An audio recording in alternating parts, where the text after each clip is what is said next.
Part 1 Suspense. Light. A deep red glow flushed the fronts of marble palaces piled up on the slope of an arid mountain, whose barren ridge traced high on the darkening sky, a ghostly and glimmering outline. The winter sun was setting over the Gulf of Genoa. Behind the massive shore, the sky to the east was like darkening glass. The open water, too, had a glassy look with a purple sheen in which the evening light lingered as if clinging to the water. The sails of a few becalmed feluccas looked rosy and cheerful, motionless in the gathering gloom. Their heads were all pointing towards the superb city. Within the long jetty with the squat round tower at the end, the water of the harbor had turned black. A bigger vessel with square sails, issuing from it and arrested by the sudden descent of the calm, faced the red disk of the sun. Her ensign hung down, and its colors were not to be made out. But a lank man in a shabby sailor's jacket, and wearing a strange cap with a tassel, who lounged with both his arms thrown over the black breech of an enormous piece of ordnance that, with three of its monstrous fellows squatted on the platform of the tower, seemed to have no doubt of her nationality. For to the question of a young civilian in a long coat and Hessian boots, and with an ingenuous young countenance above the folds of a white neckcloth, he answered curtly, taking a short pipe out of his mouth but not turning his head. She's Elbin. He replaced his pipe and preserved an unsociable air. The elegant young man with the pleasant countenance, who was Cosmo, the son of Sir Charles Latham of Latham Hall, Yorkshire, repeated under his breath, Elbin, and remained wrapped up in still contemplation of the becalmed ship with her undistinguishable flag. It was not till the sun had sunk beneath the waters of the Mediterranean, and the undistinguishable flag had been hauled down on board the motionless ship, that he stirred and turned his eyes towards the harbor. The nearest prominent object in it was the imposing shape of an English line-of-battle ship, moored on the west side not far from the quay. Her tall spars overtopped the roofs of the houses, and the English ensign at her flagstaff had been just hauled down and replaced by a lantern that looked strange in the clear twilight. The forms of shipping crowded towards the head of the harbor were merging into one another. Cosmo let his eyes wander over the circular platform of the tower. The man leaning over the gun went on smoking with indifference. "Are you the guardian of this tower?" asked the young man. The other gave him a sidelong glance and made answer, without changing his attitude, and more as if speaking to himself. "This is now an unguarded spot. The wars are over." "Do they close the door at the bottom of this tower at night?" inquired Cosmo. "That is a matter worth consideration, especially for those like you, for instance, who have a soft bed to go to for the night." The young then put his head on one side and looked at his interlocutor with a faint smile. "You don't seem to care," he said, "so I conclude I need not. As long as you are content to stay here, I am safe enough. I followed you up the stairs, you know." The man with the pipe stood up abruptly. "You followed me here? Why did you do that in the name of all the saints?" The young man laughed as if at a good joke. "Because you were walking in front of me. There was nobody else in view near the mole. Suddenly, you disappeared. Then I saw that the door at the bottom of the tower was open, and I walked up the stairs onto this platform, and I would have been very surprised if I hadn't found you here." The man in the strange cap ornamented with a tassel had taken his pipe out of his mouth to listen. That was all. "Yes, that was all." "Nobody but an Englishman would behave like that," commented the other to himself, a slight appearance of apprehension passing over his features. "You are an eccentric people." "I don't see anything eccentric in what I've done. I simply wanted to walk out of the town. The mole was as good as any other part. It is very pleasant here." A slight breeze touched the two men's faces, while they stood silent, looking at each other. "I am but an idle traveler," said Cosmo easily. "I arrived this morning by land. I am glad I had the idea to come out here to behold your town glowing in the sunset and to get a sight of a vessel belonging to Elba. There can't be very many of them, but you, my friend." "I have as much right to idle away my time here as any English traveler," interrupted the man hastily. "It is very pleasant here," repeated the young traveler, staring into the dusk which had invaded the platform of the tower. "Pleasant?" repeated the other. "Yes, perhaps. The last time I was on this platform I was only 10 years old. A solid round shot was spinning and rattling all over the stone floor. It made a wondrous disturbance and seemed a living thing full of fury." "A solid shot?" exclaimed Cosmo, looking all over the smooth flagstones as if expecting to see the traces of that visitation. "Where did it come from?" "It came from an English brig belonging to my Lord Keith's squadron. She stood in quite close and opened fire on us. Heaven only knows why. The audacity of your people.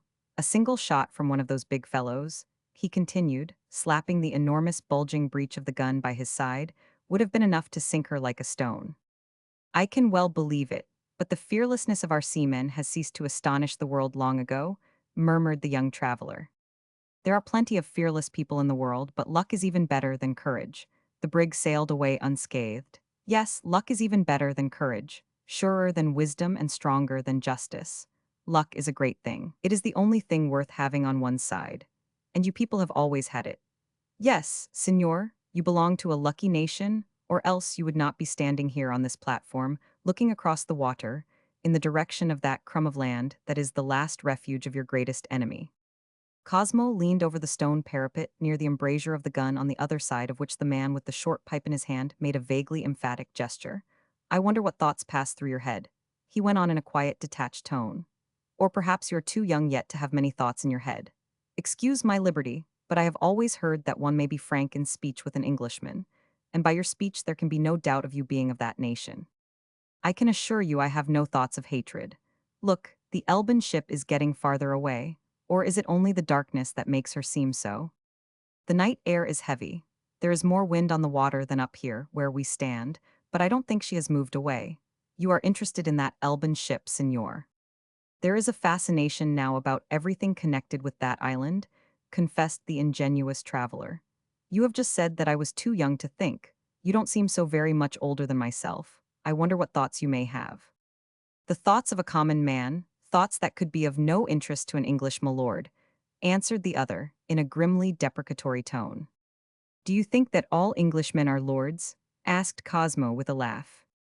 I didn't think, I went by your appearance. I remember hearing an old man once say that you were a lordly nation. Really? Exclaimed the young man and laughed again in a low, pleasant note. I remember hearing of an old man who called us a nation of traitors. Nazione di Mercante, repeated the man slowly. Well, that may be true too. Different men, different wisdoms. This didn't occur to me, said Cosmo, seating himself with a little spring on the stone parapet of the tower. He rested one foot on the massive gun carriage and fixed his clear eyes on the dark red streak on the western sky left by the retreating sun like a long gash inflicted on the suffering body of the universe. Different men, different wisdoms, he repeated musingly. I suppose it must be. People's lives are so very different. And of what kind was the wisdom of your old man? The wisdom of a great plain as level almost as the sea, said the other gravely. His voice was as unexpected when I heard it as your own, senor. The evening shadows had closed about me just after I had seen to the west, on the edge of the world as it were, a lion miss his spring on a bounding deer. They went away right into the glow and vanished. It was as though I had dreamed. When I turned round there was the old man behind me no farther away than half the width of this platform. He only smiled at my startled looks. His long silver locks stirred in the breeze. He had been watching me, it seems, from folds of ground and from amongst reed beds for nearly half a day, wondering what I might be at. I had come ashore to wander on the plain. I like to be alone sometimes.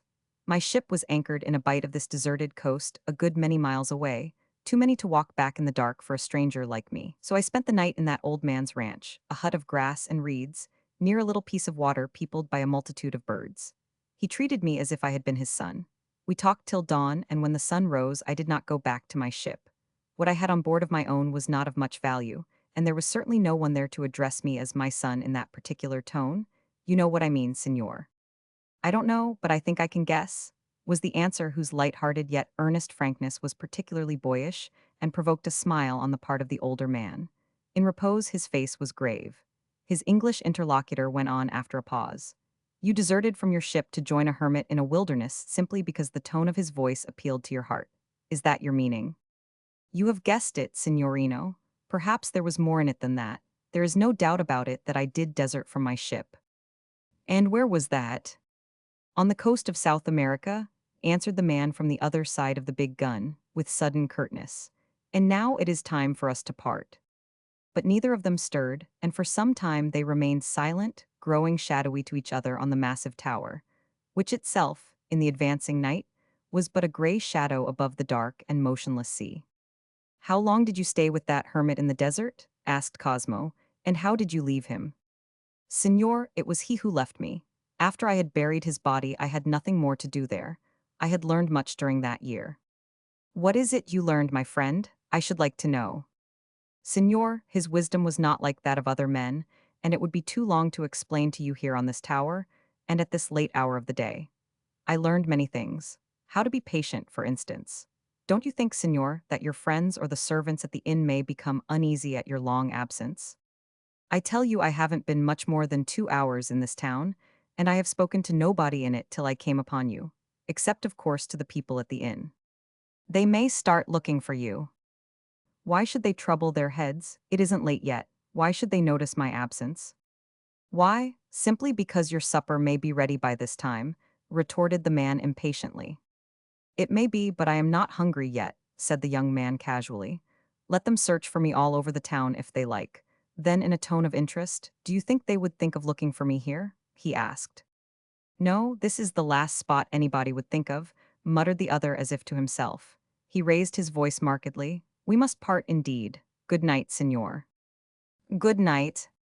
The man in the seaman's jacket stared for a moment, then with a brusque movement cocked his cap with the strange tassel more on the side of his head. I am not going away from this spot, he said. I thought you were. Why did you wish me good night then? Because we must part. I suppose we must some time or other, agreed Cosmo in a friendly voice. I should like to meet you again.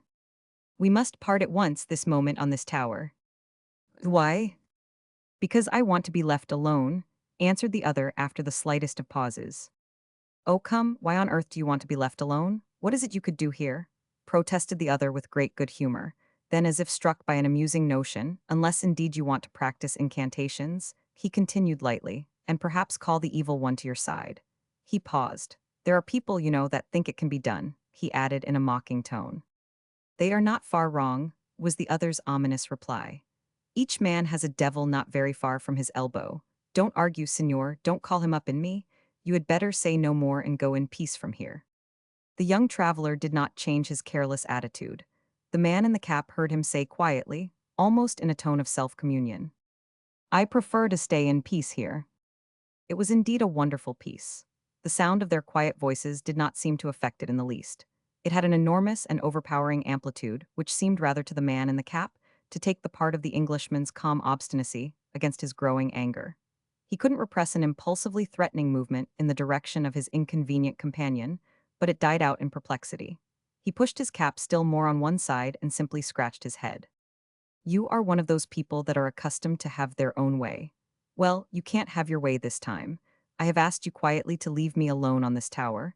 I asked you as man to man, but if you won't listen to reason, Cosmo, putting the palms of his hands against the edge of the parapet, sprang lightly nearly to the middle of the platform and landed without a stagger. His voice was perfectly even. Reason is my only guide, he declared, but your request looks like mere caprice. For what can you possibly have to do here? The sea birds are gone to sleep and I have as much right to the air up here as you. Therefore, a thought seemed to strike him. Surely this can't be your trysting place, he commented in a changed tone through which pierced a certain sympathy. A short, scornful laugh from the other checked him, and he muttered to himself soberly, No, altogether unfit, amongst those grim old guns. He raised his voice. All I can do is to give you all the room. He backed away from the center of the platform and perched himself this time on the massive breech of a 60-pounder. Go on with your incantations, he said then to the tall and dim figure whose immobility appeared helpless for a moment. It broke the short period of silence, saying deliberately, I suppose you are aware that at any time since we have begun to talk together, it was open to me to fling myself upon you unawares, as you sat on the parapet, and knock you over to the bottom of this tower. He waited a moment, then in a deeper tone, Will you deny it? He said. No, I won't deny it, was the careless answer. I hadn't thought to be on my guard, but I can swim.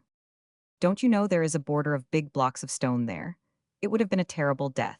And now, will the signor do what I ask him and return to his in which is a much safer place than this platform?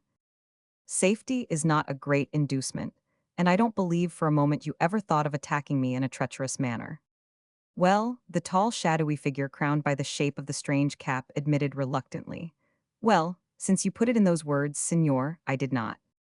You see, I believe you are a fine fellow, but as it is I am under no sort of obligation to listen to you. You are crafty, burst out the other violently. It's in the blood, how is one to deal with people like you? You could try to drive me off, suggested the other. There was no answer for a time, then the tall figure muttered reflectively to itself. After all, he's an Englishman. I don't think myself invincible on that account, observed Cosmo calmly. I know, I have fought against English soldiers in Buenos Aires. I was only thinking that, to give the devil his due, men of your nation don't consort with spies or love tyranny either. Tell me, is it true that you have only been 2 hours in this town? Perfectly true. And yet, all the tyrants of the world are your allies. The shadowy man pursued his train of thought half aloud. The no less shadowy traveler remarked quietly into the gathering night. You don't know who my friends are. I don't, but I think you are not likely to go with a tale to the Austrian spies or consort with the Piedmontese esbirri. As to the priests who are poking their noses everywhere, I don't know a single soul in Italy, interrupted the other. But you will soon. People like you make acquaintances everywhere. But it's idle talk with strangers that I fear. Can I trust you as an Englishman not to talk of what you may see? You may, I can't imagine what unlawful thing you are about to commit here. I am dying from curiosity. Can it be that you are really some sort of sorcerer? Go on, trace your magic circle if that is your business, and call up the spirits of the dead. A low grunt was the only answer to this speech uttered in a tone between jest and earnest. Cosmo watched from the breech of his gun, with intense interest the movements of the man who objected so strongly to his presence, but who now seemed to pay no attention to him at all. They were not the movements of a magician, in so far that they certainly had nothing to do with the tracing of circles. The figure had stepped over to the seaward face of the tower and seemed to be pulling endless things out of the breast pocket of his jacket. The young Englishman got down from the breech of the gun, without ceasing to peer in a fascinated way, and moved closer step by step till he threw himself back with an exclamation of astonishment. By heavens, the fellow is going to fish. Cosmo remained mute with surprise for a good many seconds and then burst out loudly. Is this what you displayed all this secrecy for? This is the worst hoax I ever. Come nearer, senor, but take care not to tangle all my twine with your feet. Do you see this box? The heads of the two men had come together confidentially, and the young traveler made out a cylindrical object which was in fact a round tin box. His companion thrust it into his hand with the request, "Hold it for me a moment, senor." And then Cosmo had the opportunity to ascertain that the lid of it was hermetically sealed. The man in the strange cap dived into the pocket of his breeches for flint and steel. The Englishman beheld with surprise his lately inimical companion squeeze himself between the massive tube of the piece of ordnance and the wall of stone, and wriggle outwards into the depth of the thick embrasure till nothing of him remained visible but his black stockings and the soles of his heavy shoes.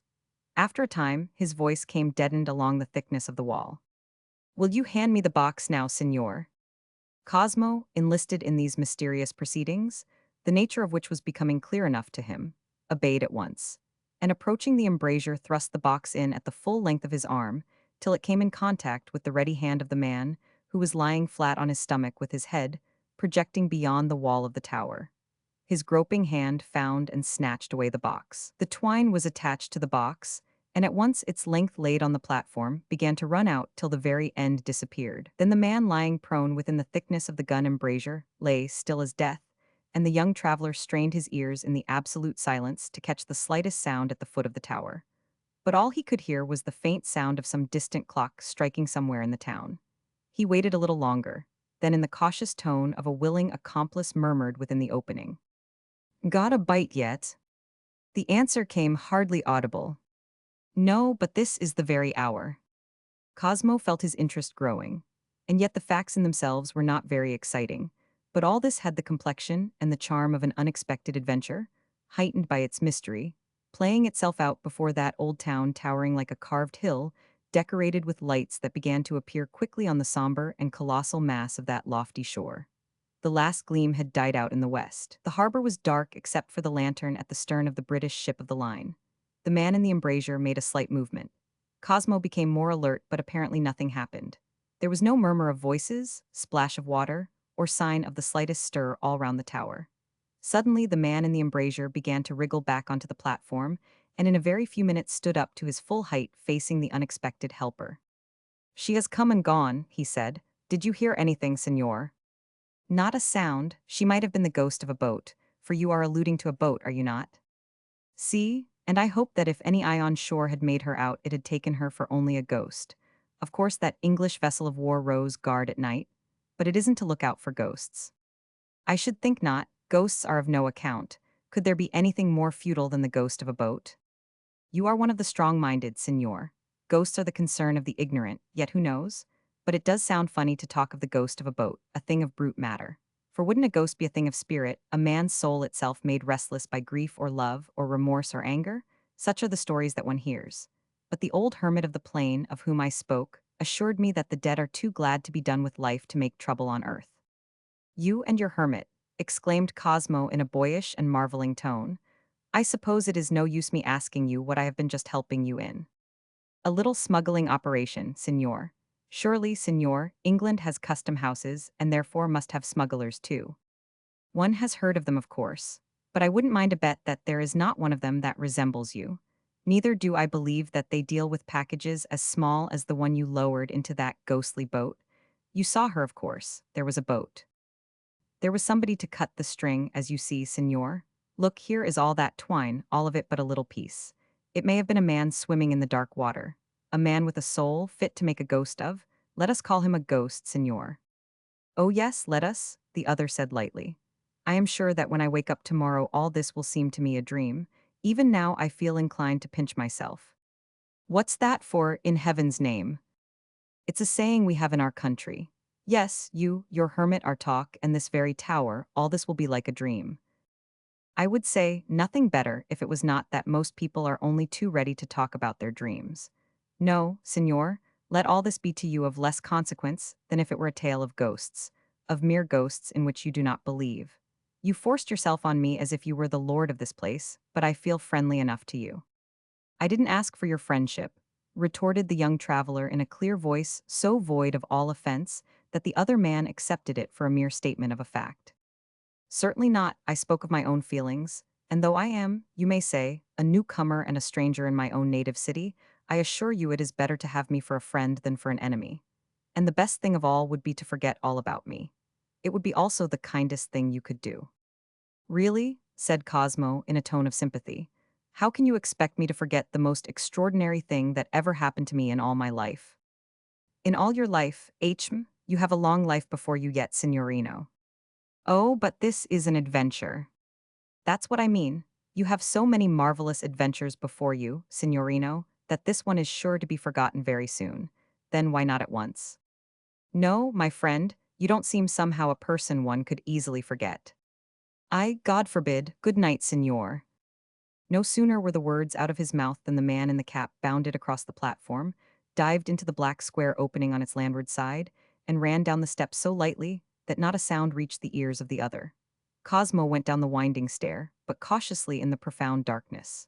The door at the bottom stood open, and he stepped out onto the deserted jetty. He could see on it nothing in the shape of a fleeting shadow. On the very edge of the shore, a low little building with 3 arcades sent a dim gleam of light through its open door. It seemed to be a sort of guardroom, for there was a sentry, an Austrian soldier apparently, in a white coat. His duty, however, seemed to be concerned with the landing steps in front of the guardhouse, and he let the young traveler pass on as though he had not seen him at all. Dark night had settled upon the long quay. Here and there a dim street lamp threw a feeble light on the uneven stones, which the feet of the young traveler with his springy walk seemed hardly to touch. The pleasurable sensation of something extraordinary having happened to him accelerated his movements. He was also feeling very hungry, and he was making haste towards his inn to dine first, and then to think his adventure over. For there was a strong conviction within him that he certainly had had an adventure of a nature, at the same time stimulating and obscure. Roman 2. Cosmo Latham had an inborn faculty of orientation in strange surroundings, most invaluable in a cavalry officer, but of which he had never made much use, not even during the few months when he served as a cornet of horse in the Duke of Wellington's army in the last year of the Peninsular Campaign. There had been but few occasions to make use of it for a freshly joined subaltern. It stood him in good stead that night, however, while making his way to his inn in a town in which he was a complete stranger, for it allowed him, with but little concern for the direction he took, to think of his home which he loved for itself, every stone and every tree of it, and of the 2 people he left there, whom he loved too, each in a different way, his father, Sir Charles, and his sister Henrietta. Latham Hall, a large straggling building, showing traces of many styles, flanked by a romantic park, and commanding a vast view of the Yorkshire hills, had been the hereditary home of Lathams from the times before the Great Rebellion. That it escaped confiscation then might have been the effect of the worldly prudence of the Latham of the time. He probably took good care not to shock persons of position and influence. That, however, was not the characteristic of the later Lathams down to Sir Charles, Cosmo's father. Sir Charles's unconventional individuality had never been understood by his country neighbors. Born endowed with a good intellect, a lively imagination, and a capacity for social intercourse, it had been his fate, owing to the idiosyncrasies of his own father, to spend his early youth in the depths of Yorkshire in surroundings not at all congenial to his tastes. Later he served for a time in the Guards, but he very soon left the army to make an extended tour in France and Italy. In those last days before the Revolution, Le Chevalier Latham obtained a great social recognition in Paris and Versailles amongst the very best people, not so much by his brilliance as by the depth of his character and the largeness of his ideas. But suddenly he tore himself away from his friendships and successes and proceeded to Italy. There, amongst the members of the English colony in Florence, he met the two Aston girls and, for some reason or other, became a great favorite with their widowed mother. But at the end of some months, he suddenly made up his mind to return home. During a long, sleepless night, which he spent pacing up and down in the agony of an internal struggle with himself in the magnificent rooms of his lodgings in Florence, he concluded that he would go home by sea. It was the easiest way of avoiding coming near Paris. He had heard not long before that the best friends he had made in the brilliant society he had frequented in France, the Marquis and the Marquise d'Armand, had a daughter born to them. At Leghorn, on the very eve of embarking, he had another struggle with himself, but he went by sea. By the time when, after a long sea passage, he put his foot on native soil, he had renounced the idea of hurrying on north to shut himself up in his country home. He lingered in London, disdainful and idle, and began reluctantly to fall into the ways of a man about town, when a friend returning from Italy brought him news that Miss Aston was going to marry a Tuscan nobleman of mature years, and as a piece of queer Florentine gossip, that if the younger sister, Miss Molly Aston, had refused two suitors in quick succession, it was because she regarded herself in some way as being engaged to him, Charles Latham. Whether stung by his conscience or urged by indignation, Sir Charles started impulsively for Italy, traveling across the south of France. It was a long road. At first he had been amazed, confounded, and angry, but before he came to the end of his journey, he had time to reflect upon what might have easily become an absurd and odious situation. He said to himself that a lot of bother of one sort and another would be saved by his marrying Molly Aston. He did so, to the applause of all right-minded people, and at the end of 2 years, spent abroad, came home with his wife to shut himself up in his ancestral hall, commanding the view of a wide and romantic landscape, which he thought one of the finest in the world. Molly Aston had been beautiful enough in her time to inspire several vagrant poets and at least one Italian sculptor. But as Cosmo grew older, he began to understand that his mother had been a nonentity in the family life. The greatest piece of self-assertion on her part was his name. She had insisted on calling him Cosmo because the Astons counted, far back in the past, an ancestress of Florentine origin, supposed to have been a connection of the Medici family. Cosmo was fair, and the name was all about him that he had received from his mother. Henrietta was a type of dark beauty. Lady Latham died when both her children were still young. In her life, she adorned Latham Hall in the same way as a statue might have adorned it. Her household power was limited to the ordering of the dinner. With habits of meticulous order and a marvelously commonplace mind, she had a temperament which, if she had not fallen violently in love at the age of 18 with the same man whom she married, would have made her fond of society, of amusement, and perhaps even of dissipation. But her only amusement and dissipation consisted of writing long letters to innumerable relations and friends all over the world, of whom after her marriage she saw but very little.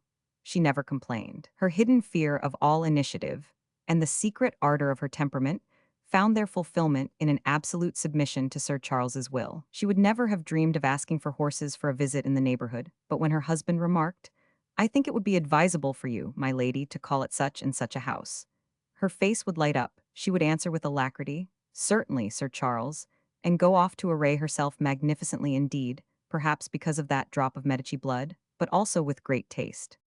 As the years went on, Sir Charles aged more than he ought to have done, and even began to grow a little stout.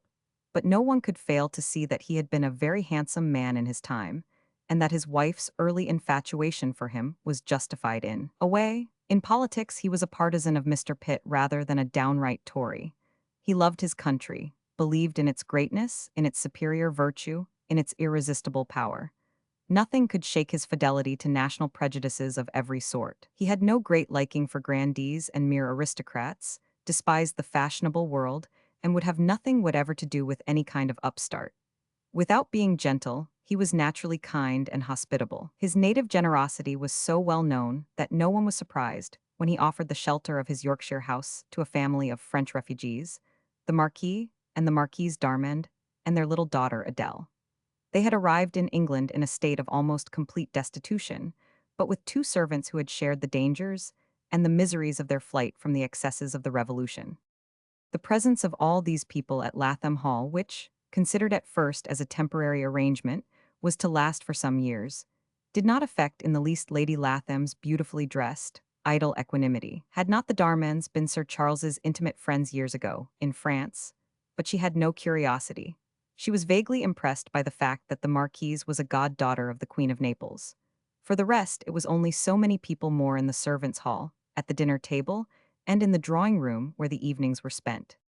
High up on one of the walls, a lamp with a shaded reflector concentrated its light on the yellow satin coat on the half-length portrait of a rubicund Latham in a white Coburg, which, but for the manly and sensitive mouth, might have been the portrait of his own coachman. Apart from that spot of beautiful color, the vast room with its windows giving on a terrace, from which Sir Charles was in the habit of viewing sunsets, remained dim with an effective immensity in which the occupants, and even Sir Charles himself, acquired the appearance of unsubstantial shadows uttering words that had to travel across long, almost unlighted distances.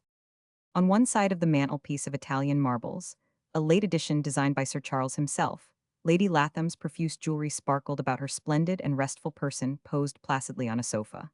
Opposite her, the Marquise would be lying down on a deep couch with one of Lady Latham's shawls spread over her feet. The Darmans in their flight from the Terror had saved very little besides their lives, and the Marquise d'Armand's life had by this time become a very precarious possession. Sir Charles was perhaps more acutely aware of this than the Marquis her husband. Sir Charles remembered her gentle in her changing moods of gaiety and thought, charming, active, fascinating, and certainly the most intelligent as she was the most beautiful of the women of the French court.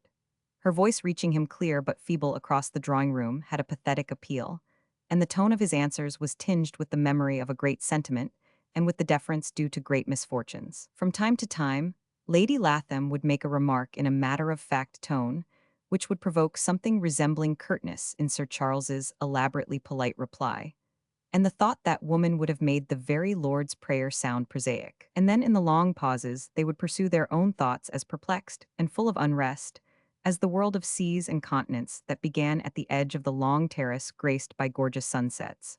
The wide world filled with the strife of ideas and the struggle of nations in perhaps the most troubled time of its history.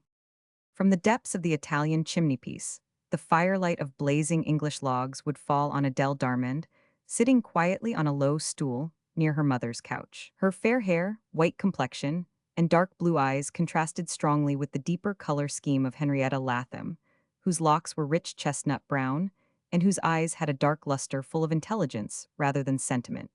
Now and then the French child would turn her head to look at Sir Charles, for whom in her silent existence she had developed a filial affection. In those days, Adele Darmand did not see much of her own father. Most of the time the Marquis was away. Each of his frequent absences was an act of devotion to his exiled princes, who appreciated it no doubt, but found devotion only natural in a man of that family. The evidence of their regard for the Marquis took the shape mainly of distant and dangerous missions to the courts of North Germany and northern Italy. In the general disruption of the old order, those missions were all futile, because no one ever stopped an avalanche by means of plots and negotiations. But in the Marquis, the perfect comprehension of that profound truth was mingled with the sort of enthusiasm that fabricates the very hopes on which it feeds. He would receive his instructions for those desperate journeys with extreme gravity and depart on them without delay, after a flying visit to the hall, to embrace his ailing wife and his silent child, and hold a grave conference with his stately English friend, from whom he never concealed a single one of his thoughts or his hopes. And Sir Charles approved of them both, because the thoughts were sober and absolutely free from absurd illusions common to all exiles, thus appealing to Sir Charles's reason and also to his secret disdain of all great aristocracies. and the second, being based on the Marquis's conviction of England's unbroken might and consistency, seemed to Sir Charles the most natural thing in the world. They paced a damp laurel-bordered walk together for an hour or so. Sir Charles lame and stately like a disabled child of Jupiter himself, the Marquis restraining his stride and stooping with a furrowed brow to talk in measured, level tones. The wisdom of Sir Charles expressed itself in curt sentences, in which scorn for men's haphazard activities and short-sighted views was combined with a calm belief in the future. After the Peace of Amiens, the Comte d'Artois, the representative of the exiled dynasty in England, having expressed the desire to have the Marquis always by his side, the Marquise and Adele left Latham Hall for the poverty and the makeshifts of the life of well-nigh penniless exiles in London. It was as great a proof of devotion to his royal cause as any that could be given. They settled down in a grimy house of yellow brick, in 4 rooms up a very narrow and steep staircase. For attendants, they had a dark mulatto maid, brought as a child from the West Indies before the Revolution by an aunt of the Marquise, and a man of rather nondescript nationality called Bernard, who had been at one time a hanger-on in the country house of the Darmans, but following the family in its flight and its wanderings before they had found refuge in England, had displayed unexpected talents as a general factotum. Life at Latham Hall had bored him exceedingly. The sense of complete security was almost too much for his patience. The regularity of the hours and the certitude of abundant meals depressed his spirits at times. The change to London revived him greatly, for there he had something to do and found daily occasion to display his varied gifts. He went marketing in the early morning, dusted the room he called the salon, cooked the meals, inspired and made happy by the large white smile of Emil, Agli, the negress with whom he was very much in love. At 12 o'clock, after tidying himself a bit, he would go in on the tips of his heavy square shoes and carry the Marquise from her room to the sofa in the salon with elaborate sureness and infinite respect, while Agli followed with pillow, shawl, and smelling bottle, wearing a forced air of gravity. Bernard was acutely aware of her presence and would be certain, the Marquise once settled on her sofa, to get a flash of a white grin all to himself. Later, Emil, Adele, white and fair, would go out visiting, followed by Agli as closely as night follows day, and Bernard would watch them down the depths of the staircase in the hope of catching a sight of a quickly upturned dark brown face with fine rolling eyes. This would leave him happy for the rest of the afternoon. In the evening, his function was to announce visitors who had toiled up the stairs. Some of the first names in France that had come trudging on foot through the mud or dust of the squalid streets to fill the dimly lighted room, which was the salon of the Marquise d'Armand. For those duties, Bernard would put on a pair of white stockings, which Miss Agli washed for him every second day, and encase his wide shoulders in a very tight green shabby jacket with large metal buttons. Miss Agli always found a minute or two to give him a hasty inspection and a brush down. Those were delightful instants. Holding his breath and in a state of rigid beatitude, he turned about as ordered in gay whispers by his exotic ladylove. Later, he would sit on a stool outside the closed door, listening to the well-bred soft uproar of conversation. And when the guests began to depart, he lighted them downstairs, holding a tallow dip in a small candlestick over the banister of the landing. When his duties for the day were over, he made up for himself a bed on the floor of a narrow passage, which separated the living rooms from a sort of large cupboard in which Miss Agli reposed from her daily labors. Bernard, lying under a pair of thin blankets and with the tallow candle burning on the floor, kept slumber off till Miss Agli stuck out her head tied up in an old red foulard, nothing but her head through the crack of the door, in order to have a little whispered conversation. That was the time when the servants exchanged their views and communicated to each other their ideas and observations. The black maids were shrewder than the white factotums. Being a personal attendant of the two ladies, she had occasion to see and hear more than her admirer. They commented on the evident decline of the Marquise's health, not dolefully, but simply as a significant fact of the situation, on the Marquis's manner of daily life which had become domestic and almost sedentary. He went out every day, but now he never went away for weeks and months as he used to before. Those sudden and mysterious missions, for which a misanthropic Yorkshire baronet had paid out of his own pocket, had come to an end. A Marquis d'Armand could not be sent out as a common spy, and there was now no court in Christendom that would dare to receive an emissary, secret or open, of the royal exiles. Bernard, who could read, explained these things shortly to Miss Agli. All great folk were terrified at that Bonaparte. He made all the generals tremble. On those facts, Miss Agli would have it that he must be a sorcerer. Bernard had another view of Napoleonic greatness. It was nothing but the power of lies, and on one occasion, after a slight hesitation, he burst out, "Shall I tell you the truth about him, Miss Agli?" The tied-up black head protruding through the crack of the door nodded assent many times in the dim light of the tallow dip. "Well then," continued Bernard with another desperate effort, "he is of no account." Miss Glee repressed with difficulty the loud burst of laughter, which was the usual expression of her unsophisticated emotions. She had heard ladies and gentlemen in the salon express a very similar opinion of Bonaparte, but she thought suddenly of Miss Adele and emitted a sigh. "He seems to get paw on the whole world anyhow.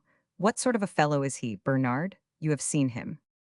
Bernard had seen the fellow. He assured Miss Glee that he was a miserable shrimp of a man in big boots and with lank hair hanging down his yellow cheeks. "I could break him in two like a straw if I could only get him into my hands." Believing it implicitly, the black maid suggested that Bernard should go and do it. "I would go at once," said the faithful follower, "but if I went I would never see you again. He has always 100,000 men around him." At this Miss Glee, who had begun to smile, ended with a sigh of such a deeply sorrowful nature that Bernard assured her that the time would come, yes, some day the time would come when everybody would get back his own. Aglee was ready to believe this prophecy. But meantime there was Miss Adele. That sweet child was now ready to get married, but everybody was so very poor. Bernard put on a sentimental expression in the dim light of the tallow dip, the flame of which swayed by the side of his straw mattress and made the shadow of his head, protected by a nightcap, dance too, high up the wall of the draughty passage. Timidly he muttered of love, that would get over all the difficulties. "You very stupid man, Mr. Bernard. Love, what sort of trash you talk? Love don't buy fish for dinner." Then with sudden anxiety she inquired, "Have you got money for marketing tomorrow?" Bernard had the money, not much, but he had the money. "Then you go out early and buy fish for dinner. This Madame la Marquise orders. Easier than killing an emperor," she continued sarcastically. "And take care, fat woman in Billingsgate, don't cheat you too much," she added with dignity before drawing her head in and shutting the door of her dark cupboard. A month later, sitting upon his straw bed and with his eyes fixed on the door of Miss Aglee's cupboard, Bernard had just begun to think that he had done something to offend, and that he would be deprived of his whispered midnight chat, when the door opened, the head of the girl appeared in its usual position. It drooped. Its white eyeballs glistened full of tears. It said nothing for a long time. Bernard was extremely alarmed. He wanted to know in an anxious whisper what was wrong.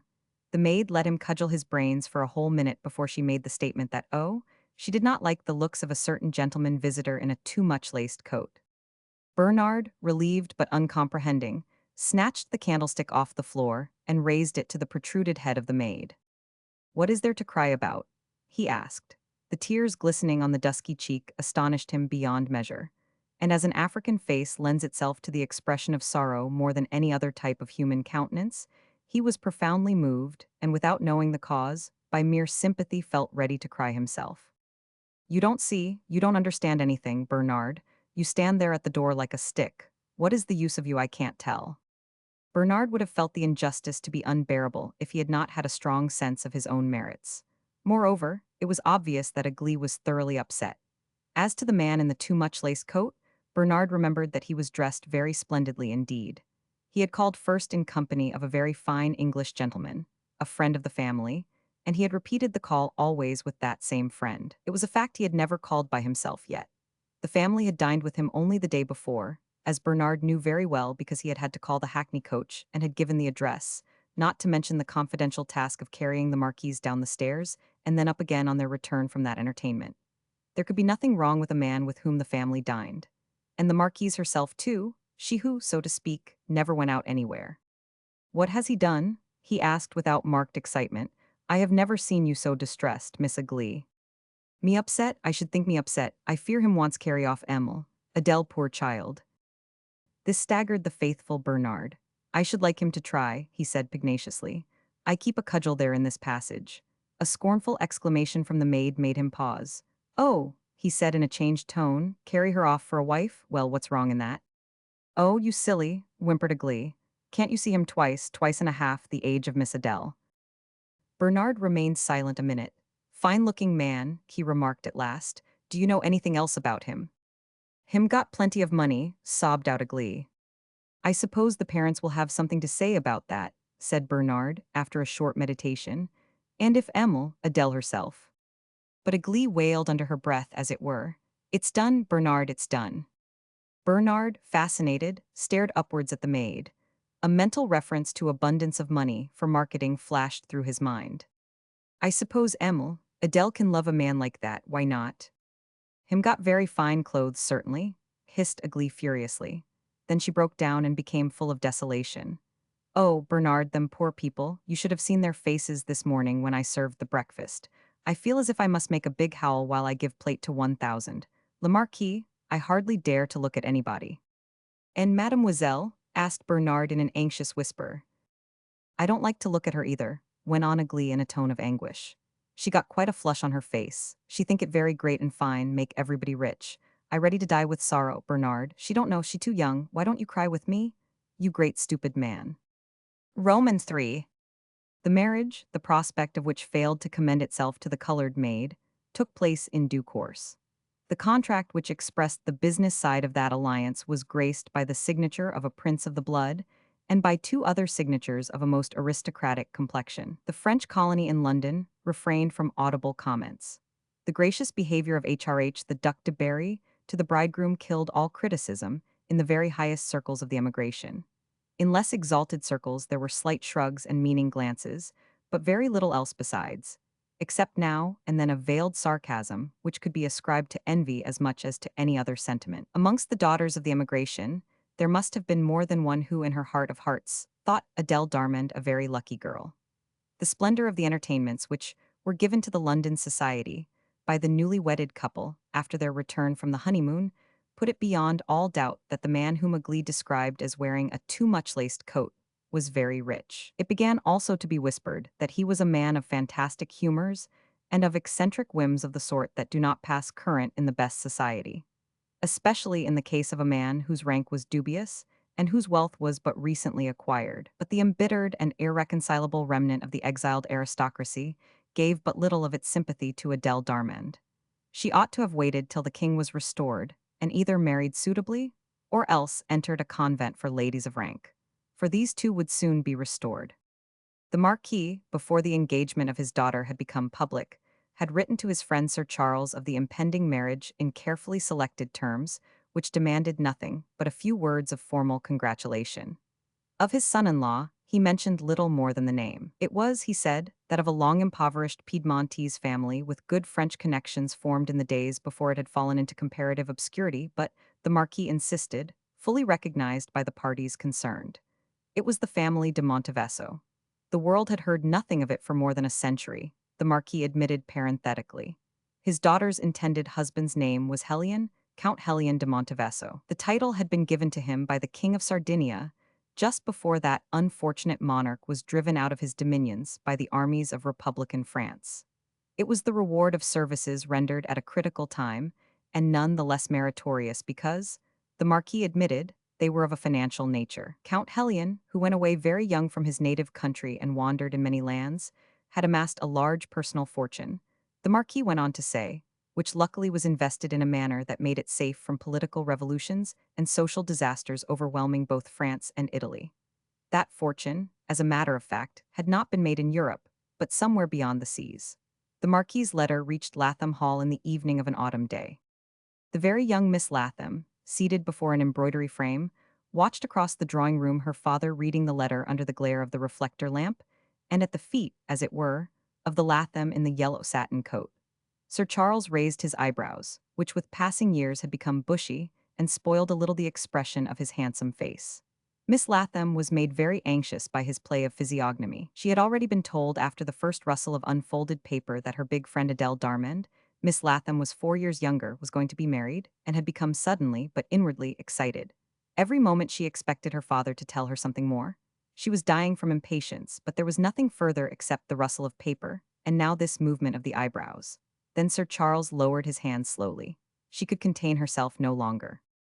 "Who is it, Papa?" she asked with animation. Henrietta Latham was 15 then. Her dark eyes had remained as large as ever.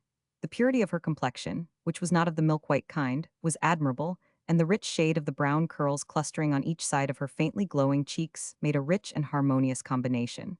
Sir Charles gazed at his daughter's loveliness with an air of shocked abstraction. But he too could not contain himself. He departed from his stateliness so far as to growl out scathingly. "An upstart of some kind." Miss Latham was, for all her lively manner, not given to outward manifestations of emotions.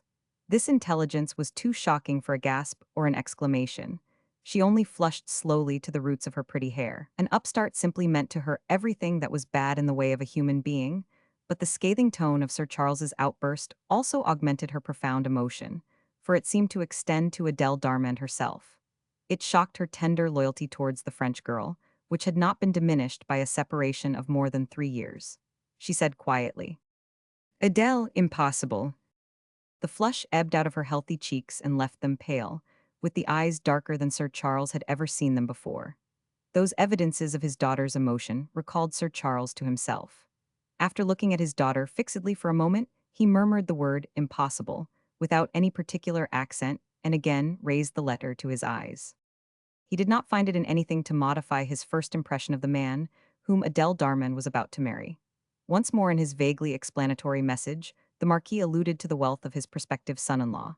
It gave him a standing in the best society which his personal merits could not perhaps have secured for him so completely. Then the Marquis talked about his wife's health. The Marquis required many comforts, constant care, and cheerful surroundings. He had been enabled to leave the disagreeable lodgings in a squalid street for a little house in Chiswick, very near London. He complained to his old friend that the uncompromising royalists reproached him bitterly for having signed a 3 years lease. It seemed to them an abominable apostasy from the faith in a triumphal return of the old order of things in a month or two. "I have caused quite a scandal by acting in this sensible manner," he wrote. "I am very much abused, but I have no doubt that even those who judge me most severely will be glad enough to come to Adele's wedding." Then, as if unable to resist the need to open his heart, he began the next line with the words, "I need not tell you that all this is my daughter's own doing. The demand for her hand was made to us regularly through Lord G, who is a good friend of mine, though he belongs to the faction of Mr. Fox in which the Count of Montevesso numbers most of his English friends. But directly we had imparted the proposal to Adele, she took a step you may think incredible, and which from a certain point of view might even be called undutiful, if such a word could ever be applied to the sweet and devoted child our Adele has always been to us. At her personal request, made without consulting either her mother or myself, Lord G had the weakness to arrange a meeting between her and the Count at his own house. What those two could have said to each other, I really cannot imagine. When we heard of it, the matter was so far settled that there was nothing left for us but to accept the inevitable." Again Sir Charles let his big white aristocratic hands descend on his knees. His daughter's dark head drooped over the frame, and he had a vision of another head, very different and very fair, by its side. It had been a part of his retired life and had had a large share of his affection. How large it was he discovered only now, at this moment, when he felt that it was in a sense lost to him forever. "Inevitable," he muttered to himself with a half-scornful, half-pained intonation. Sir Charles could understand the sufferings, the difficulties, the humiliations of poverty, but the Marquis might have known that, far or near, he could have counted on the assistance of his friend. For some years past, he had never hesitated to dip into his purse. But that was for those mysterious journeys, and those secret and important missions his princes had never hesitated to entrust him with without ever troubling their heads about the means. Such was the nature of princes, Sir Charles reflected with complete bitterness. And now came this. A whole young life thrown away perhaps, in its innocence, in its ignorance. How old could Adele be now? 18 or 19. Not so very much younger than her mother was when he used to see so much of her in Paris and Versailles, when she had managed to put such an impress on his heart that later he did not care whom he married or where he lived. Inevitable. Sir Charles could not be angry with the Marquise, now a mere languid shadow of that invincible charm that his heart had not been able to resist. She and her husband must have given up all their hopes, all their loyal royalist hopes, before they could bow like this to the inevitable. It had not been difficult for him to learn to love that fascinating French child as though she had been another daughter of his own. For a moment, he experienced an anguish so acute that it made him move slightly in his chair. Half aloud, he muttered the thought that came into his mind. "Austerlitz has done it." Miss Latham raised her lustrous dark eyes with an inquiring expression and murmured, "Papa." Sir Charles got up and seized his stick. "Nothing, my dear, nothing." He wanted to be alone, but on going out of the room he stopped by the embroidery frame and, bending down, kissed the forehead of his daughter, his English daughter. No issue of a great battle could affect her future. As to the other girl, she was lost to him, and it couldn't be helped. A battle had destroyed the fairness of her life. This was the disadvantage of having been born French or indeed belonging to any other nation of the continent. There were forces there that pushed people to rash or unseemly actions, actions that seemed dictated by despair and therefore wore an immoral aspect. Sir Charles understood Adele Darmand even better than he understood his own daughter, or at least he understood her with greater sympathy. She had a generous nature. She was too young, too inexperienced to know what she was doing when she took in hand the disposal of her own person in favor of that apparently Piedmontese upstart with his obscure name and his mysteriously acquired fortune. I only hope the fortune is there, thought Sir Charles with grim skepticism. But as to that there could be no doubt, judging from the further letters he received from his old friend. After a short but brilliant period of London life, the upstart had carried Adele off to France. He had bought an estate in Piedmont, which was his native country, and another with a splendid house near Paris. Sir Charles was not surprised to hear a little later that the Marquise and the Marquis had also returned to France. The time of persecution was over. Most of the great royalist families were returning, unreconciled in sentiment if wavering in their purposes. That his old friend should ever be dazzled by imperial grandeurs Sir Charles could not believe. Though he had abandoned his daughter to an upstart, he was too good a royalist to abandon his principles, for which certainly he would have died if that had been of any use. But he had returned to France. Most of his exiled friends had returned too, and Sir Charles understood very well that the Marquis and his wife wanted to be somewhere near their daughter. This departure closed a long chapter in his life, and afterwards Sir Charles hardly ever mentioned his French friends. The only positive thing which Henrietta knew was that Adele Darmand had married an upstart and had returned to France. She had communicated that knowledge to her brother, who had stared with evident surprise but had made no comment. Living away from home at school and afterwards in Cambridge, his father's French friends had remained for him as shadowy figures on the shifting background of a very poignant, very real and intense drama of contemporary history, dominated by one enormously vital, and in its greatness immensely mysterious individuality, the only man of his time. Cosmo Latham, at the threshold of life, had adopted neither of the contrasted views of Napoleon Emperor entertained by his contemporaries. For him, as for his father before him, the world offered a scene of conflicting emotions in which facts appraised by reason preserved a mysterious complexity and a dual character. One evening during an artless discussion with young men of his own age, it had occurred to him to say that Bonaparte seemed to be the only man amongst a lot of old scarecrows. "Look how he knocks them over," he had explained. A moment of silence followed. Then a voice objected. "Then perhaps he is not so great as some of you try to make him out." "I didn't mean that exactly," said Cosmo in a sobered tone. "Nobody can admire that man more than I do. Perhaps the world may be none the worse for a scarecrow here and there left on the borders of what is right or just. I only wish to express my sense of the moving force in his genius." "What does he stand for?" asked the same voice. Cosmo shook his head. "Many things, and some of them too obvious to mention, but I can't help thinking that there are some which we cannot see yet." "And some of them that are dead already?" retorted his interlocutor. "They died in his very hands, but there is one thing for which he stands and that will never die. You seem to have forgotten it. It is the spirit of hostility to this nation, to what we in this room, with our different views and opinions, stand for in the last instance." "Oh, that," said Cosmo confidently. "What we stand for isn't an old scarecrow. Great as he is, he will never knock that over. His arm is not long enough, however far his thoughts may go. He has got to work with common men." "I don't know what you mean. What else are we? I believe you admire him." "I do," confessed Cosmo sturdily. This did not prevent him from joining the army in Spain before the year was out, and that without asking for Sir Charles's approval.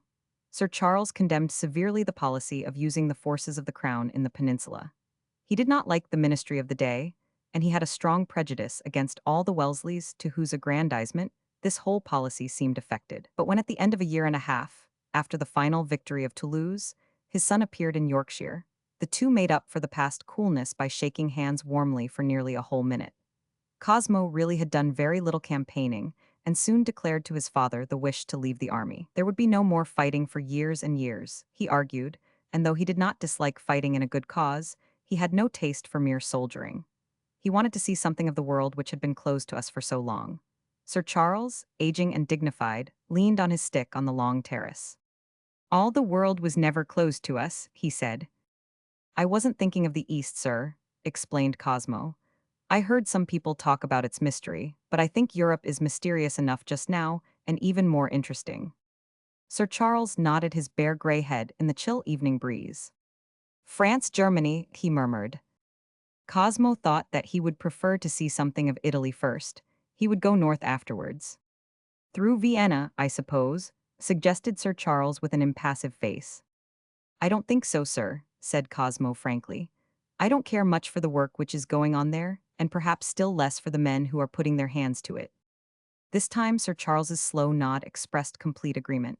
He too had no liking for the work that was about to begin there, but no objection could be raised against Italy. He had known Italy well 30 or more years ago, but it must have been changed out of his knowledge. He remained silent, gazing at the wide landscape of blue wooded rises and dark hollows under the gorgeous colors of the sunset. They began to die out. You may travel far before you see anything like this, he observed to his son, and don't be in a hurry to leave us. You have only just come home. Remember, I am well over 60. Cosmo was quite ready to surrender himself to the peace of his Yorkshire home, so different from the strenuous atmosphere of the last campaign in the south of France. Autumn was well advanced before he fixed the day for his departure. On his last day at home, Sir Charles addressed him with perfect calmness. When you pass into Italy, you must not fail to see my old friend the Marquis d'Armand. The French king has appointed him as ambassador in Turin. It's a sign of high favor, I believe. He will be either in Turin or Genoa. Sir Charles paused, then after a perfectly audible sigh added with an effort, the Marquise is dead. I knew her in her youth. She was a marvelous woman. Sir Charles checked himself, and then with another effort, but the daughter of my old friend is, I believe, with her father now, a married daughter, the Countess of Montevesso. You mean little Adele, sir, said Cosmo, with interest, but on Sir Charles's face there passed a distinct shade of distress. Oh, you remember the child, he said, and his tone was tender, but it changed to contempt as he went on.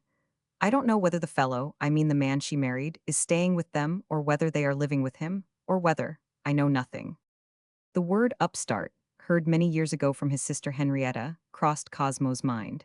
He thought to himself, there is something wrong there, and to his father he said, I will be able to tell you all about it. I don't want to know, Sir Charles replied with a surprising solemnity of tone and manner, which hid some deeper feeling. But give the Marquis my love and tell him that, when he gets tired of all his grandeurs, he may remember that there is a large place for him in this house as long as I live. Late that evening Cosmo, saying good-bye to his sister, took her in his arms, kissed her forehead, and holding her out at arm's length said, You have grown into a charming girl, Henrietta. I am glad you think so, she said. Alas, I am too dark. I can never be as charming as Adele must have been at my age. You seem to have forgotten her. Oh no, protested Cosmo carelessly. A marvel of fairness, wasn't she? I remember you telling me years ago that she married an upstart. That was father's expression. You know what that means, Cosmo. I do know what it means, exactly, he said, laughing. But from what father said this afternoon, it seems as if he were a rather nasty upstart. What made Adele do it? I am odd, confessed Henrietta. I don't know what made her do it, I was never told. Father never talked much about the Darmans afterwards. I was with him in the yellow drawing room the evening he got the letter from the Marquis. After he read it, he said something very extraordinary. You know, it's full 9 years ago and I was yet a child, yet I could not have dreamed it. I heard it distinctly. He dropped his hands and said, Austerlitz has done it. What could he have meant? It would be hard to guess the connection, said Cosmo, smiling at his sister's puzzled face. Father must have been thinking of something else. Father was thinking of nothing else for days, affirmed Henrietta positively. You must have been a very observant child, remarked her brother. But I believe you were always a clever girl, Henrietta. Well, I am going to see Adele. Oh yes, you start in the morning to travel ever so far and for ever so long, said Miss Latham enviously. Oh, Cosmo, you're going to write to me, lots. He looked at her appreciatively and gave her another brotherly hug. Certainly I will write whole reams, he said. Roman 4. On his way from the harbor to the upper part of the town, where his inn was situated, Cosmo Latham met very few people. He had to pass through a sort of covered way. Its arch yawned in front of him, very black with only a feeble glimmer of a light in its depths. It did not occur to him that it was a place where one could very well be knocked on the head by evil-intentioned men if there were any prowling about in that early part of the evening. For it was early yet, though the last gleams of sunset had gone out completely off the earth and out of the sky. On issuing from the dark passage, a maze of narrow streets presented itself to his choice, but he knew that as long as he kept walking uphill, he could not fail to reach the middle of the town. Projecting at long intervals from the continuous mass of thick walls, wrought iron arms held lanterns containing dim gleams of light. The enormous doors of the lofty gateways he passed were closed, and the only sound he could hear was that of his own deliberate footsteps. At a wider spot where several of those lanes met, he stopped, and looking about him asked himself whether all those enormous and palatial houses were empty, or whether it was the thickness of walls that killed all the signs of life within. For as to the population being already asleep, he could not believe it for a moment. All at once he caught sight of a muffled feminine form. In the heavy shadow, she seemed to emerge out of one wall and gliding on seemed to disappear into another. It was undoubtedly a woman. Cosmo was startled by this noiseless apparition and had a momentary feeling of being lost in an enchanted city. Presently, the enchanted silence was broken by the increasing sound of an iron-shod stick tapping the flagstones, till there walked out of one of the dark and tortuous lanes a man who by his rolling gait, general outline, and the characteristic shape of the hat, Cosmo could not doubt, was a seaman belonging to the English man-o'-war in the harbor. The tapping of his stick ceased suddenly, and Cosmo hailed him in English, asking for the way. The sturdy figure in the tarpaulin hat put its cudgel under its arm and answered him in a deep, pleasant voice. Yes, he knew the inn. He was just coming from there. If his honor followed the street before him, he would come to a large open space, and his honor's inn would be across the square. In the deep shadows, Cosmo could make out of the seaman's face nothing but the bushy whiskers and the gleam of the eyes. He was pleased at meeting the very day he had reached the Mediterranean shore.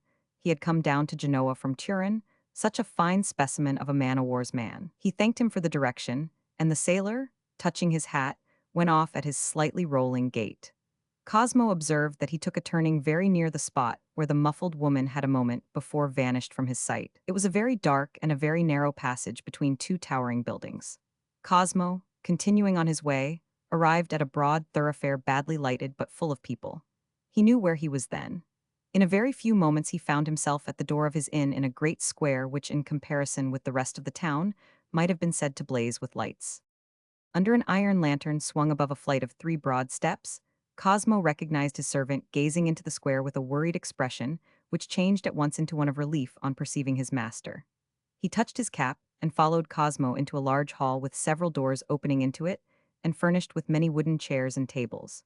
At one of them, bearing 4 candlesticks, several British naval officers sat talking and laughing in subdued tones. A compactly built, clean-shaven person with slightly sunken cheeks, wearing black breeches and a maroon waistcoat with sleeves, but displaying a very elaborate frill to his white shirt, stood in the middle of the floor, glancing about with vigilance, and bowed hurriedly to his latest client. Cosmo returned the greeting of Signor Cantalucci, who, snatching up the nearest candlestick, began to ascend a broad stone staircase with an air of performing a solemn duty.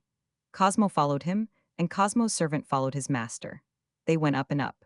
At every flight broad archways gave a view of dark perspective in which nothing but a few drops of dim fire were forlornly visible. At last, Signor Cantalucci threw open a door on a landing, and bowing again. See, my lord, there is a fire. I know the customs and habits of the English. Cosmo stepped into a large and lofty room, where in the play of bright flames, under a heavy and tall mantelpiece, the shadows seemed very much disturbed by his entrance. Cosmo approached the blaze with satisfaction. I had enough trouble to get them to light it, remarked the valet in a resentful tone. If it hadn't been for a jacktar with big whiskers I found down in the hall, it wouldn't be done yet. He came up from the ship with one of these sea officers downstairs. He drove the fellows with the wood in fine style up here for me. He knows the people here. He cursed them each separately by their Christian names, and then had a glass of wine in the kitchen with me. Meantime, Signor Cantalucci, wearing the aspect of a deaf man, had lighted on 2 separate tables 2 clusters of candles which drove the restless gloom of the large apartment halfway up to the ceiling, and retired with noiseless footsteps. He stopped in the doorway to cast a keen glance at the master and the man standing by the fire. Those 2 turned their heads only at the sound of the closing door. I couldn't think what became of you, sir. I was getting quite worried about you. You disappeared without saying anything to me. I went for a walk down to the sea, said Cosmo, while the man moved off to where several cowhide trunks were ranged against the wall. I like to take a look round on arriving at a new place. Yes, sir, but when it got dark I wondered. I tarried on a tower to watch the sunset, murmured Cosmo. I have been doing some unpacking, said the servant, but not knowing how long you mean to stay. It may be a long stay. Then I will go on, sir. That is if you are going to keep this room. Yes, the room will do, Spire, it's big enough. Spire took up one of the two candelabras and retired into the neighborhood of a sort of state bed heavily draped at the other end of the room. There, throwing open the trunks and the doors of closets, he busied himself systematically, without noise, till he heard the quiet voice of his young master. Spire. Yes, sir, he answered, standing still with a pile of shirts on his arm. Is this inn very full? Yes, very, said Spire. The whole town is full of travelers and people from the country. A lot of our nobility and gentry are passing this way. He deposited the shirts on a shelf in the depths of the wall and turned round again. Have you heard any names, Spire? Spire stooped over a trunk and lifted up from it carefully a lot of white neckcloths folded neatly one within the other. I haven't had much time yet, sir, I heard a few. He laid down the neckcloths by the side of the shirts, while Cosmo, with his elbow on the mantelpiece, asked down the whole length of the room. Anybody I know?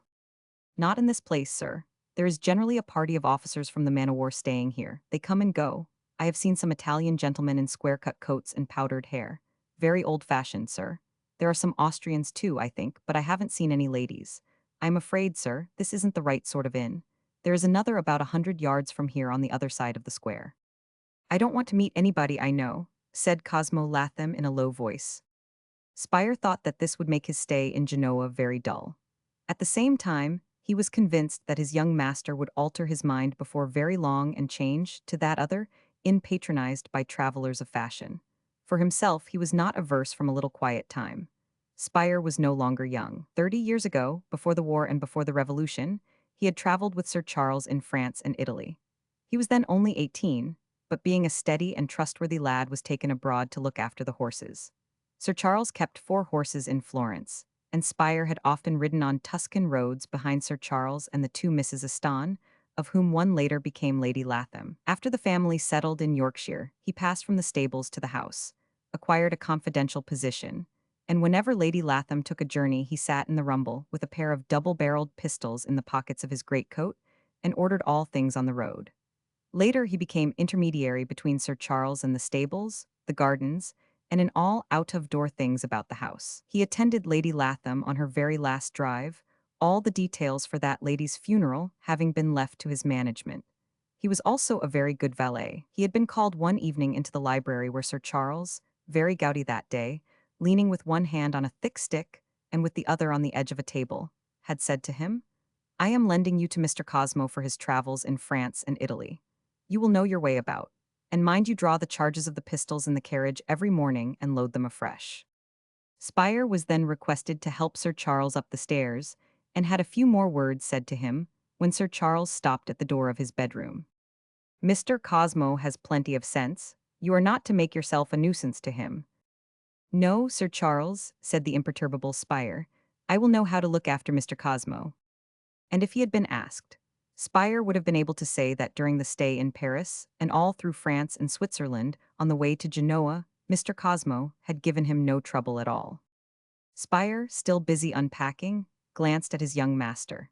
He certainly looked very quiet now, leaning on his elbow with the firelight playing from below on his young thoughtful face with its smooth and pale complexion. Very good-looking indeed, thought Spire. In that thoughtful mood, he recalled very much the Sir Charles of 30 or 35 years ago. Would he too find his wife abroad? There had been women enough in Paris of every kind and degree, English and French and all sorts. But it was a fact that Mr. Cosmo sought most of his company amongst men, of whom also there had been no lack and of every degree. In that, too, the young man resembled very much his father. Men's company. But were he to get caught, he would get caught properly. At any rate for a time, reflected Spire, remembering Sir Charles Latham's rush back to Italy, the inwardness of which had been no more revealed to him than to the rest of the world. Spire, approaching the candelabra, unfolded partly a very fine coat, then refolded it before putting it away on a convenient shelf. He had a moment of regret for his own young days. He had never married, not because there had been any lack of women to set their caps at him, but from a sort of half-conscious prudence. Moreover, he had a notion somehow or other that Sir Charles would not have liked it. Perhaps it was just as well. Now he was carefree, attending on Mr. Cosmo without troubling his head about who had remained at home. Spire, arranging the contents of a dressing case on the table, cast another sidelong look at the figure by the fire. Very handsome. Something like Sir Charles and yet not like. There was a touch of something unusual, perhaps foreign, and yet no one with a pair of eyes in his head could mistake Mr. Cosmo for anything but an English gentleman.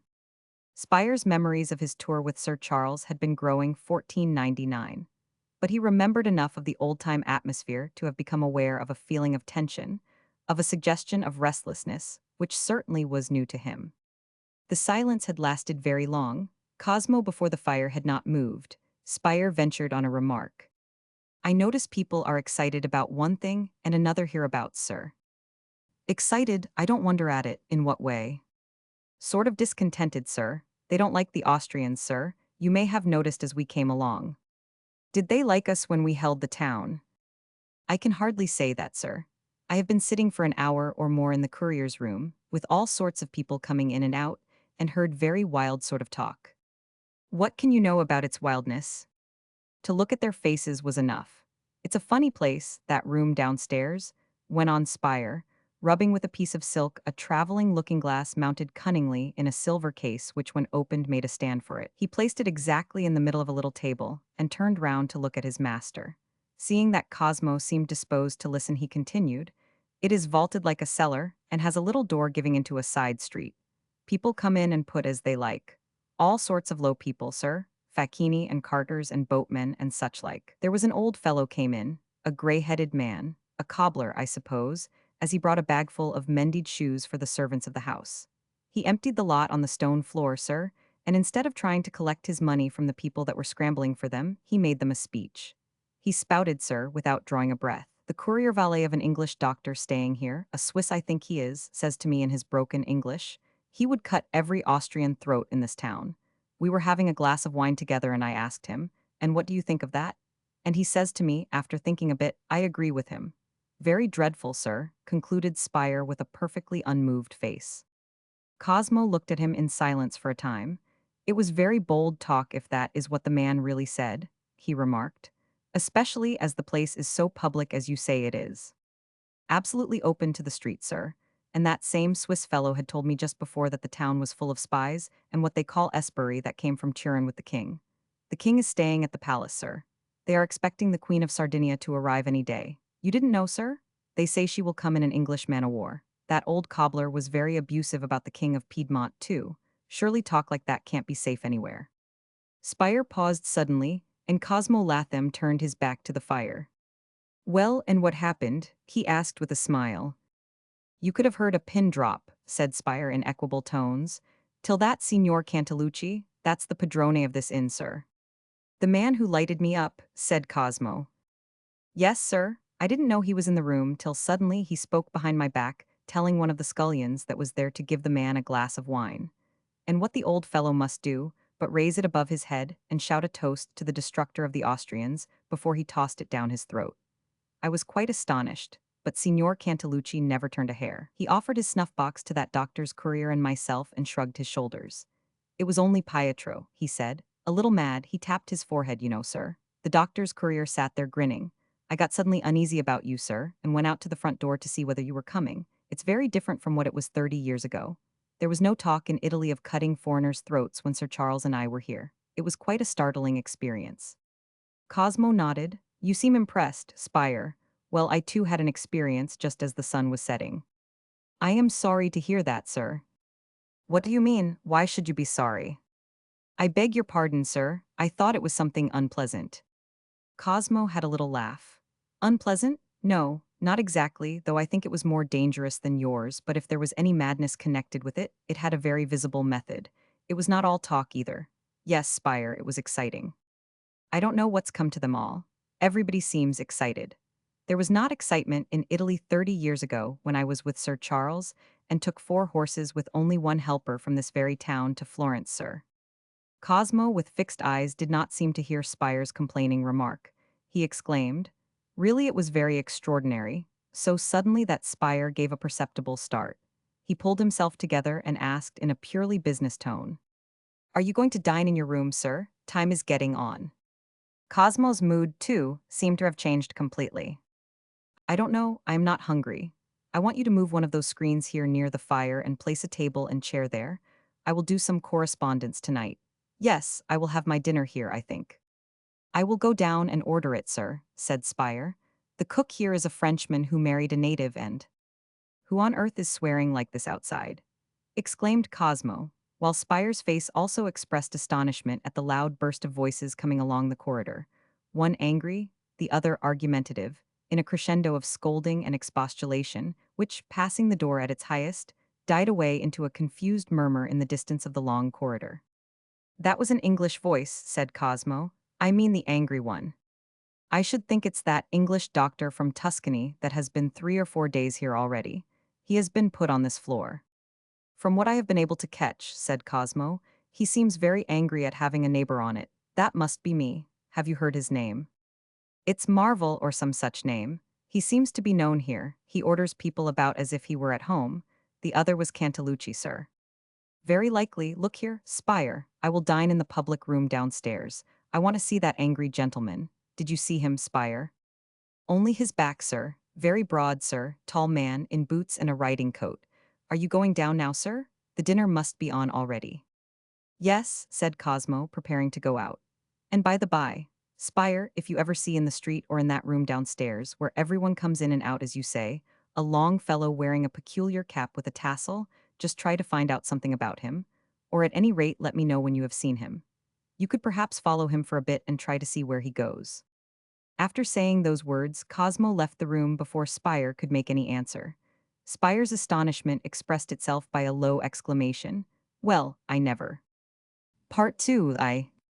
Cosmo descended into a hall now empty and with most of its lights extinguished. A loud murmur of voices guided him to the door of the dining room. He discovered it to be a long apartment with flat pilasters dividing its whitewashed walls and resembling somewhat a convent's refectory. The resemblance was accentuated by the two narrow tables occupying its middle. One of them had been appropriated by the British naval officers, had lights on it, and bristled with the necks of wine bottles along its whole length. The talk round it was confused and noisy. The other, shorter, table accommodated 2 rows of people in somber garments who at first glance struck Cosmo as natives of the town and belonging to a lower station in life. They had less lights, less wine, and almost no animation. Several smaller tables were ranged against the walls at equal intervals, and Cosmo's eye was caught by one of them because of the candles in the sconce on the wall above it having been lighted. Its cloth was dazzlingly white, and Signor Cantalucci, with a napkin in his hand, stood respectfully at the elbow of its sole occupant, who was seated with his back to the door. Cosmo was under the impression that his entrance had been unobserved. But before he had walked half the length of the room, Signor Cantalucci, whose eyes had never ceased darting here and there, while his body preserved its deferential attitude at the elbow of the exclusive client, advanced to meet him with his serious and attentive air. He bowed. Perhaps the signor would not mind sharing the table of his illustrious countryman. Yes, if my countryman doesn't object, assented Cosmo readily. He was absolutely certain that this must be the doctor of whom Spire had spoken. Cantalucci had no doubt that His Excellency's company would be most welcome to his illustrious countryman. Then, stepping aside, he added under his breath, "He is a person of great distinction, a most valued patron of mine." The person thus commended, turning his head ensconced in the high collar of his coat, disclosed to Cosmo a round face with a shaved chin, strongly marked eyebrows, round eyes, and thin lips compressed into a slightly peevish droop which, however, was at once corrected by an attempt at a faint smile. Cosmo, too, produced a faint smile. For an appreciable moment they looked at each other without saying a word while Cantalucci, silent too, executed a profound bow. "Sit down, sir, sit down," said the elder man. Cosmo judged him to be well over 40, raising his voice above the uproar made by the occupants of the naval table, and waving his hand at the empty chair facing his own. It had a high carved back showing some traces of gilding, and the silk which covered it was worn to rags. Cosmo sat down while Cantalucci disappeared, and the man across the table positively shouted, "I am glad," and immediately followed that declaration by an energetic, "Oh damn." He bent over the table. One can't hear oneself speak with that noisy lot. All heroes, no doubt, but not a single gentleman. He leaned back and waited, till the outburst of noisy mirth had died out at the officer's table. The corners of his mouth drooped again, and Cosmo came to the conclusion that face in repose was decidedly peevish. "I don't know what they have got to be so merry about," the other began, with a slight glance at the naval table and leaning forward again towards Cosmo. "Their occupation is gone. Heroes are a thoughtless lot, yet just look at that elderly lieutenant at the head of the table. Shabby coat, old epaulette, he doesn't laugh. He will die a lieutenant on half pay. That's how heroic people end when the heroic times are over. I am glad, said Cosmo steadily, that you recognize at least their heroism. The other opened his mouth for some time before he laughed, and that gave his face an expression of somewhat hard jollity. But the laugh when it came was by no means loud, and had a sort of ingratiating softness. No, no, don't think I am disparaging our sea service. I had the privilege to know the greatest hero of them all. Yes, I had 2 talks with Lord Nelson. Well, he was certainly not. He interrupted himself, and raising his eyes, saw the perfectly still gaze of Cosmo fastened on his face. Then peevishly, what I meant to say was that he at least was indubitably a hero. I remember that I was very careful about what I said to him. I had to be mighty careful then about what I said to anybody. Someone might have put it into his head to hang me at some yardarm or other. I envy your experience all the same, said Cosmo amiably. I suppose your conscience was clear. I have always been most careful not to give my conscience any license to trouble me, retorted the other with a certain curtness of tone which was not offensive. And I have lived now for some considerable time. I am really much older than I look, he concluded, giving Cosmo such a keen glance that the young man could not I help a smile. The other went on looking at him steadily for a while, then let his eyes wander to a door in a distant part of the long room, as if impatient for the coming of the dinner. Then giving it up. A man who has lived actively I say, the last 20 years may well feel as old as Methuselah. Lord Nelson was but a circumstance in my life. I wonder, had he lived, how he would have taken all this. A slight movement of his hand seemed to carry this illusion outside the confines of the vaulted noisy room, to indicate all the out-of-doors of the world. Cosmo remarked that the hand was muscular, shapely, and extremely well cared for. I think there can be no doubt about the nature of his feelings if he were living. Cosmo's voice was exactly noncommittal. His interlocutor grunted slightly. H1000, he would have done nothing but groan and complain about anything and everything. No, he wouldn't have taken it laughing. Very poor physique. Very frightful hypochondriac. I am a doctor, you know. Cantalucci was going to attend himself on his 2 guests. He presented to the doctor a smoking soup tureen enveloped in a napkin. The doctor assumed at once a businesslike air, and at his invitation, Cosmo held out his plate. The doctor helped him carefully. Don't forget the wine, my wine, Anselmo, he said to Cantalucci, who answered by a profound bow. I saved his life once, he continued after the innkeeper had gone away. The tone was particularly significant. Cosmo, partly repelled and partly amused by the man, inquired whether the worthy host had been very 99. The doctor swallowed the last spoonful of soup. Ill, he said. He had a gash that long in his side and a set of 40-pound fetters in his legs. I cured both complaints, not without some risk to myself, as you may imagine. There was an epidemic of hanging and shooting in the south of Italy then. He noticed Cosmo's steady stare, and raised the corners of his mouth with an effect of geniality on his broad, rosy face. In 99, you know, I wonder I didn't die of it too. I was considerably younger then, and my humane instincts, early enthusiasms, and so on had led me into pretty bad company. However, I had also pretty good friends. What with one thing and another, I am pretty well known all over Italy. My name is Martel, Dr. Martel, you probably may have heard. He threw a searching glance at Cosmo, who bowed noncommittally, and went on without a pause. I am the man who brought vaccine to Italy first. Cantalucci was trying to tell me your name, but really I couldn't make it out. Latham is my name, said Cosmo, and I only set foot in Italy for the first time in my life 2 days ago. The doctor jerked his head sideways. Latham, Yorkshire. Yes, said Cosmo, smiling. To be sure, Sir Charles. That's my father. Yes, yes, served in the guards. I used to know the doctor of his regiment, married in Italy. I don't remember the lady's name. Oh, those are old times, might have been 100 years ago. You mean that so much history has been made since? Yes, no end of history, assented the doctor, but checked himself. And yet, tell me, what does it all amount to? Cosmo made no answer. Cantalucci having brought the wine while they talked, the doctor filled 2 glasses, waited a moment as if to hear Cosmo speak, but as the young man remained silent, he said, Well, let us drink then to peace. He tossed the wine down his throat, while Cosmo drank his much more leisurely. As they set down their empty glasses, they were startled by a roar of a tremendous voice, filling the vaulted room from end to end in order to let their honors know that the boat was at the steps. The doctor made a faint grimace. "Do you hear the voice of the British Lion, Mr. Latham?" he asked peevishly. "Ah, well, we will have some little peace now here." Those officers at the naval table who had to go on board rose in a body and left the room hastily. 3 or 4 who had a longer leave drew close together and began to talk low with their heads in a bunch. Cosmo, glancing down the room, seemed to recognize at the door the form of the seaman whom he had met earlier in the evening. He followed the officers out. The other diners, the somber ones, and a good many of them with powdered heads, were also leaving the room. Cantalucci put another dish on the table, stepped back a pace with a bow, and stood still. A moment of profound silence succeeded the noise. "First rate," said Dr. Martle to Cosmo, after tasting the dish, and then gave a nod to Cantalucci, who made another bow and retreated backwards, always with a solemn expression on his face. "Italian cooking, of course, but then I am an old Italian myself. Not that I love them, but I have acquired many of their tastes. Before we have done dining, you will have tasted the perfection of their cookery, north and south, but I assure you are sharing my dinner. You don't suppose that the dishes that come to this table are the same the common customers get." Cosmo made a slight bow. "I am very sensible of the privilege," he said.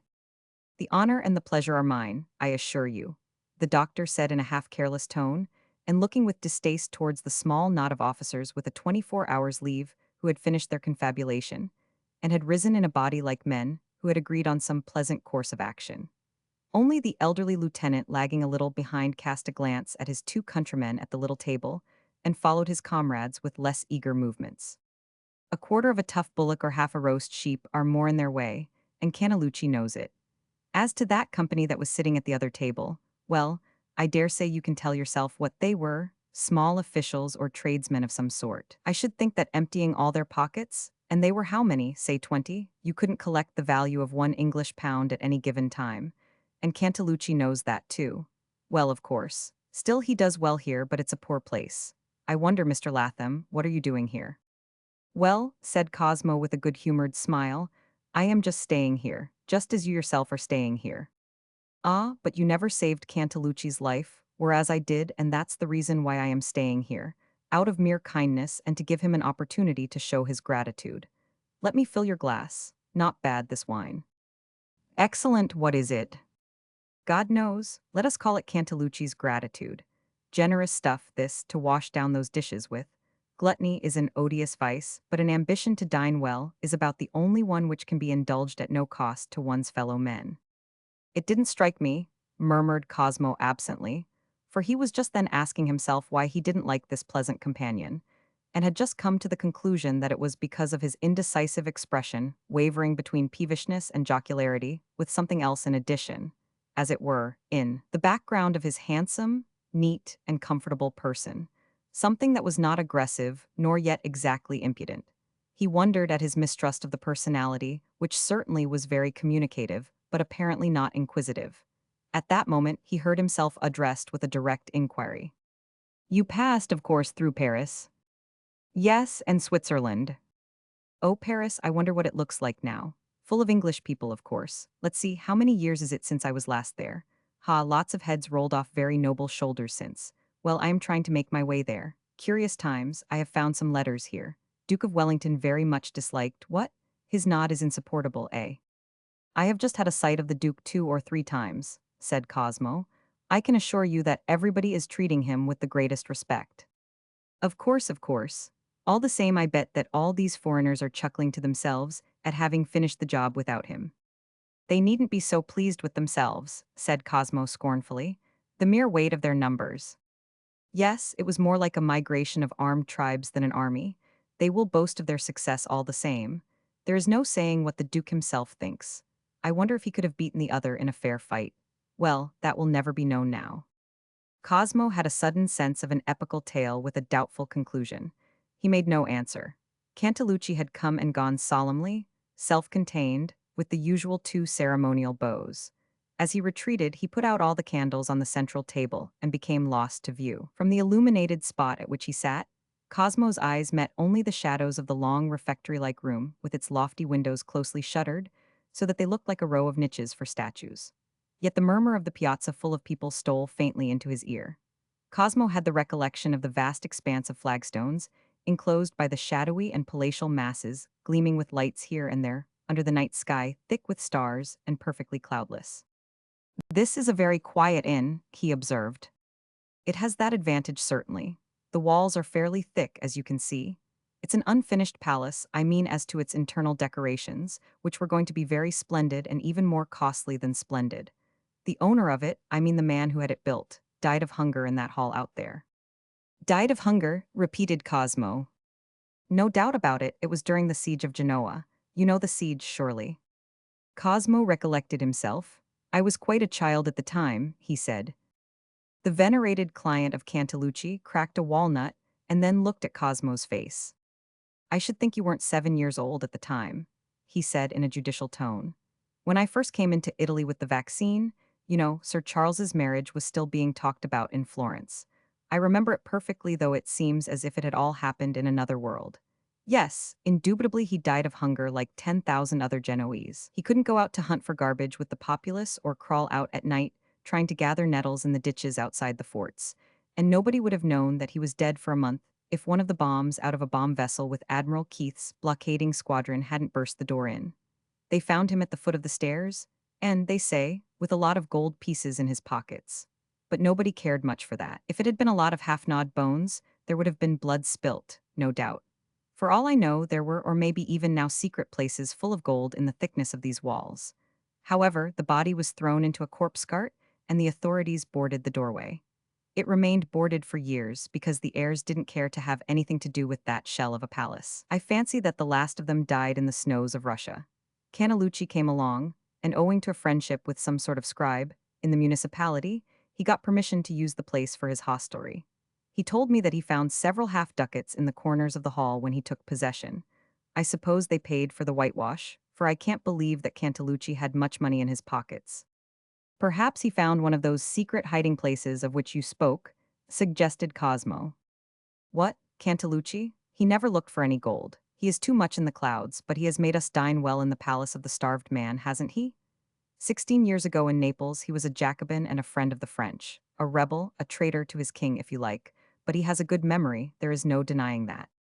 Is he a Neapolitan then? Asked Cosmo. I imagine they were of a different type. God only knows, he was there and I didn't ask him. He was a prisoner of the royalists, of the reactionaries. I was much younger then and perhaps more humane. Flesh and blood couldn't stand in the sight of the way in which they were being treated, men of position, of attainments, of intelligence. The Neapolitan Jacobins were no populace. They were men of character and ideas, the pick of all classes. They were properly liberals. Still, they were called Jacobins, and you may be surprised that I, a professional man and an Englishman. Cosmo, looking up at the sudden pause, saw the doctor sitting with the dull eyes and the expression of a man suddenly dissatisfied with himself. Cosmo hastened to say that he himself was no friend of reactionaries, and in any case not conceited enough to judge the conduct of men older than himself. Without a sign that he had heard a word of that speech, the doctor had a faint and peevish smile. He never moved at all till, after a longish interval, Cosmo spoke again. "Were you expecting somebody that would want to see you this evening?" he asked. The doctor started. "See me? No, why do you ask?" "Because within the last 5 minutes somebody has put his head twice through the door, and as I don't expect either a visitor or a messenger, I thought he was looking for you. I don't know a single soul here." The doctor remained perfectly unmoved. Cosmo, who was looking towards the distant door, saw the head again, and this time shouted at it in inquiry. Thereupon the owner of the head entered and had not advanced half the length of the room before Cosmo recognized in him the portly figure of Spire. To his great surprise, however, Spire, instead of coming up to the table, made a vague gesture and stopped short. This was strange conduct. The doctor sat completely unconscious, and Cosmo took the course of excusing himself and following Spire, who, directly he had seen his master rise, had retreated rapidly to the door. The doctor did not rouse himself to answer, and Cosmo left him leaning on his elbow in a thoughtful attitude. In the badly lighted hall, he found Spire waiting for him between the foot of the stairs and the door which Cosmo presumed was leading to the offices of the hotel. Again, Spire made a vague gesture which seemed to convey a warning, and approached his master on tiptoe. "Well, what is it? What do you mean by flourishing your arm at me like this?" asked Cosmo sharply, and Spire ventured on a warning SSH. Why, there is nobody here, said Cosmo, lowering his voice nevertheless. I wanted to tell you, sir, I have seen that fellow. What fellow? Oh yes, the fellow with the cap. Where did you see him? He is here, said Spire, pointing to the closed door. Here? What could a man like that want here? Did you speak to him?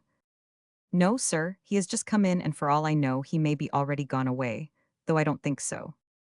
Oh, you don't think so? Do you know what he has come for? Spire made no answer to the question, but after a short silence, I will go and see, and if you stand where you are, sir, you will be able to look right into the room. He may not be the man. Without waiting for an answer, he moved towards the closed door and threw it wide open. The room, very much like the dining room but smaller, was lighted gloomily by two smoky oil lamps hanging from the ceiling, over a trestle table having a wooden bench on each side.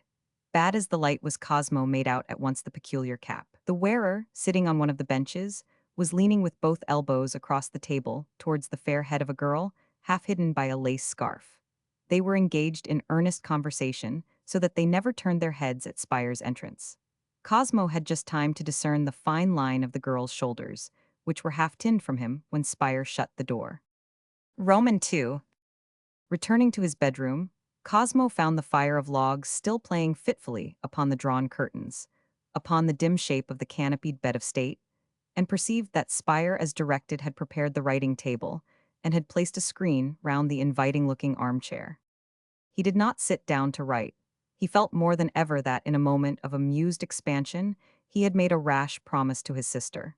The difficulty in keeping it had confronted him for the first time in Paris. Henrietta would have liked to hear of people he met, of the great world indulging in the newfound freedom of travel, the English, the French, the Poles, the Germans.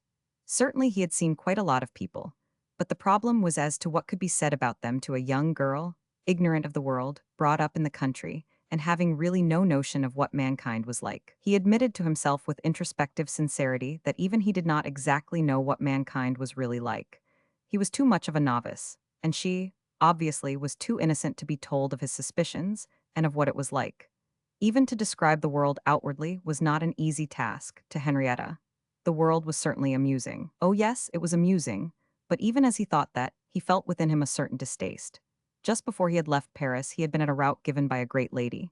There was a fellow there who somehow became suspected of picking pockets. He was extremely ugly and therefore attracted notice. The great lady, asked if she had invited him, denied ever having seen him before, but he assured her that he had spoken to her already that evening. Her ladyship then declared that if he was really the man he gave himself out to be, she was not aware that he was in Paris. She imagined him to be in Ireland. Altogether, a peculiar story.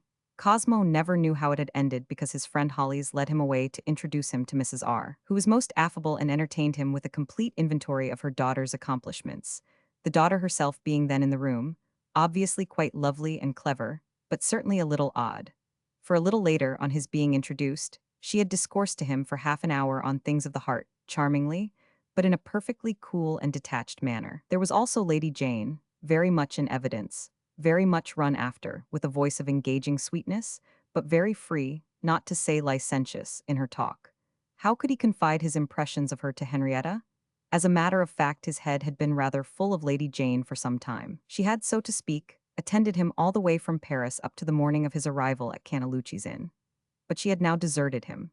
Or was it his mind that had dropped her out of a haunting actuality into that region, where the jumble of one's experiences is allowed to rest?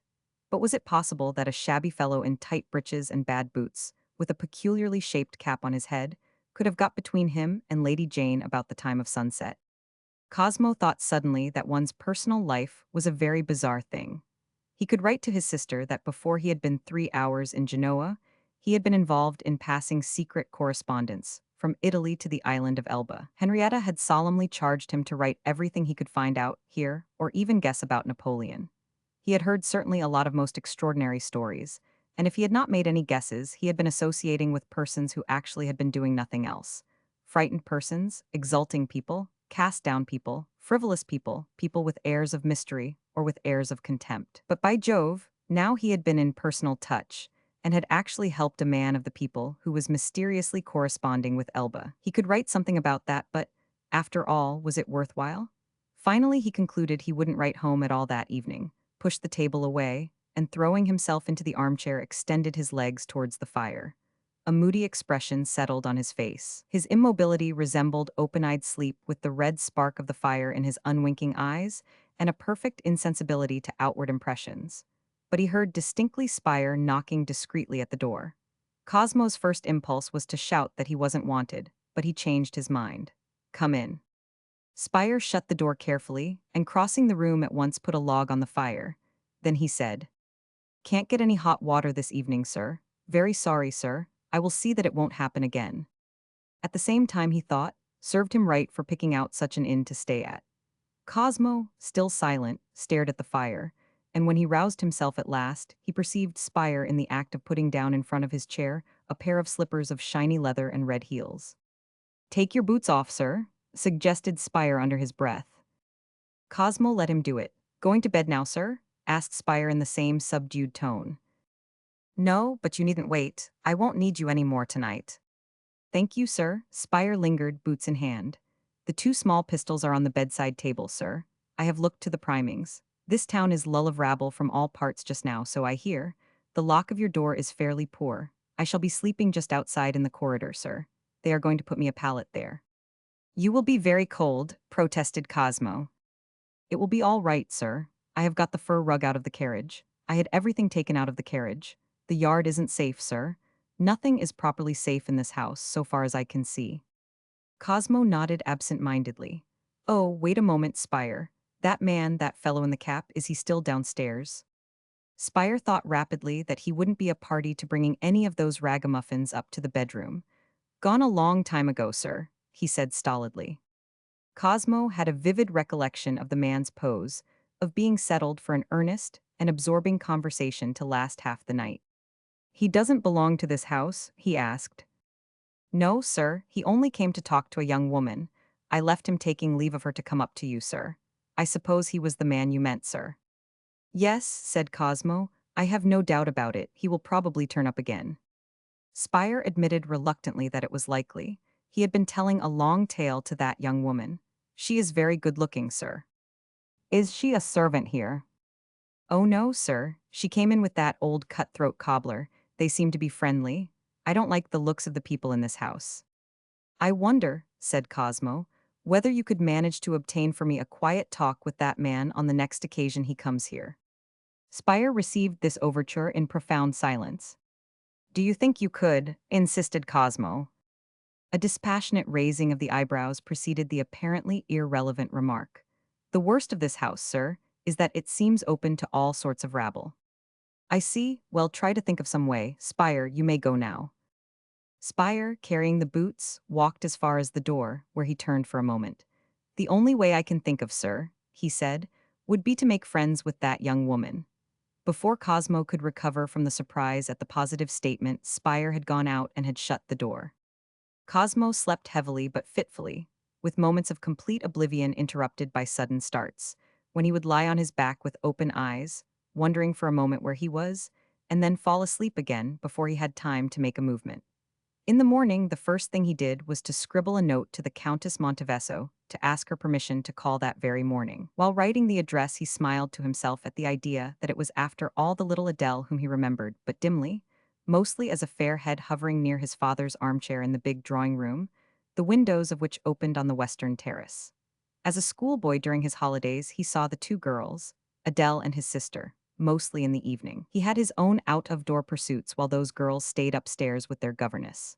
Remembering how he used to catch glimpses of them, the fair and the dark, walking in the park, he felt a greater curiosity to see the Countess de Monteveso than if he had never seen her before. He found it impossible to represent her to himself grown up, married for years, the daughter of an ambassador. When the family of Darman departed from Latham Hall, it was as if a picture had faded, a picture of faces, attitudes, and colors, leaving untouched the familiar background of his Yorkshire home, onto which he could never recall them distinctly. He would be meeting a complete stranger, and he wondered whether that lady, who, young as she still was, had lived through tragic times and had seen so many people, would remember him at all. Him personally. For as to his home, he had no doubt she had not forgotten. Neither the stones, nor the woods, nor the streams. And as to the people, Cosmo had a distinct notion that she was more familiar with his father than he and Henrietta ever had been. His father was not a man whom anybody could forget, and that Countess of Monteveso, more difficult for him to imagine than a complete stranger, would remember his mother better than he could himself. She had seen so much more of her day after day for something like 3 years, whereas he was at home only at intervals, and while there took Lady Latham for granted, a kind, serene presence, beautifully dressed. He handed the note to Spire with orders to send it off by one of the ragged idlers about the hotel door. There would be an answer. Then, approaching the window, he perceived that he could not see very much out of it. It was too high above the piazza, which furthermore was masked by the jutting balconies. But the sky was blue with a peculiar deep brilliance, and the sunlight slanted over the roofs of the houses on the other side of the piazza. When he opened the window, the keen, pure air roused his vitality. The faint murmur of voices from below reached him very much as it had reached him downstairs the night before through the closed shutters of the dining room, as if the population of the town had never gone to bed. While Spire was serving his breakfast in his room, he wondered what the Countess of Monteveso would look like. The same fair head but higher above the ground, and with the hair no longer flowing over the shoulders, but done up no doubt most becomingly, and perhaps turned darker with age. It would be the hair of the daughter of an ambassador, able to judge of men and affairs, a woman of position, a very fine lady. Perhaps just a fine lady, but the memory of the child came to him with renewed force, gracious, quiet, with something timid and yet friendly in all its gestures, with his father's hand smoothing the fair hair. No, not merely a fine lady. Cosmo had no inborn aptitude for mere society life. Though not exactly shy, he lacked that assurance of manner which his good looks and his social status ought to have given him. He suspected there was too much mockery in the world, and the undoubted friendliness he had met with, especially from women, seemed to him always a little suspect, the effect not of his own merit, of which he had no idea, but of a shallow, good-natured compassion. He imagined himself awkward in company. The very brilliance of the entertainments, of which he had seen already a good many, was apt to depress his spirits. Often during talk with some pretty woman he would feel that he was not meant for that sort of life, and then suddenly he would withdraw into his shell. In that way he had earned for himself the reputation of being a little strange. He was to a certain extent aware of it, but he was not aware that this very thing made him interesting. A gust of diffidence came over him while he was trying to eat some breakfast. I really don't want to see that countess, he thought. Then, remembering the intonation in his father's voice when talking of Adele, he wondered whether perchance he would find an uncommon personality. Cosmo had a profound belief in his father, though he was well aware that he had never understood him thoroughly. But if she is a woman out of the common, he reflected further, then she can't possibly be interested in a rough schoolboy grown into a young man of no particular importance. No doubt she would be amiable enough. Clear away all these things, Spire, he said, and go downstairs to see if the messenger is back. The messenger was not back yet, and assisted by Spire, Cosmo began to dress himself with extreme care. The tying of his neckcloth was an irritating affair, and so was Spire's perfectly wooden face while he was holding up the glass to him for that operation. Cosmo spoiled 2 neckcloths and became extremely dissatisfied with the cut and color of various articles of attire, which Spire presented to him one after another. The fashions for men were perfectly absurd. By an effort of mind, Cosmo overcame this capricious discontent with familiar things and finished his dressing. Then he sent Spire once more downstairs to inquire if the messenger was back. Obediently, Spire disappeared, but once gone it did not seem as though he meant to return at all. There was no Spire. There was no bell-pull in the room either. Cosmo stuck his head out through the door. Absolute silence reigned in the well of the stairs. A woman in black, on her knees beside a pail of water and scrubbing the floor of the corridor, looked up at him. Cosmo drew his head in. She was a pitiful hag. He was sure of a gracious reception, of course. He was also sure of meeting a lot of people of all sorts. He wondered what sort of society she received. Everybody, no doubt. Austrians, Italians, French, all the triumphant reactionaries, all the depressed heads bobbing up again after the storm, venomous, revengeful, oppressive, odious. What the devil had become of Spire? The long window right down to the floor had remained open. Suddenly the sound of a drum reached Cosmo's ears. Stepping out on a balcony, he saw a company of infantry in white coats marching across a distant corner of the piazza. Austrians? Yes, their time had come. A voice behind him said, "The messenger is back, sir." Cosmo stepped in and saw Spire empty-handed. "There's a verbal answer, sir." "What is it? You haven't spoken with the messenger, have you?" I have seen him, sir, but I got the message through the innkeeper. He speaks a little English. The lady would be glad to see you as soon after the fourth hour as possible. They have their own way of reckoning time, but as far as I can understand it, sir, it means something between 10 and 11. At any rate, it's what Cantalucci says, and he can tell the time by an English watch all right. Shut the window, Spire. I don't want to hear that drum. Yes, it would mean as soon after 10 as possible, but why has the fellow been so long? Is it very far? No, sir, I think it's quite close, really. He was so long because he has been trying to give your note to the lady herself, and there was some difficulty about it. That innkeeper tells me that instead of handing it to the porter, the fellow got in through the kitchen door and was dodging about a passage for some time. Cosmo looked fixedly at Spire, whose face expressed no opinion whatever on those proceedings. Dodging in a passage, repeated Cosmo, but did he see the lady herself? Apparently not, sir. Cantalucci slanged him for being so long, but he said he thought he was acting for the best. He would have been there, yet if a black woman hadn't come along and snatched the letter out of his hand. It was she too who brought down the message from the lady. Oh, yes, said Cosmo. Don't you remember there was a black maid? Yes, sir, I remember perfectly well, in the housekeeper's room. She learned to talk English very quickly, but she was a little spitfire. Was she? Spire busied himself in brushing Cosmo's hat, while he remarked in an explanatory tone, "She could never understand a joke, sir." He attended Cosmo into the hall, where Cantalucci, with his usual intense gravity and a deep bow, asked whether the signor would want a carriage.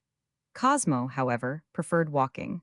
Therefore, the youth who had taken Cosmo's note was directed to guide the English milord to the Palazzo Brignoli. He had a tousled head of hair and wore a jacket that might have belonged at one time to a hussar's uniform, with all its trimmings and buttons cut off and a ragged hole in each elbow. His cheeks were sunken, his eyes rolled expressively, and his smile discovered a set of very sound teeth. "Si, Palazzo Rosso," he said. Cantalucci explained in his imperturbable and solemn manner that the populace gave that name to the palace on account of the red granite of which it was built, and the thin-faced lad, bounding forward, preceded Cosmo across the piazza, looking over his shoulder from time to time. Cosmo's doubts and apprehensions disappeared before the inevitable charm and splendor of the town.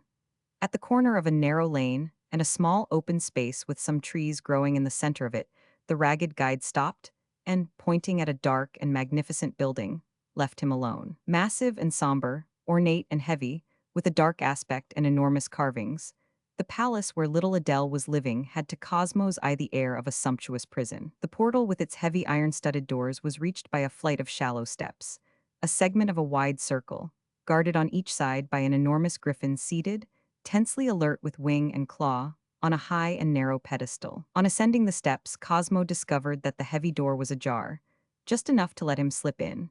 And, at once, from the gloom of the arched passage, he saw the inner sunshine on the oleanders of the inner court, flagged with marble, from whence a broad staircase ascended to the colonnaded gallery of the first floor. Cosmo had seen no porter or other living soul, and there was no sound of any sort, no appearance of movement anywhere. Even the leaves of the oleanders kept perfectly still. In the light of the morning, a slanting shadow cut the western wall into two triangles, one dark, the other glowing as with a red fire, and Cosmo remained for a moment spellbound by a strong impression of empty grandeur, magnificence, and solitude.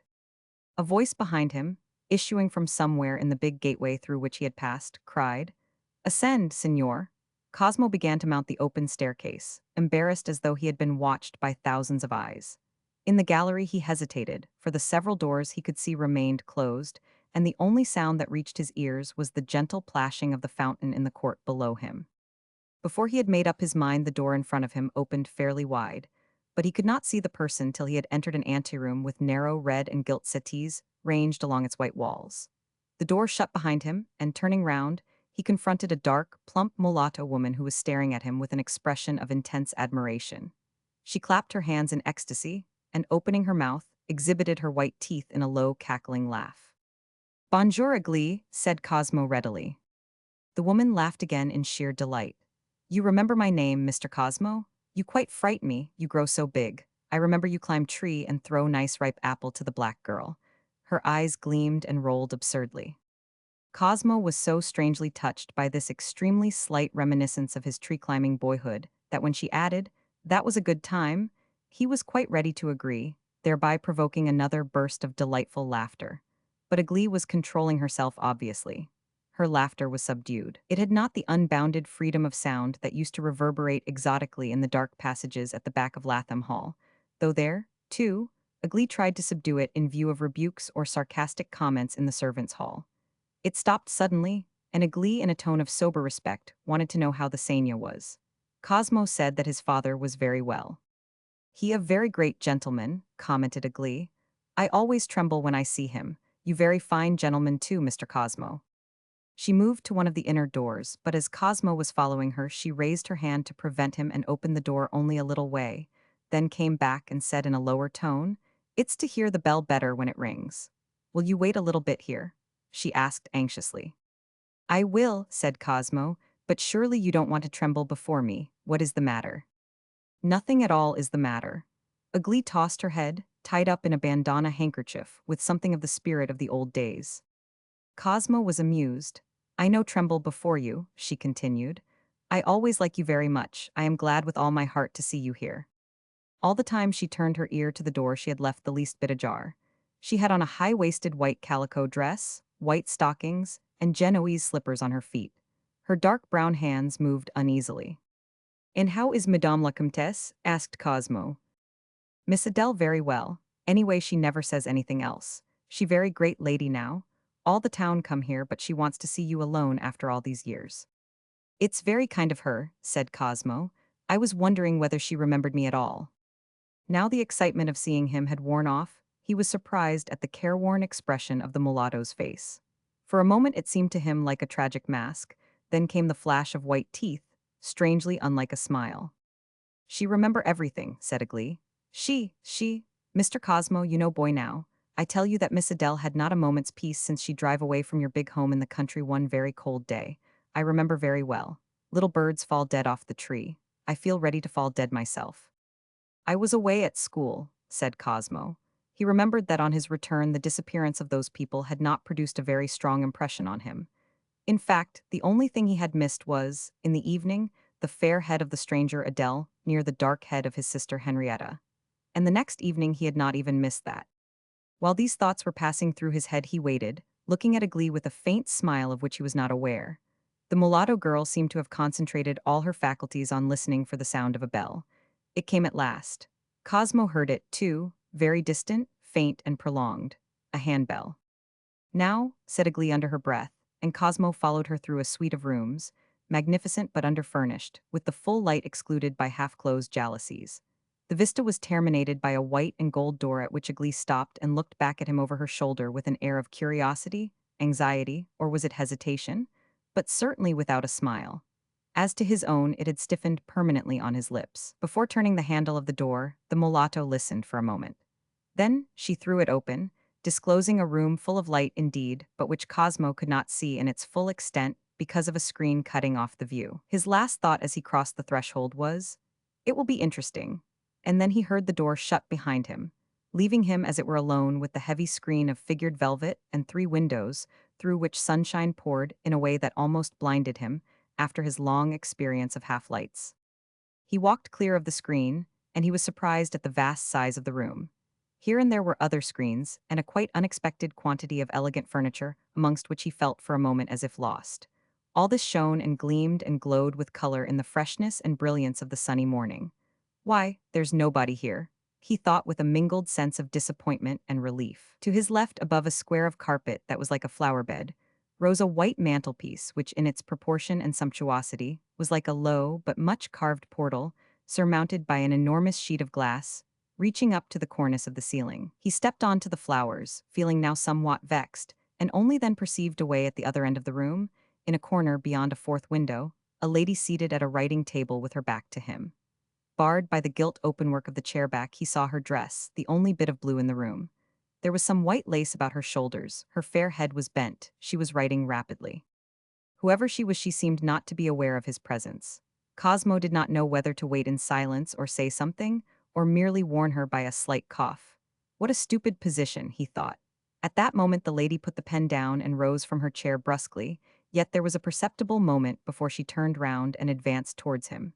She was tall, but for the manner of his introduction, which could leave no room for doubt, the impression that this could not be the lady he had come to see would have been irresistible.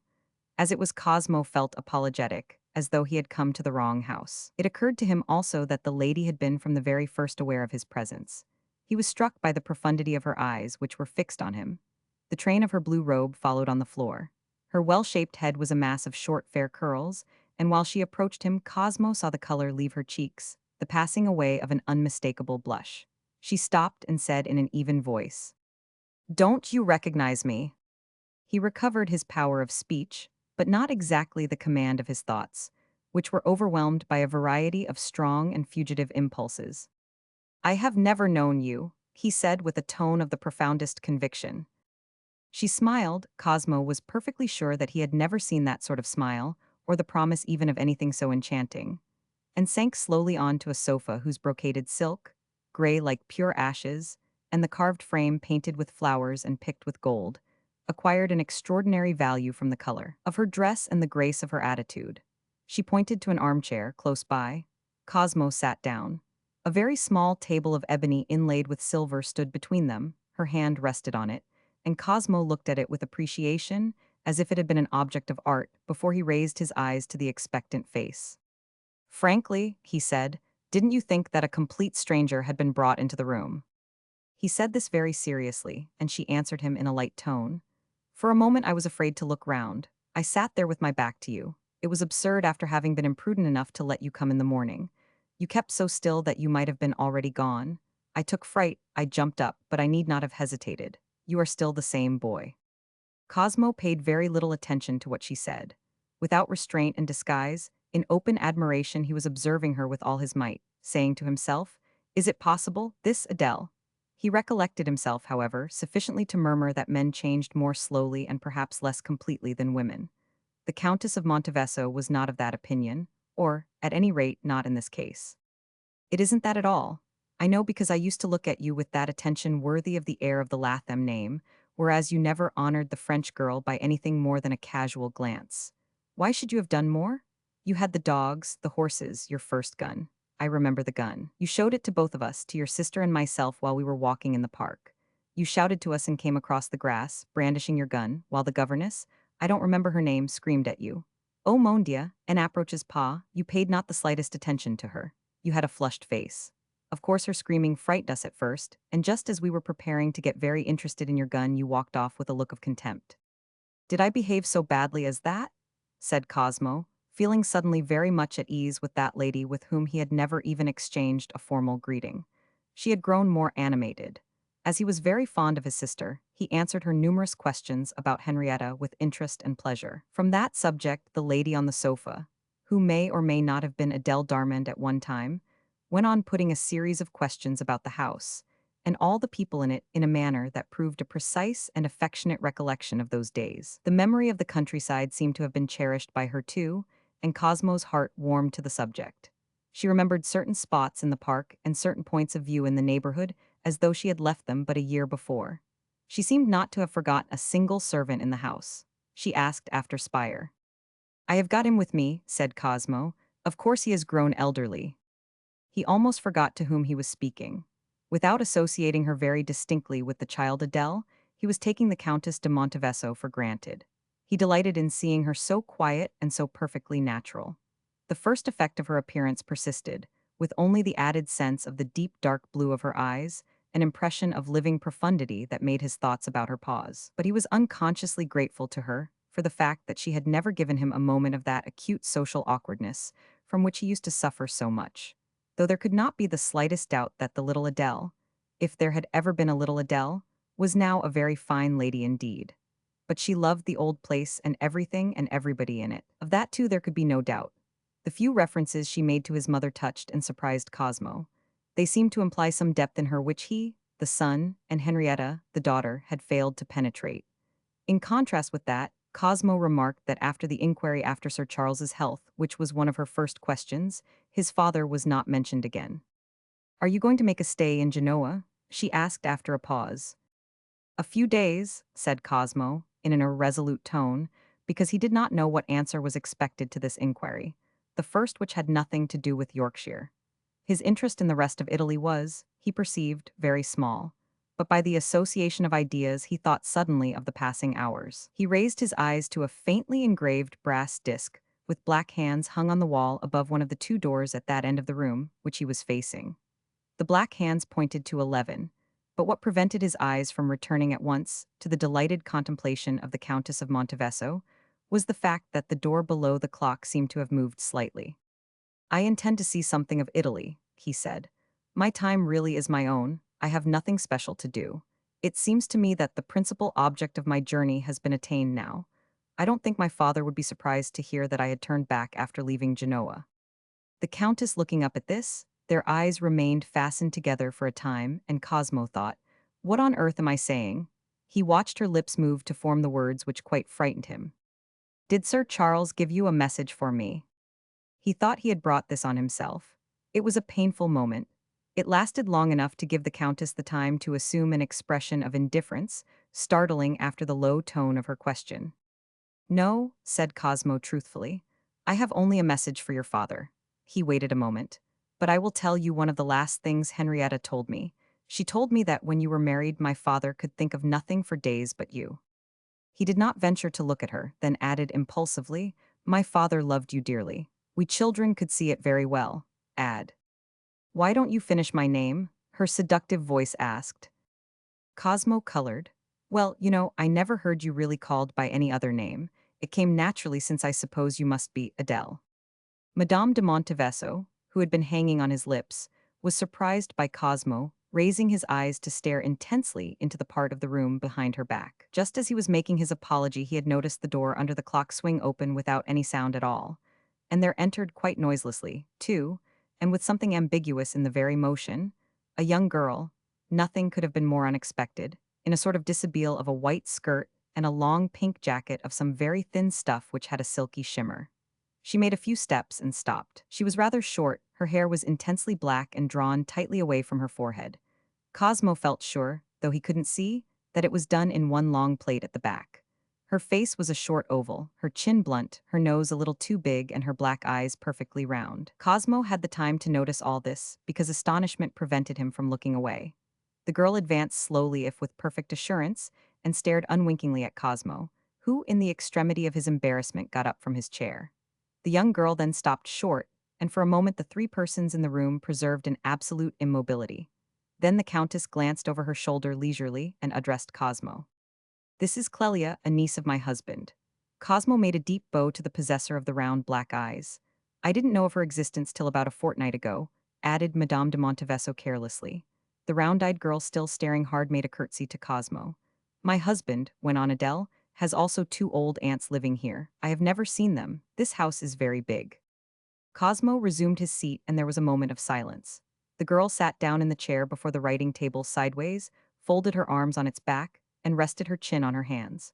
Her round eyes examined Cosmo with a sort of animal frankness. He thought suddenly that it was time to bring his visit to an end. He would have risen at once but for the Countess de Montevesso beginning to speak to him, still in English. She seemed to have guessed what was passing through his mind. "Don't go yet for a moment," she said, in a perfectly unconcerned voice, then paused. "We were talking about your father." "As to him," said Cosmo, "I have nothing more to say. I have told you all the truth as far as I am certain of it." She inclined her head slowly, and in the same level voice. "The court is here and most of the foreign ambassadors. We are waiting here for the arrival of the Queen of Sardinia, who may or may not come within the next month or so. This is considered a good post of observation, but there is very little to observe just now from the diplomatic point of view. Most of us have exhausted almost all emotions. Life has grown suddenly very dull. We gossip a little about each other. We wait for the end of the Vienna Congress and discuss the latest rumor that floats about. Yes, the play is over, the stage seems empty. If I were you, I would stay a little longer here." "I certainly mean to stay here for some time," declared Cosmo with sudden resolution. "That's right," she continued in the same indifferent tone. "But wait a few days before you write home. You have awakened old memories in me. Inconceivably distant," she went on in a voice more expressionless than ever, "and the dormant feelings of what seems quite another age." Cosmo smiled at this. The girl with round eyes was keeping perfectly still with her watchful stare. Madame de Montevesso seemed to read Cosmo's thoughts. Yes, she insisted. I feel very old and everything is very far. I am 26 and I have been married very nearly 10 years now. Cosmo, looking at her face, thought that those had been the most agitated 10 years of European history. He said, I have no doubt that Yorkshire must seem very far away to you. I suppose you write very often home, she said. Cosmo defended himself from being one of those people who write letters about their travels. He had no talent for that. And then what could one write to a young girl like Henrietta, and to a man as austere as his father, who had so long retired from the world? Cosmo had found it very difficult. Of course, he took care to let them know pretty often that he was safe and sound. Adele could see this point of view. She seemed amused by the innocent difficulties of a young man having no one but a father and a sister to write to. She ascertained that he had no intimate friend left behind to whom he could confide his impressions. Cosmo said he had formed none of those intimacies that induce a man to share his innermost thoughts and feelings with somebody else. Probably your father was like that too, said Madame de Montevesso. I fancy he must have been very difficult to please and still more difficult to conquer. Oh, as to that, said Cosmo, I can safely say I've never been conquered, and he laughed boyishly. He confessed further that he had the habit of thinking contradictorily about most things. My father was never like that, he concluded. The gravity with which she listened to him now disconcerted him secretly. At last, she nodded, and opined that his difficulties had their source in the liveliness of his sympathies. He declared that he suffered most at times from the difficulty of making himself understood by men of his own age. And the women? She asked quietly. Oh, the women, he said without the slightest levity. One would not even try. He raised his eyes and, obeying a sudden impulse, added, I think that perhaps you could understand me. That would be because I am so much older, she said. Cosmo discovered in her delicately modeled face, with all its grace and freshness of youth, an interrogative profundity of expression, the impress of the problems of life and the conflicts of the soul. The great light of day had treated her kindly. Bathed in the sunshine entering through the four windows, she appeared to him wonderful in the glow of her complexion, in the harmony of her form, and the composed nobility of her attitude. He felt this wonderfulness of her whole person in some sort physically, and thought that he had looked at her too long. He glanced aside and met the dark girl's round, unwinking stare of a cat ready to fly at one. She had not moved a hair's breadth, and Cosmo felt reluctant to take his eyes off her exactly as though she had been a fierce cat. He heard the voice of the Countess of Montevesso and had to turn to her. Well, wait a few days before you write home about Genoa. I had a mind to begin a letter yesterday, he said. What, already, only a few hours after your arrival? Yes, Henrietta is very anxious to hear everything relating to the Emperor Napoleon. Madame de Montevesso was genuinely surprised. Her voice lost its equable charm, while she asked what on earth could he have had to tell of Napoleon that he could not have written to her from Paris. Yes, he is in everybody's thoughts and on everybody's lips there, he said. Whenever three people come together, he is the presence that is with them. But last night, he was on the point of telling her of his adventure on the tower when she struck in. The Congress will put an end to all that presently. It checked Cosmo's expansiveness, and he said instead, it's very possible, but last night on arriving here, I experienced a curious sensation of his nearness. I went down in the evening to look at the port.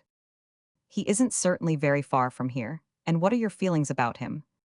Oh, he rejoined lightly, as about everything else in the world contradictory. Madame de Montevesso rose suddenly, saying, I won't ask you then as to your feelings about myself. Cosmo stood up hastily. He was a little the taller of the two, but their faces were nearly on a level.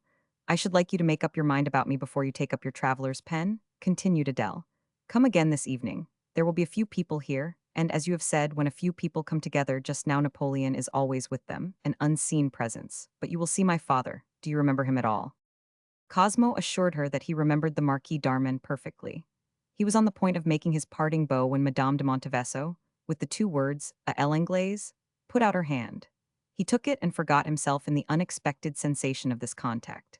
He was in no haste to release it when, to his extreme surprise, with a slight movement of her eyes towards the girl at the writing table, Madame de Montevesso said, Did you ever see anything like that? Cosmo was taken completely aback. He dropped her hand. He did not know what to say, and even if it was proper for him to smile. Madame de Montevesso continued in a voice betraying no sentiment of any kind, I can never be sure of my privacy now. Do you understand that I am her aunt? She wanders all over this palazzo very much like a domestic animal, only more observant, and she is by no means an idiot. Luckily, she knows no language but Italian. They had been moving slowly towards the other end of the room, but now Madame de Montevesso stopped and returned Cosmo's parting bow with a slight inclination of her head. Before passing round the screen between him and the door, Cosmo glanced back. The girl on the chair had not stirred. He had half a hope that the mulatto maid would be waiting for him, but he saw no one. As he crossed the courtyard, he might have thought himself leaving an uninhabited house, but the streets through which he made his way to his inn were thronged with people. The day was quite warm. Already on the edge of the pavements, here and there was a display of flowers for sale, and at every turn he saw more people who seemed carefree, and the women with their silken shoes and the lace scarves on their heads appeared to him quite charming. The plaza was a scene of constant movement. Here and there a group stood still, conversing in low voices but with expressive gestures. As he approached his hotel, he caught an evanescent sight of the man he had met on the tower. His cap was unmistakable.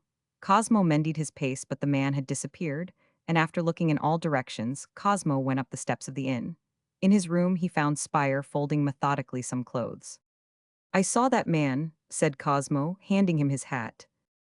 "Was he following you, sir?" asked Spire. "No, I saw his back quite near this house." "I shouldn't wonder if he were coming here," opined Spire. "In any case, I wouldn't have spoken to him in the piazza," said Cosmo. "Much better not, sir," said the servant. "After all," said Cosmo, "I don't know that I have anything to say to him." From these words Spire concluded that his master had found something more interesting to occupy his mind. While he went on with his work he talked to Cosmo, who had thrown himself into an armchair, of some repairs needed to the carriage, and also informed him that the English doctor had left a message asking whether Mr. Latham would do him the honor to take his midday meal with him at the same table as last night. After a slight hesitation, Cosmo assented, and Spire, saying that he would go and tell them downstairs, left the room. In the solitude favorable to concentration of thought, Cosmo discovered that he could not think connectedly, either of the fair curls of the Countess de Montevesso or of the vague story of her marriage. Strictly speaking, he knew nothing of it, and this ignorance interfered with the process of consecutive thinking, but he formed some images and even came to the verge of that state in which one sees visions. The obscurity of her past helped the freedom of his fancies. He had an intuitive conviction that he had seen her in the fullest brilliance of her beauty and of the charm of her mind. A woman like that was a great power, he reflected, and then it occurred to him that, marvelous as she was not her own mistress. Some church clock striking loudly the hour roused him up, but before he went downstairs, he paced the floor to and fro several times.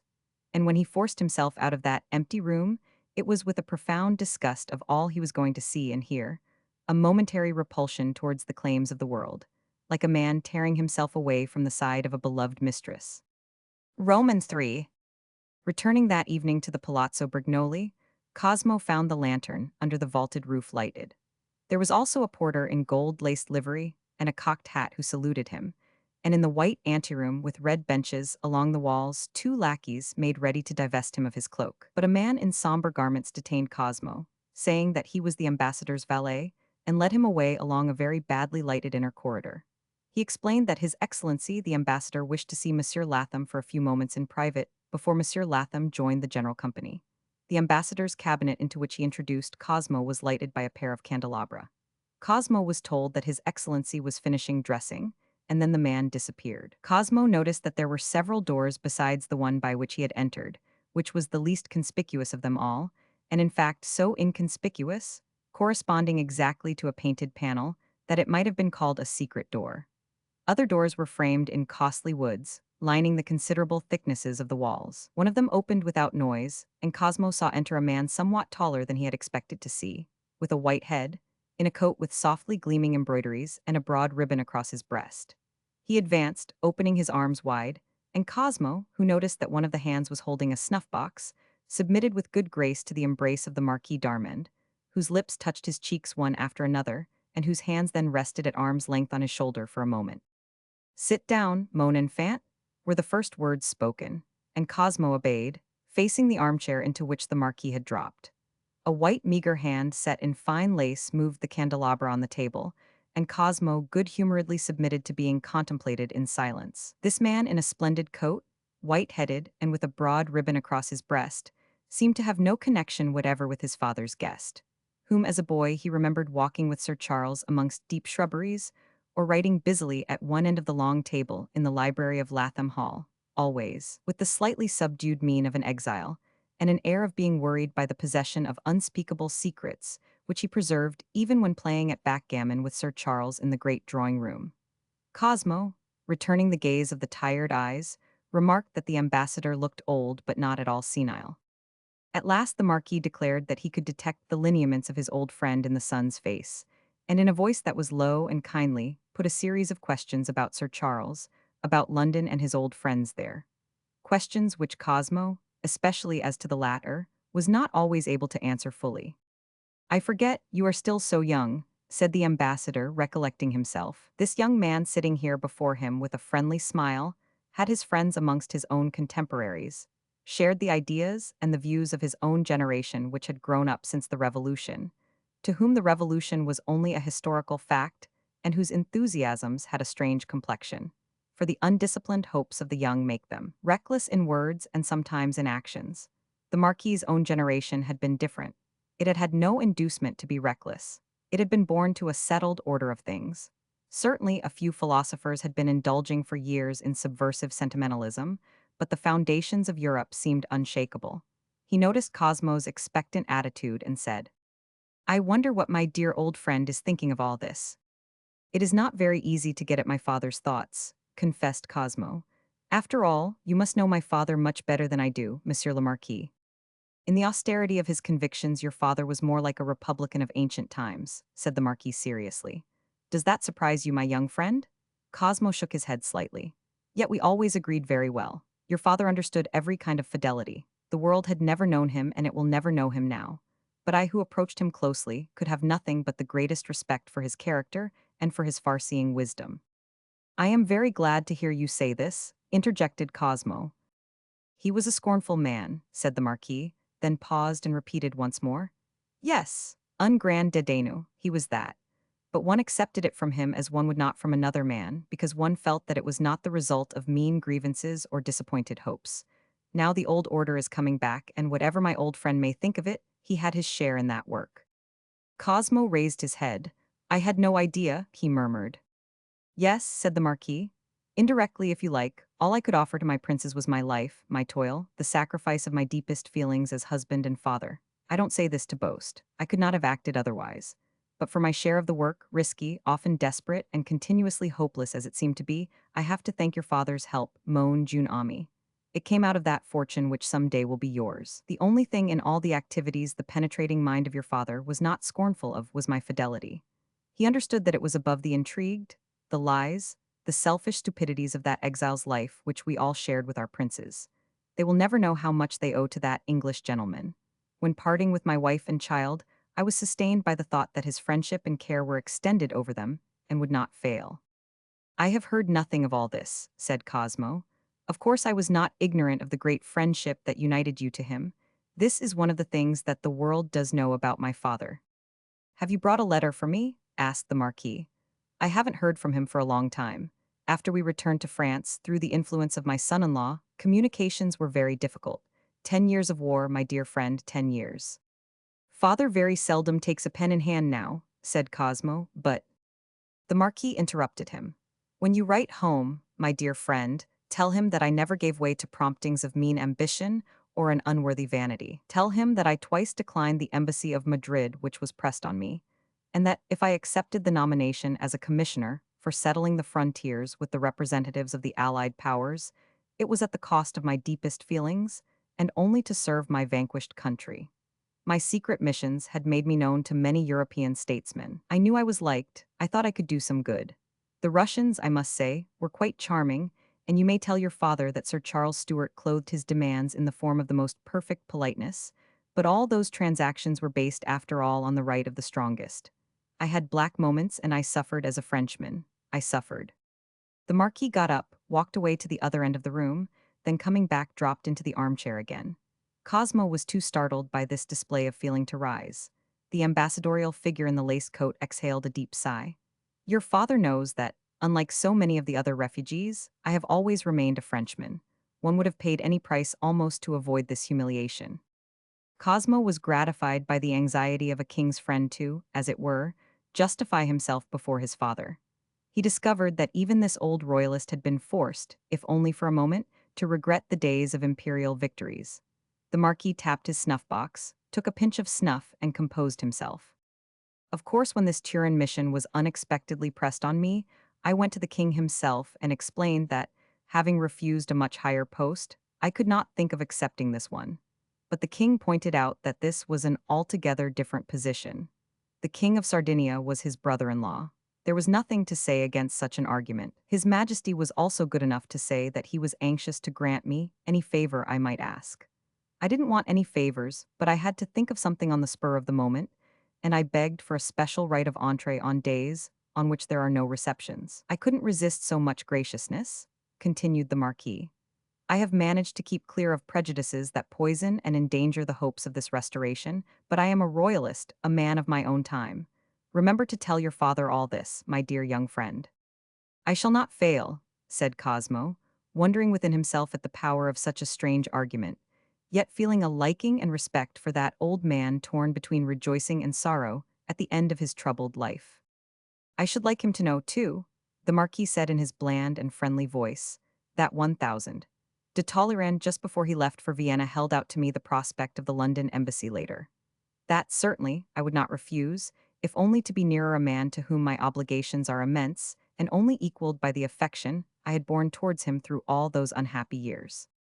My father, began Cosmo, I ought to have given you his message before, told me to give you his love, and to tell you that, when you are tired of your grandeurs, there is always a large place for you in his house. Cosmo was surprised at the sudden movement of the Marquis, who leaned over the arm of his chair and put his hand over his eyes.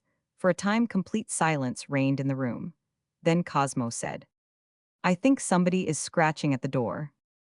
The Marquis sat up and listened, then raising his voice, You may come in. The man in black clothes, entering through the hidden door, stopped at some distance in a respectful attitude. The Marquis beckoned him to approach, and the man, bending to his ear, said in a low voice which was, however, audible to Cosmo, He is here. The Marquis answered in an undertone, He came rather early.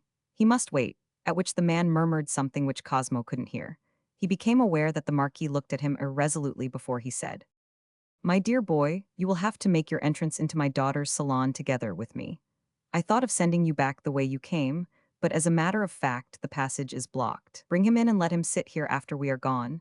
He directed the man in black, and Cosmo only then recognized Bernard, the servant of proved fidelity in all the misfortunes of the Darman family. Bernard withdrew without responding in any way to Cosmo's smile of recognition. In my position, continued the Marquis, I have to make use of agents more or less shady. Those men often object to being seen. Their occupation is risky. There is a man of that sort waiting in the corridor. Cosmo said he was at the Marquis's orders, but the ambassador remained in the armchair, tapping the lid of his snuff-box slightly. You saw my daughter this morning, I understand. Cosmo made an assenting bow. Madame de Montevesso had done him the honor to receive him in the morning. You speak French very well, said the Marquis. I don't really know why the English are supposed to be bad linguists. We French are much worse. Did you two speak French together? No, said Cosmo. We spoke in English. It was Madame de Montevesso's own choice. She hasn't quite forgotten it, has she? It struck me, said Cosmo, that your daughter has forgotten neither the language nor the people, nor the sights of her early life. I was touched by the fidelity of her memory and the warmth of her feelings. His own tone had warmth enough in it to make the Marquis look up at him. There was a short pause. None of us are likely to forget those days of noble and infinite kindness. We were but vagrants on a hostile earth. My daughter could not have forgotten, as long as there is anybody of our name left. The Marquis checked himself abruptly, but almost at once went on in a slightly changed tone.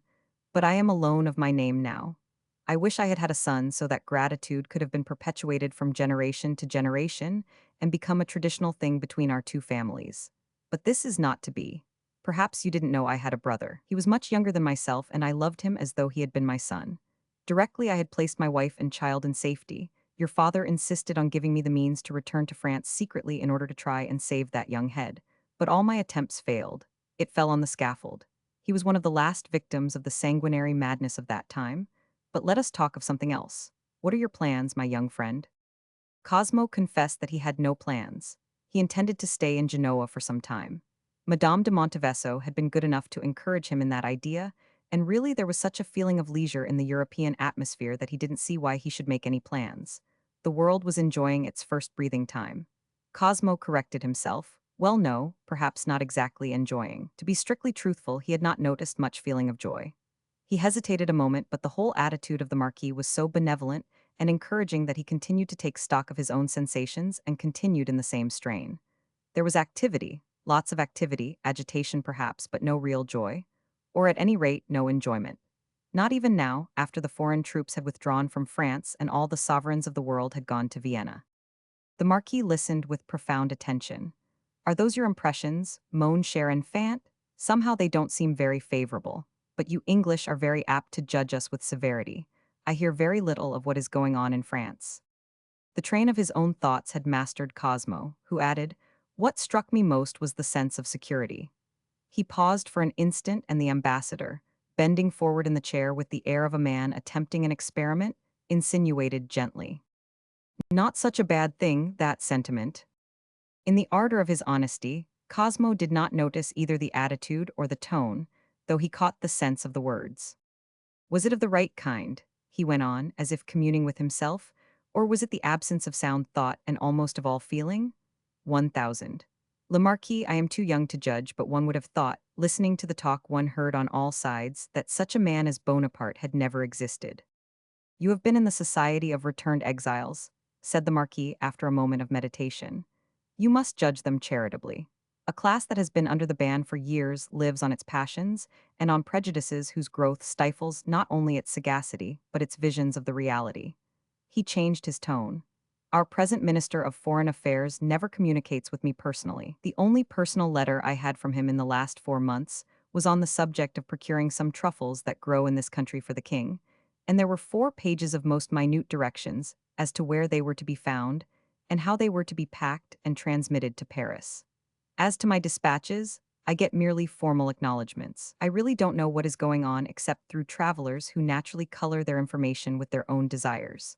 1000. De Talleyrand writes me short notes now and then, but as he has been himself for months in Vienna, he can't possibly know what is going on in France. His acute mind, his extraordinary talents are fit to cope with the international situation, but I suppose he too is uneasy. In fact, my dear young friend, as far as I can judge, uneasy suspense is the prevailing sentiment all round the basin of the Mediterranean. The fate of nations still hangs in the balance. Cosmo waited a moment before he whispered, and the fate of some individual souls, perhaps. The ambassador made no sound till after a whole minute had elapsed, and then it was only to say, I suppose that, like many of your young and even old countrymen, you have formed a project of visiting Elba. Cosmo at once adopted a conversational tone. Half formed at most, he said. I was never one of those who liked to visit prisons and gaze at their fellow beings in captivity. A strange taste indeed, I will own to you, 1000. Le Marquis, he went on boyishly, that the notion of captivity is very odious to me, for men, and for animals too. I would sooner look at a dead lion than a lion in a cage. Yet I remember a young French friend of mine telling me that we English were the most curious nation in the world. But as you said, everybody seems to be doing Elba. I suppose there are no difficulties. Not enough difficulties, said the ambassador blandly. I mean for the good of all concerned. Ah, said Cosmo, and repeated thoughtfully, all concerned. The other day in Paris I met Mr. Wycherley on his way home. He seemed to have had no difficulty at all, not even in Elba. We had quite a long audience. Mr. Wycherley struck me as a man of blunt feelings. Apparently the emperor, after all, the imperial title is not taken away from him yet. The Marquis lowered his head slowly. No, not yet. Well, the emperor said to him, you have come here to look at a wild beast. And Mr. Wycherley, who doesn't seem to be at a loss for words, answered at once, I have come here to look at a great man. What a crude answer. He is telling this story to everybody. He told me he is going to publish a pamphlet about his visit. Mr. Wycherley is a man of good company. His answer was polite. What would have been yours, my young friend? I don't think I will ever be called to make any sort of answer to the great man, said Cosmo. The Marquis got up with the words, I think that on the whole you will be wise not to waste your time. I have here a letter from the French consul in Leghorn, quoting the latest report he had from Elba. It states that Bonaparte remains shut up for days together in his private apartments. The reason given is that he fears attempts on his life being made by emissaries sent from France and Italy. He is not visible. Another report states that lately he has expressed great uneasiness at the movements of the French and English frigates. The Marquis laid a friendly hand on Cosmo's shoulder. You cannot complain of me. I have given you the very latest intelligence. And now let us join whatever company my daughter is receiving. I think very few people. He crossed the room, followed by Cosmo, and Cosmo noticed a distinct lameness in his gait. At the moment of opening the door, the Marquis d'Armand said, Your arm, moaned June Ami.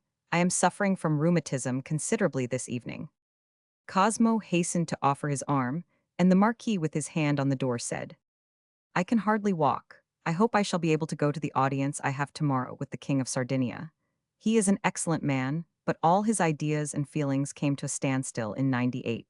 It makes all conversation with him extremely difficult even for me. His ministers are more reasonable, but that is only because they are afraid. A low groan escaped the ambassador. He remained leaning with one hand on Cosmo's shoulder and with the other clinging to the door handle. Afraid of the people? Asked Cosmo. The people are being corrupted by secret societies, the Marquis said in his bland tone.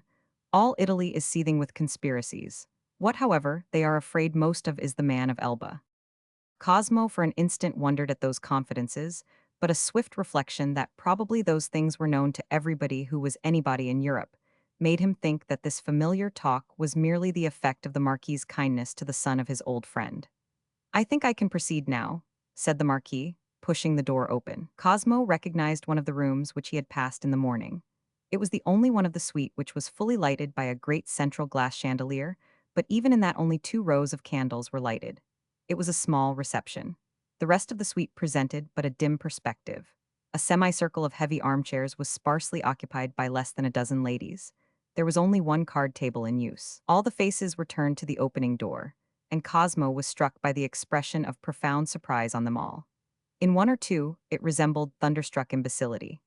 It didn't occur to him that the entrance of the French king's personal representative leaning on the shoulder of a completely unknown young man was enough to cause a sensation. A group of elderly personages, conversing in a remote part of the room, became silent. The Marquis gave a general greeting by an inclination of his head, and Cosmo felt himself impelled towards a console between 2 windows against which the Marquis leaned, whispering to him, If I were to sit down it would be such an affair to get up. The Countess de Monteveso advanced quickly across the room. Cosmo noticed that her dress had a long train. She smiled at Cosmo and said to the Marquis anxiously, You are in pain, Papa. A little. Take him away, my dear, now. He was good enough to lend me his shoulder as far as this. Venez, 1000. Latham, said Adele. I must introduce you at once to Lady William Bentinck in order to check wild speculation about the appearance of a mysterious stranger. As it is, all the town will be full of rumors. People will be talking about you this very night. Cosmo followed Adele across the room. She moved slowly and talked easily with a flattering air of intimacy. She even stopped for a moment under the great chandelier. Lady William is talking now with Count Bubna, she explained to Cosmo, who took a rapid survey of a tall, stout man in an Austrian general's uniform, with his hair tied up in a queue, with black mustaches and something cynical though not ill-natured in his expression. That personage interrupted suddenly his conversation with a lady, no longer very young, who was dressed very simply, and made his way to the ambassador, giving in passing a faintly caustic smile and a keen glance to Cosmo. Let me introduce to you Mr. Cosmo Latham, said Adele. He is the son of my father's very old friend. He and I haven't met since we were children together in Yorkshire. He has just arrived here. Cosmo bowed, and in response to a slight gesture took a seat close to the lady, whose preoccupied air struck him with a sort of wonder. She seemed to have something on her mind. Cosmo could know nothing of the prevalent gossip, that it was only the black eyes of Louise de Razzo that were detaining Lord William in Italy. He explained in answer to a careless inquiry as to the latest news from Paris that he had been traveling very leisurely, and that he could not possibly have brought any fresh news. Lady William looked at him as if she had not seen him before. Oh, I am not very much interested in the news, except in so far that they may make a longer stay here unnecessary for us. I suppose everybody wants to see the shape of the civilized world settled at last, said Cosmo politely. All I want is to go home, declared Lady William. She was no longer looking at him and had the appearance of a person not anxious to listen to anybody's conversation. Cosmo glanced about the room. The card game had been resumed. The Austrian general was talking to the Marquis with Madame de Montevesso, standing close to them, while other persons kept at a respectful distance. Lady William seemed to be following her own thoughts with a sort of impassive abstraction. Cosmo felt himself at liberty to go on with his observations, and sweeping his glance round noticed, sitting half hidden by the back of the armchair Adele had vacated, the dark girl with round black eyes, whom he had seen that morning. To his extreme surprise, she smiled at him, and not content with that, gave other plain signs of recognition. He thought he could do no less than get up and make her a bow. By the time he sat down again, he became aware that he had attracted the notice of all the ladies seated before the fire. One of them put up her eyeglasses to look at him, two others started talking low together with side glances in his direction, and there was not one that did not look interested.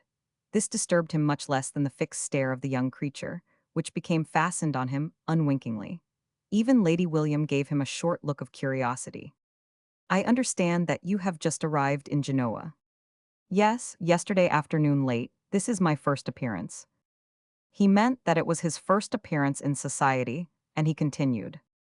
And I don't know a single person in this room, even by name. Of course I know that it is Count Bubna who is talking to the Marquis, but that is all.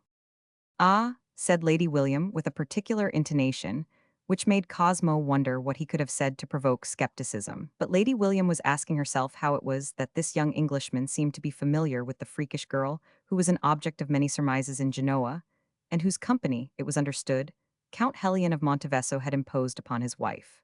Meantime Cosmo, with the eyes of all the women concentrated upon him with complete frankness, began to feel uncomfortable. Lady William noticed it and out of pure kindness spoke to him again. If I understood rightly, you have known Madame de Montevesso from childhood. I can't call myself really a childhood's friend. I was so much away from home, explained Cosmo. But she lived for some years in my parents' house and everybody loved her there. My mother, my father, my sister, and it seems to me, looking back now, that I too must have loved her at that time, though we very seldom exchanged more than a few words in the course of the day. He spoke with feeling and glanced in the direction of the group near the console, where the head of Adele appeared radiant under the sparkling crystals of the luster. Lady William, bending sideways a little, leaned her cheek against her hand in a listening attitude. Cosmo felt that he was expected to go on speaking, but it seemed to him that he had nothing more to say. He fell back upon a general remark. I think boys are very stupid creatures. However, I wasn't so stupid as not to feel that Adele Darman was very intelligent and quite different from us all. Her very gentleness set her apart. Moreover, Henrietta and I were younger. To my sister and myself, she seemed almost grown up. A couple of years makes a very great difference at that age. Soon after she went away, we children heard that she was married. She seemed lost to us then. Presently she went back to France, and once there she was lost indeed. When one looked towards France in those days, it seems to me there was nothing to be seen but Napoleon. And then her marriage, too. A Countess de Montevesso didn't mean anything to us. I came here expecting to see a stranger. Cosmo checked himself. It was impossible to say whether Lady William had heard him, or even whether she had been listening at all, but she asked. You never met Count Hellion. I haven't the slightest idea of the man. He is not in this room, is he? What is he like? Lady William looked amused for a moment at the artless curiosity of the Countess de Montevesso's young friend, but it was in an indifferent tone that she said, Count Hellion is a man of immense wealth which he amassed in India somewhere. He is much older than his wife, more than twice her age. Cosmo showed his surprise, and Lady William continued smoothly. Of course all the world knows that Adele has been a model wife. Cosmo noted the faintest possible shade of emphasis on those last words and thought to himself, that means she is not happy and that the world knows it. But several men having approached the circle, the conversation became general. He vacated his seat by the side of Lady William and got introduced by Adele to several people, amongst whom was a delicate young woman splendidly dressed and of a slightly Jewish type who, though she was the wife of General Count Bubna, commander-in-chief of the Austrian troops and the representative of Austria at the court of Turin, behaved with a strange timidity and appeared almost too shy to speak. A simple Madame Ferrati, or so at least Cosmo heard her name, a lady with white tousled hair, had an aggressive manner. Cosmo remarked in the course of the evening that she seemed rather to be persecuting Lady William, who, however, remained amiably abstracted and did not seem to mind anything. The Marquis, getting away from the console, had seated himself near the little Madame Bubna. This, Cosmo thought, was an unavoidable sort of thing for him to do. A young man with a grave manner and something malicious in his eye, apparently a first secretary of the embassy, informed Cosmo shortly after they had been made known to each other that the wife of the general would not naturally be received in Vienna society, and that this was the secret of Bubna sticking to his Italian command so long, even now when really all the excitement was over. Of course, he was very much in love with his wife. He used to give her balls twice a week at the expense of the Turin municipality. Old Bubna understood the art of pillaging to perfection, but apart from that, he was a parfait galant homme and an able soldier. Bonaparte had a very great liking for him. Bubna was the only friend Bonaparte had in this room. He meant sympathy as man for man. Years ago, when Bubna was in Paris, he got on very well with the emperor. Bonaparte knew how to flatter a man. It was worthwhile to sit up half the night to hear Bubna talking about Bonaparte. I am posting you up like this, concluded the secretary, because I see you are in the intimacy of the Marquis and of Madame de Montevesso here. He went away then to talk to somebody else, and presently Madame de Montevesso, passing close to Cosmo, whispered to him, "Stay to the last," and went on without waiting for his answer. Cosmo, amongst all the groups engaged in animated conversation, felt rather lonely, totally estranged from the ideas those people were expressing to each other. He could not possibly be in sympathy with the fears and the hopes, strictly personal, and with the royalist legitimist enthusiasms of these advocates of an order of things that had been buried for a quarter of a century, and now was paraded like a rouged and powdered corpse putting on a swagger of life and revenge. Then he reflected that in this room, at any rate, it was probably nothing but scandalous gossip and trivial talk of feudal intrigues. There was no need for him to be indignant. He was even amused at himself, and looking about him in a kindlier frame of mind, he perceived that the person nearest to him was that strange girl with the round eyes. She had kept perfectly still on her uncomfortable stool like a captured savage. Her green flounced skirt was spread on each side of the seat. The bodice of her dress, which was black, was cut low, her bare arms were youthfully red and immature. Her hair was done up smoothly and pulled up from her forehead in the manner of the portraits of the 15th century. Why do they dress her in this bizarre manner? Thought Cosmo, it couldn't be Adele's conception, perhaps of the Count himself, yet that didn't seem likely. Perhaps it was her own atrocious taste, but if so, it ought to have been repressed. He reflected that there could be nothing improper in him talking to the niece of the house. He would try his conversational Italian. With the feeling of venturing on a doubtful experiment, he approached her from the back, sat down at her elbow, and waited. She could not possibly remain unaware of him being there. At last she turned her head for a point-blank stare, and once she had her eyes on him, she never attempted to take them away. Cosmo uttered carefully a complimentary phrase about her dress, which was received in perfect silence. Her carmine lips remained as still as her round black eyes for quite a long time. Suddenly, in a low tone, with an accent which surprised Cosmo but which he supposed to be Piedmontese, and with a sort of spiteful triumph, she said, "I knew very well it would suit me, you think it does." Her whole personality had such an aggressive mien that Cosmo, startled and amused, hastened to say, "Undoubtedly," lest she should fly at his eyes. She showed him her teeth in a grin of savage complacency, and the subject seemed exhausted. Cosmo set himself the task to daunt her by a steady gaze. In less than 2 seconds he regretted his venture. He felt certain that she would not be the one to look away first. There was not the slightest doubt about that. In order to cover his retreat, he let his eyes wander vaguely about the room, smiled agreeably, and said, "Your uncle is not here. Shall I have the pleasure of seeing him this evening?" "No," she said, "you won't see him this evening, but he knows you have been here this morning." This was, strictly speaking, news to Cosmo, but he said at once and with great indifference, "Why shouldn't he? Probably Madame de Montevesso has told him. I used to know your aunt when she was younger than you are, Signorina." "How do you know how old I am?" Cosmo asked himself if she would ever wink those black eyes of hers. "I know that you are not 100 years old." This struck her as humorous, because there was a sound as of a faint giggle which, generally speaking, is a silly kind of sound, but in her case had a disturbing quality. It was followed by the hoarse declaration. "Aunt didn't, I told Uncle. I looked a lot at you in the morning. Why didn't you look at me?" "I was afraid of being indiscreet," said Cosmo readily, concealing his astonishment. "What silliness," she commented scornfully. "And this evening, too? I was looking at you all the time, and you did nothing but look at all those witches here. one after another. "I find all the ladies in the room perfectly charming," said Cosmo. "You lie. I suppose you do nothing else from morning till night." "I am sorry you have such a bad opinion of me, but it being what it is, hadn't I better go away? Directly I set eyes on you I knew you were one of that sort." "And did you impart your opinion of me to your uncle?" asked Cosmo. He could be no more offended with that girl than if she had been an unmannerly animal. Her peculiar stare remained unchanged, but her general expression softened for a moment. "No, but I took care to tell him that you were a very handsome gentleman. You are a very handsome gentleman." What surprised Cosmo was not the downright statement, but the thought that flashed through his mind that it was as dreadful as being told that one was good to eat. For a time he stared without any thought of unwinking competition. He was not amused, distinctly not, he asked. "Where were you born?" "How can I tell? In the mountains, I suppose. Somewhere where you will never go. How can it possibly concern you?" Cosmo offered his apology for his indiscretion, and she received it with a sort of uncomprehending scorn. She said after a pause, "None of those witches, young or old, ever speak to me, and even you didn't want to speak to me. You only spoke to me. Oh no, I know why you spoke to me." "Why did I speak to you?" asked Cosmo thoughtfully. "Won't you tell me?"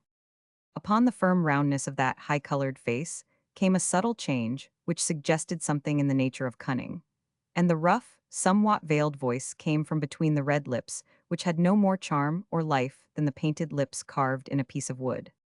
"If I were to tell you would be as wise as myself." "Where would be the harm of me being as wise as yourself?"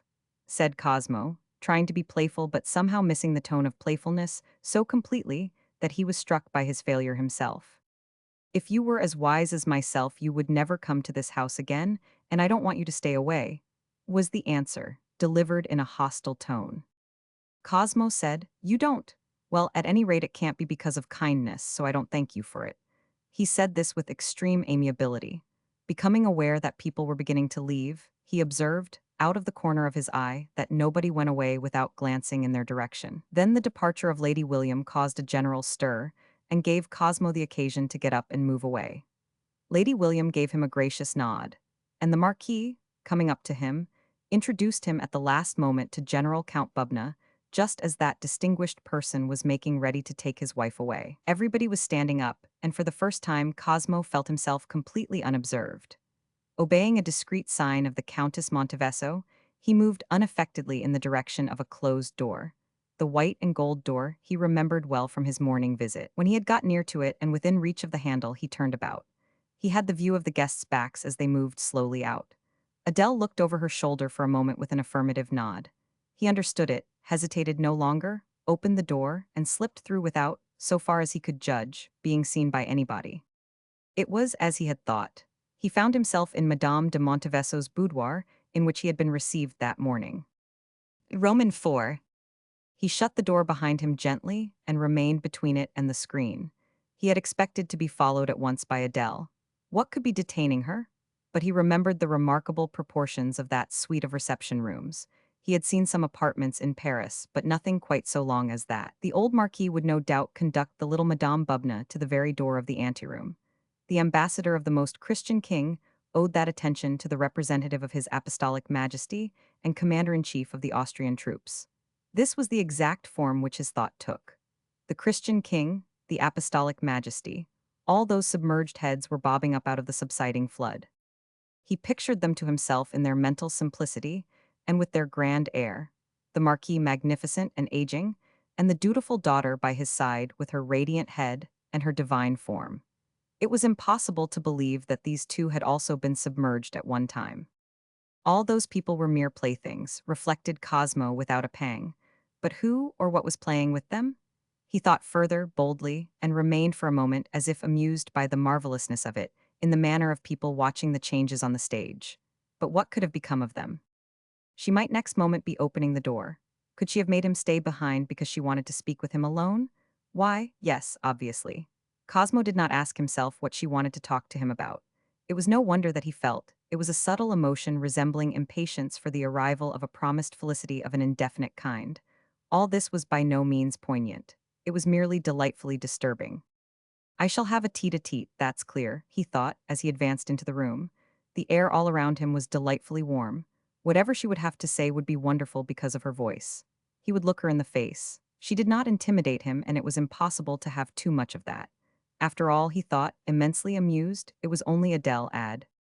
His mental monologue was cut short by the shock of perceiving, seated on the painted sofa, a man who was looking at him in perfect silence and immobility. The fact was that Count Hellion, having come into the boudoir sooner than his wife had expected him to do, had directed his eyes to the screen ever since he had heard the opening and the shutting of the door.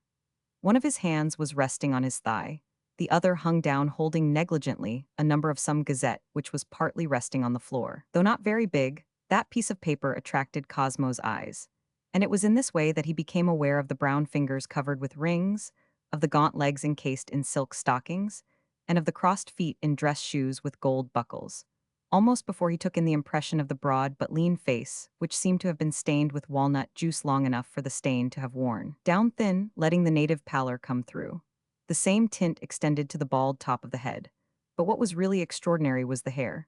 Two patches of black behind each temple, obviously dyed. The man, as to whose identity Cosmo could have no doubt, got up, displaying the full length of his bony frame, in a tense and soldierly stiffness associated with crossbelts and a cowhide knapsack on the back. A grenadier, thought Cosmo, startled by this unexpected meeting, which also caused him profound annoyance, as though he had been induced to walk into a trap. What he could not understand was why the man should make that grimace at him. It convulsed his whole physiognomy, involving his lips, his cheeks, and his very eyes in a sort of spasm. The most awful thing was that it stayed there. Why, it's a smile, thought Cosmo, with sudden relief. It was so sudden that it broke into a smile without any particular volition of his own. Thereupon the face of Count Hellion recovered its normal aspect, and Cosmo heard his voice for the first time. It proceeded from the depths of his chest. It was resonant and blurred and portentous with an effect of stiffness, somehow in accord with the man's bearing. It informed Cosmo that Count Hellion had been waiting in the Countess's boudoir on purpose to make his acquaintance, while in the man's eyes there was a watchfulness, as though he had been uttering a momentous disclosure, and was anxious as to its effect. A perfectly horizontal, jet-black mustache underlining the nose of Count Hellion, which was broad at the base and thin at the end, suggested comic possibilities in that head, which had too much individuality to be looked upon by Cosmo simply as the head of Adele's husband, and Cosmo hardly looked at it in that light. His hold on that fact was slippery. He preserved his equanimity perfectly and said that he himself had wondered whether he would have the pleasure of making the Count's acquaintance that evening. Both men sat down. "My occupations kept me late tonight," said the Count. "The courier came in." He pointed with his fingers to the gazette lying on the floor, and Cosmo asked if there were any news. "In the gazette, no, at least nothing interesting. The world is full of vanities and scandals, rumors of conspiracies, very poor stuff. I don't know any of those people the papers mention every day. That's more my wife's affair. For years now she has spent about 10 months of every year in Paris or near Paris. I am a provincial. My interests are in the orphanage I have founded in my native country. I am also building an asylum for." He got up suddenly, approached the mantelpiece in 3 strides, and turned round exactly like a soldier in the ranks of a company changing front. He was wearing a blue coat cut away in front and having a long skirt, something recalling the cut of a uniform, though the material was fine and there was a good deal of gold lace about it, as also on his white satin waistcoat. Cosmo recalled the vague story he had heard about Count de Montevesso having served in more than one army before being given the rank of general by the King of Piedmont. The man had been drilled. Cosmo wondered whether he had ever been caned. He was a military adventurer of the commonest type. Some of them have been known to return with a fortune got by pillage and intrigue, and possibly even by real talents of a sort in the service of Oriental courts, full of splendors and crimes, tyrannies and treacheries and dark drama of ambition, or love.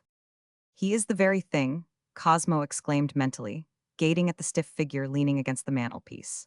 Of course he got his fortune in India. What was remarkable about him was that he had managed to get away with his plunder, or at any rate a part of it, considerable enough to enable him to make a figure in the world and marry Adele Darmond in England. That was only because of the Revolution. In royal France he would not have had the ghost of a chance. And even as it was, only the odious laxity of London society in accepting rich strangers had given him his opportunity. Cosmo, forcing himself to envisage this dubious person as the husband of Adele, felt very angry with the light-minded tolerance, extended to foreigners characteristic of a certain part of London society. It was perfectly outrageous. Where the devil can my wife be? Those words made Cosmo start, though they had not been uttered very loudly. Almost mechanically, he answered, I don't know, and noticed that Count Helion was staring at him in a curiously unintelligent manner. I was really asking myself, muttered the latter and stirred uneasily, without however taking his elbow off the mantelpiece. It's a natural thought since we are, God knows why, kept waiting for her here. I wasn't aware I had spoken. Living for many years amongst people who didn't understand any European language, I had hundreds of them in my palace in Sind. I got into the habit of talking aloud, strange as it may appear to you. Yes, said Cosmo, with an air of innocence. I suppose one acquires all sorts of strange habits in those distant countries. We in England have a class of men who return from India enriched. They are called nabobs. Some of them have most objectionable habits. Unluckily, they're mere wealth. There is nothing to compare with wealth, interrupted the other in a soldierly voice and paused, then continued in the same tone of making a verbal report. When I was in England, I had the privilege to know many people of position. They were very kind to me. They didn't seem to think lightly of wealth. Each phrase came curt, detached, but it was evident that the man did not mean to be offensive. Those statements originated obviously in sincere conviction, and after the Count had uttered them, there appeared on his forehead the horizontal wrinkles of unintelligent worry. Cosmo asked himself whether the man before him was not really very stupid. Under the elevated eyebrows, his eyes looked worn and empty of all thought. Lots of money, I mean? 1,000. De Monteveso began again. Not your savings and scrapings. Money that one acquires boldly and enough of it to be profuse with. Is he going to treat me to vulgar boasting? Thought Cosmo. He wished that Adele would come in and interrupt this tete-a-tete which was so very different from the one he had been expecting. I dare say money is very useful, he assented, with airy scorn which he thought might put an end to the subject. But his interlocutor persisted. You can't know anything about it, he affirmed, then added unexpectedly. Money will give you even ideas, lots of ideas. The worst of it is that any one of them may turn out damnable. Well, yes, there is of course danger in money, but what of that? It can scarcely be if it is used for good works, as you seem to use it, said Cosmo with polite indifference. He meant it to be final, but Count de Monteveso was not to be suppressed. It leads one into worries, he said. For instance, that orphanage of mine, it is really a very large place. I am trying to be a benefactor to my native province, but I want it to be in my own way. Well, since the Restoration, the priests are trying to get hold of it. They want to turn it to the glory of God and to the service of religion. I have seen enough of all sorts of religions not to know what that means. No sooner had the king entered Paris than the bishop wrote to me pointing out that there was no chapel and suggesting that I should build one and appoint a chaplain. That bishop is. He threw up his head suddenly, and Cosmo became aware of the presence of Adele without having heard even the rustle of her dress. He stood up hastily. There was a short silence. I see the acquaintance is made, said Adele, looking from one to the other. Her eyes lingered on Cosmo and then turned to her husband. I didn't know you would be already here. I had to help my father to his room. I would have come at once here, but he detained me. Again she turned to Cosmo. You will pardon me. I found Count Helion here. I have not been alone for a minute, said Cosmo. You owe me no apologies. I was delighted to make your husband's acquaintance, even if you were not here to introduce us to each other. This was said in English, and Count Helion, by the mantelpiece, waited till Cosmo had finished before he asked, Where's Clelia? I have sent her to bed, said Countess de Monteveso. Helion, my father would like to see you this evening. I am at the orders of 1,000, le Marquis. The grenadier-like figure at the mantelpiece did not stir, and those words were followed only by a slight twitch in the muscles of the face which might have had a sardonic intention. Tonight, at once, he repeated. But with Mr. Latham here. Pray don't mind me, I am going away directly, said Cosmo. It is getting late. In Italy it is never late. I hope to find you here when I return. As the husband of a daughter of the House of Darmond, I know what is due to the name of Latham. Am I really expected at once? Adele moved forward a step or two, speaking rapidly. There has been some news from Elba, or about Elba, which gives a certain concern to my father. As you have been to the public knowledge in direct touch with people from Elba, my father would like to have your opinion. Count Helion changed his attitude, and leaning his shoulders against the mantelpiece, addressed himself to Cosmo. It was the most innocent thing in the world. It was something about the project for the exploitation of the island of Pianosa. Napoleon sent his treasurer here to get in touch with a banker. I'm a man of affairs. The banker consulted me, as a man who knew the spot. It's true I know the spot, but if you hear it said that it is because of my relations with the Dey of Algiers, pray don't believe it. I'm in no way in touch with the Barbary states. He made a step forward and then another and stood still. You two had better sit down and talk. Yes, sit down and talk. Renew the acquaintance of your early youth, he repeated in a faint voice. Those youthful friendships. He made a convulsive grimace which Cosmo had discovered to be the effect of a smile. There is something so charming in those youthful friendships. As to myself, I don't remember ever being youthful. He stepped out towards the door through which Cosmo had seen Clelia enter that morning. Let me find you when I return, enjoying yourselves most sentimentally, most delightful. His long stiff back swayed in the doorway, and the door came to with a crash. Cosmo and Adele looked at each other with a smile. Cosmo, hat in hand, asked just audibly, I suppose I had better stay? She made an affirmative sign and, moving away from him, put her foot on the marble fender of the fireplace, where nothing was left but hot ashes hiding a reddish glow. Avi? Cosmo, ill at ease, remained looking at her. He was in doubt what the sign she had made meant, a nervous and imperious gesture, which might have been a command for him to go or to stay. In his irresolution he gazed at her, thinking that she was lovely to an incredible degree, and that the word radiant applied to her extraordinary aptness. Light entered into her composition, and it was not the cold light of marble. She actually glows, he said to himself, amazed, like ripe fruit in the foliage, like a big flower in the shade. Don't gaze at my blushes, said Madame de Montevesso in an even tone tinged with a little mockery and a little bitterness. Would you believe that when I was a girl I was so shy that I used to blush crimson whenever anybody looked at me or spoke to me? It's a failing which does not meet with much sympathy. And yet my suffering was very real. It would reach such a pitch at times that I was ready to cry. Shall I go away? Asked Cosmo in a deadened voice. He waited for a moment while she seemed to debate in her mind the answer to the question. In his fear of being sent away, he went on, God knows I don't want to leave you, and after all the Count is coming back and… Oh yes, he is coming back. Sit down, yes, it would be better. Sit down. Cosmo sat down where he could see her admirable shoulders, the roundness of her averted head, coiffean baucles and girt with a gold circlet, the shadowy retreating view of her profile. The long drapery of her train flowed to the ground in a dark blue shimmer. He is inevitable. He has always been inevitable, came further from her lips which he couldn't see, for the mirror above the mantelpiece reflected nothing but her forehead with the gold mist of her hair above. Cosmo remained silent. For nothing in the world would he have made a sound. He held his breath with expectation, and in the extreme tension of his whole being the lights grew dim around him, while her white shoulders, the thick clustering curls, the arm on which she leaned, and the other bare arm hanging inert by her side, seemed the only source of light in the room. You don't know me at all, began the Countess de Montevesso. I don't charge you with forgetting, but the little you may remember of me cannot be of any use. It is only natural that I should be a stranger to you, but you cannot be a stranger to me. For one thing, you were a boy, and then you were not a child of outcasts without a country, of refugees with a ruined past and with no future.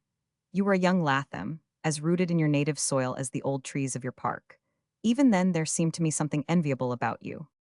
She turned her head a little to glance at him. You had no idea what it was like after we had gone to London. My ignorance of the world was so profound that I felt ill at ease in it. I hoped I had an attractive face, but I only discovered that I was pretty from the remarks of the people in the street I overheard. I spent my life by the side of my mother's couch. I never went out except attended by my father or by a glee. My only amusement was to play a game of chess now and then with an old doctor, also a refugee, who looked after my mother, or listened to the conversation of the people who came to see us. Amongst them there were all the prominent men and women of the old regime. Refugees. They seldom spoke the truth to each other, and yet they were no more stupid than the rest of the world. Nobody could be more good-natured and better company, more frivolous or more inconsiderate. I have seen women of the highest rank work 10 hours a day to get bread for their children, but they also slandered one another, told falsehoods about their conduct and their work, and quarreled among themselves in the style of washerwomen. Morals were even looser than in the times before the Revolution. Manners were forgotten. Every transgression was excused in those who were regarded as good royalists. I don't mean this to apply to the great body of the refugees. Some of them led irreproachable lives. Round our princes there were some most absurd intrigues. I didn't know much of all this, but I remember my poor father's helpless indignations and my own appalled disgust at the things I could not help hearing and seeing. She turned her head to look at Cosmo. I am telling you all this to give you some idea of the air I had to breathe, she said in a changed tone.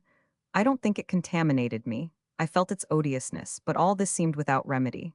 I didn't even suffer much from it. What I suffered most from was our domestic anxieties, my mother's fears lest the small resources we had to live on should fail us altogether. Our daily crust of bread seemed to depend on political events in Europe, and they were going against us. Battles, negotiations, everything. A blight seemed to have fallen on the royalist cause. My mother didn't conceal her distress. What touched me more still was the careworn, silent anxiety of my poor father. She paused, looking at Cosmo intently, meeting his eyes fixed on her face. I was getting on for 16, she continued. No one ever paid the slightest attention to me. The only genuine passion in my heart was filial love. But is it any good in going on? And then I can't tell what you may have heard already. All I have heard, said Cosmo in a tone of profound respect, is that Adele de Montevesso's life has been irreproachable. I remember the time when all the world was doing its best to make it impossible. Would it shock you very much if I told you that I don't care at all about its good opinion now? There was a time when it would put the worst construction possible on my distress, on my bewilderment, on my very innocence. Why should the world do that to you? Asked Cosmo. Why? But I see you know nothing. I met my husband first at a select concert that was given by the music master of the late Queen of France. My mother was feeling a little better and insisted on my going out a little. Those were small, fashionable affairs. I had a good voice myself, and that evening I sang with Madame Sepio. An English gentleman, his name doesn't matter, presented 1,000. De Montevesso to me as a friend of his just returned from India and anxious to be introduced to the best society. What with my usual shyness and the unattractive appearance of the man, I don't think I received his attentions very well. There was really no reason I should notice him particularly. It wasn't difficult to see that he had not the manners of a man of the world. Where could he have acquired them? He had left his village at 17, he enlisted in the Irish regiment which served in France, then he deserted, perhaps. I only know that some years afterwards he was a captain in the service of Russia. From there, he made his way to India. I believe the governor-general used him as a sort of unofficial agent amongst native princes, but he got into some scrape with the company. By what steps he managed to get onto the back of an elephant and command the army of a native prince, I really don't know.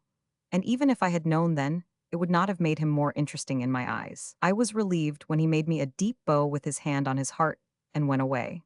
He left a most fugitive impression, but the very next morning he sent his English friend to ask my parents for my hand. That friend was a nobleman, a man of honor, and the offers he was empowered to make were so generous that my parents thought they must tell me of them. I was so astonished that at first I couldn't speak. I simply went away and shut myself up in my room. They were not people to press me for an answer. The poor worried dears thought that I wouldn't even consent to contemplate this marriage. While I, shut up in my room, I was afraid, remembering the way they had spoken to me of that offer, that they would reject it without consulting me any further. I sent word by a glee that I would give my answer next day, and that I begged to be left to myself. Then I escaped from the house, followed by a glee, who was never so frightened in her life, and went to see the wife of that friend of my present husband. I begged her to send at once for General de Montevesso. At that time he called himself General. The King of Sardinia had given him this rank in acknowledgement of some service that his great wealth had enabled him to render to the court of Turin. That lady, of course, had many scruples about doing something so highly unconventional, but at last, overcome by the exaltation of my feelings, she consented. She did that, murmured Cosmo. What an extraordinary thing. Yes, she did that instead of taking me home. People will do extraordinary things to please a man of fabulous wealth. She sent out 2 or 3 messengers to look for him all over the town. They were some time in finding him. I waited. I was perfectly calm. I was calmer than I am now, telling you my story. I was possessed by the spirit of self-sacrifice. I had no misgivings. I remember even how cold I was in that small drawing room with a big coal fire. He arrived out of breath. He was splendidly dressed and behaved very ceremoniously. I felt his emotion without sharing it. I, who used to blush violently at the smallest provocation, didn't feel the slightest embarrassment in addressing that big stiff man so much older than myself. I could not appreciate what a fatal mistake I was committing by telling him that I didn't care for him in the least and probably never should. but that if he would secure my parents' future comfort, my gratitude would be so great that I could marry him, without reluctance, and be his loyal friend and wife for life. He stood there stiff and ominous, and told me that he didn't flatter himself with the possibility of inspiring any deeper feeling. We stood there facing each other for a bit. I felt nothing but an inward glow of satisfaction at having, as I thought, acted honorably. As to him, I think he was simply made dumb with rage. At last, he bowed with his hands on his heart and said that he would not even ask now for the favor of kissing my hand. I appreciated his delicacy at that moment. It would have been an immense trial to my shyness. I think now that he was simply afraid of putting my hand to his lips lest he should lose his self-control and bite it. He told me later, in one of those moments when people don't care what they say, that at that moment he positively hated me, not the sight of me, you understand, but my aristocratic insolence. She paused, and in the youthful sincerity of his sympathy, Cosmo uttered a subdued exclamation of distress. Madame de Montevesso looked at him again, and then averted her face. I heard afterwards some gossip to the effect that he had been jilted by a girl to whom he was engaged, the daughter of some captain on half pay, and that he proposed to me simply to show her that he could find a girl prettier, of higher rank, and in every way more distinguished that would consent to be his wife. I believe that it was this that prevented him from drawing back before my frankness. As to me, I went home, seeing nothing, hearing nothing, caring for nothing, as though I had done with the world, as though I had taken the veil. I can find no other comparison for the peace that was in me. I faced my mother's reproaches calmly. She was, of course, very much hurt at my not confiding in her at this crisis of my life. My father, too, but how could I have confided in them in this matter, on which their security and welfare depended? How could I have confided in any of the men and women around me, who seemed to me as if mad, whose conduct and opinions I despised with youthful severity as foolish and immoral? There was one human being in the world in whom I might perhaps have confided, that perhaps would have understood me. That was your father, Cosmo, but he was 300 miles away. There was no time. Tell me, did he understand? Has he cast me out of his thoughts forever? My father, said Cosmo, has lived like a hermit for years. There was nothing to make him forget you. Yes, he was a man in whom you could have confided. He would have understood you. That doesn't mean to say that he would have approved. I wish he had been by your side. He would have brought pressure on your parents with the authority of an old and tried friend. And benefactor, struck in the Countess de Montevesso. My father, I believe, had an inkling of the truth. He begged me again and again to think well of what I was doing. I told him that I was perfectly satisfied with what I had done. It was perfectly true then. I had satisfied my conscience by telling my suitor that I could never love him. I felt strangely confident that I could fulfill the duties of my new position, and I was absorbed by the happiness of having saved my parents from all anxiety for the future. I was not aware of having made any sacrifice. Probably if I had been 20 or more, I would have been less confident. Perhaps I wouldn't have had the courage. But at that age, I didn't know that my whole life was at stake. 3 weeks afterwards, I was married. As you see, there was no time lost. During that period, our intercourse was of the most formal kind, only I never even attempted to observe him with any attention. He was very stiff and ceremonious, but he was in a hurry, because I believe he was afraid from his previous experience that I would change my mind. His usual answer to the expression of all my wishes and to most of my speeches was a profound bow, and sometimes I was amused. In the lightness of my heart, a thought would come to me that a lifetime on such terms would be a funny affair. I don't say he deceived me in anything. He had brought an immense fortune out of India, and the world took him at its face value. With no more falsehood than holding his tongue and watching his behavior, he kept me in the dark about his character, his family, his antecedents, his very name. When we first were married, he was ostentatious and rather mean at the same time. His long life in India added the force of Oriental jealousy to that which would be in a sense natural to a man of his age. Moreover, his character was naturally disagreeable. The only way he could make the power of his great fortune felt was by hurting the feelings of other people, of his servants, of his dependents, of his friends.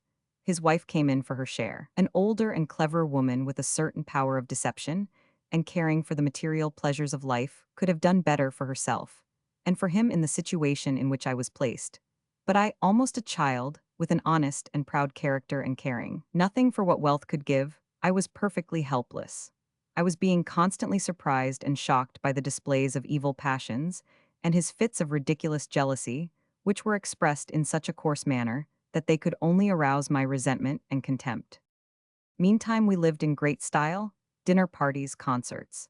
I had a very good voice. I dare say he was anxious enough to show off his latest acquisition, but at the same time he could not bear me being looked at or even spoken to. A fit of oriental jealousy would come over him, especially when I had been much applauded. He would express his feelings to me in barrackroom language. At last, one evening he made a most scandalous scene before about 200 guests, and then went out of the house, leaving me to make the best of it before all those people. It caused the greatest possible scandal. The party, of course, broke up. I spent the rest of the night sitting in my bedroom, too overcome to take off my splendid dress and those jewels with which he always insisted I should bedeck myself. With the first signs of dawn, he returned, and coming up into my room, found me sitting there. He told me then that living with me was too much of a torture for him, and proposed I should go back to my parents for a time. We had been married for a little over a year then. For the first time since the wedding, I felt really happy. They, poor dears, were delighted.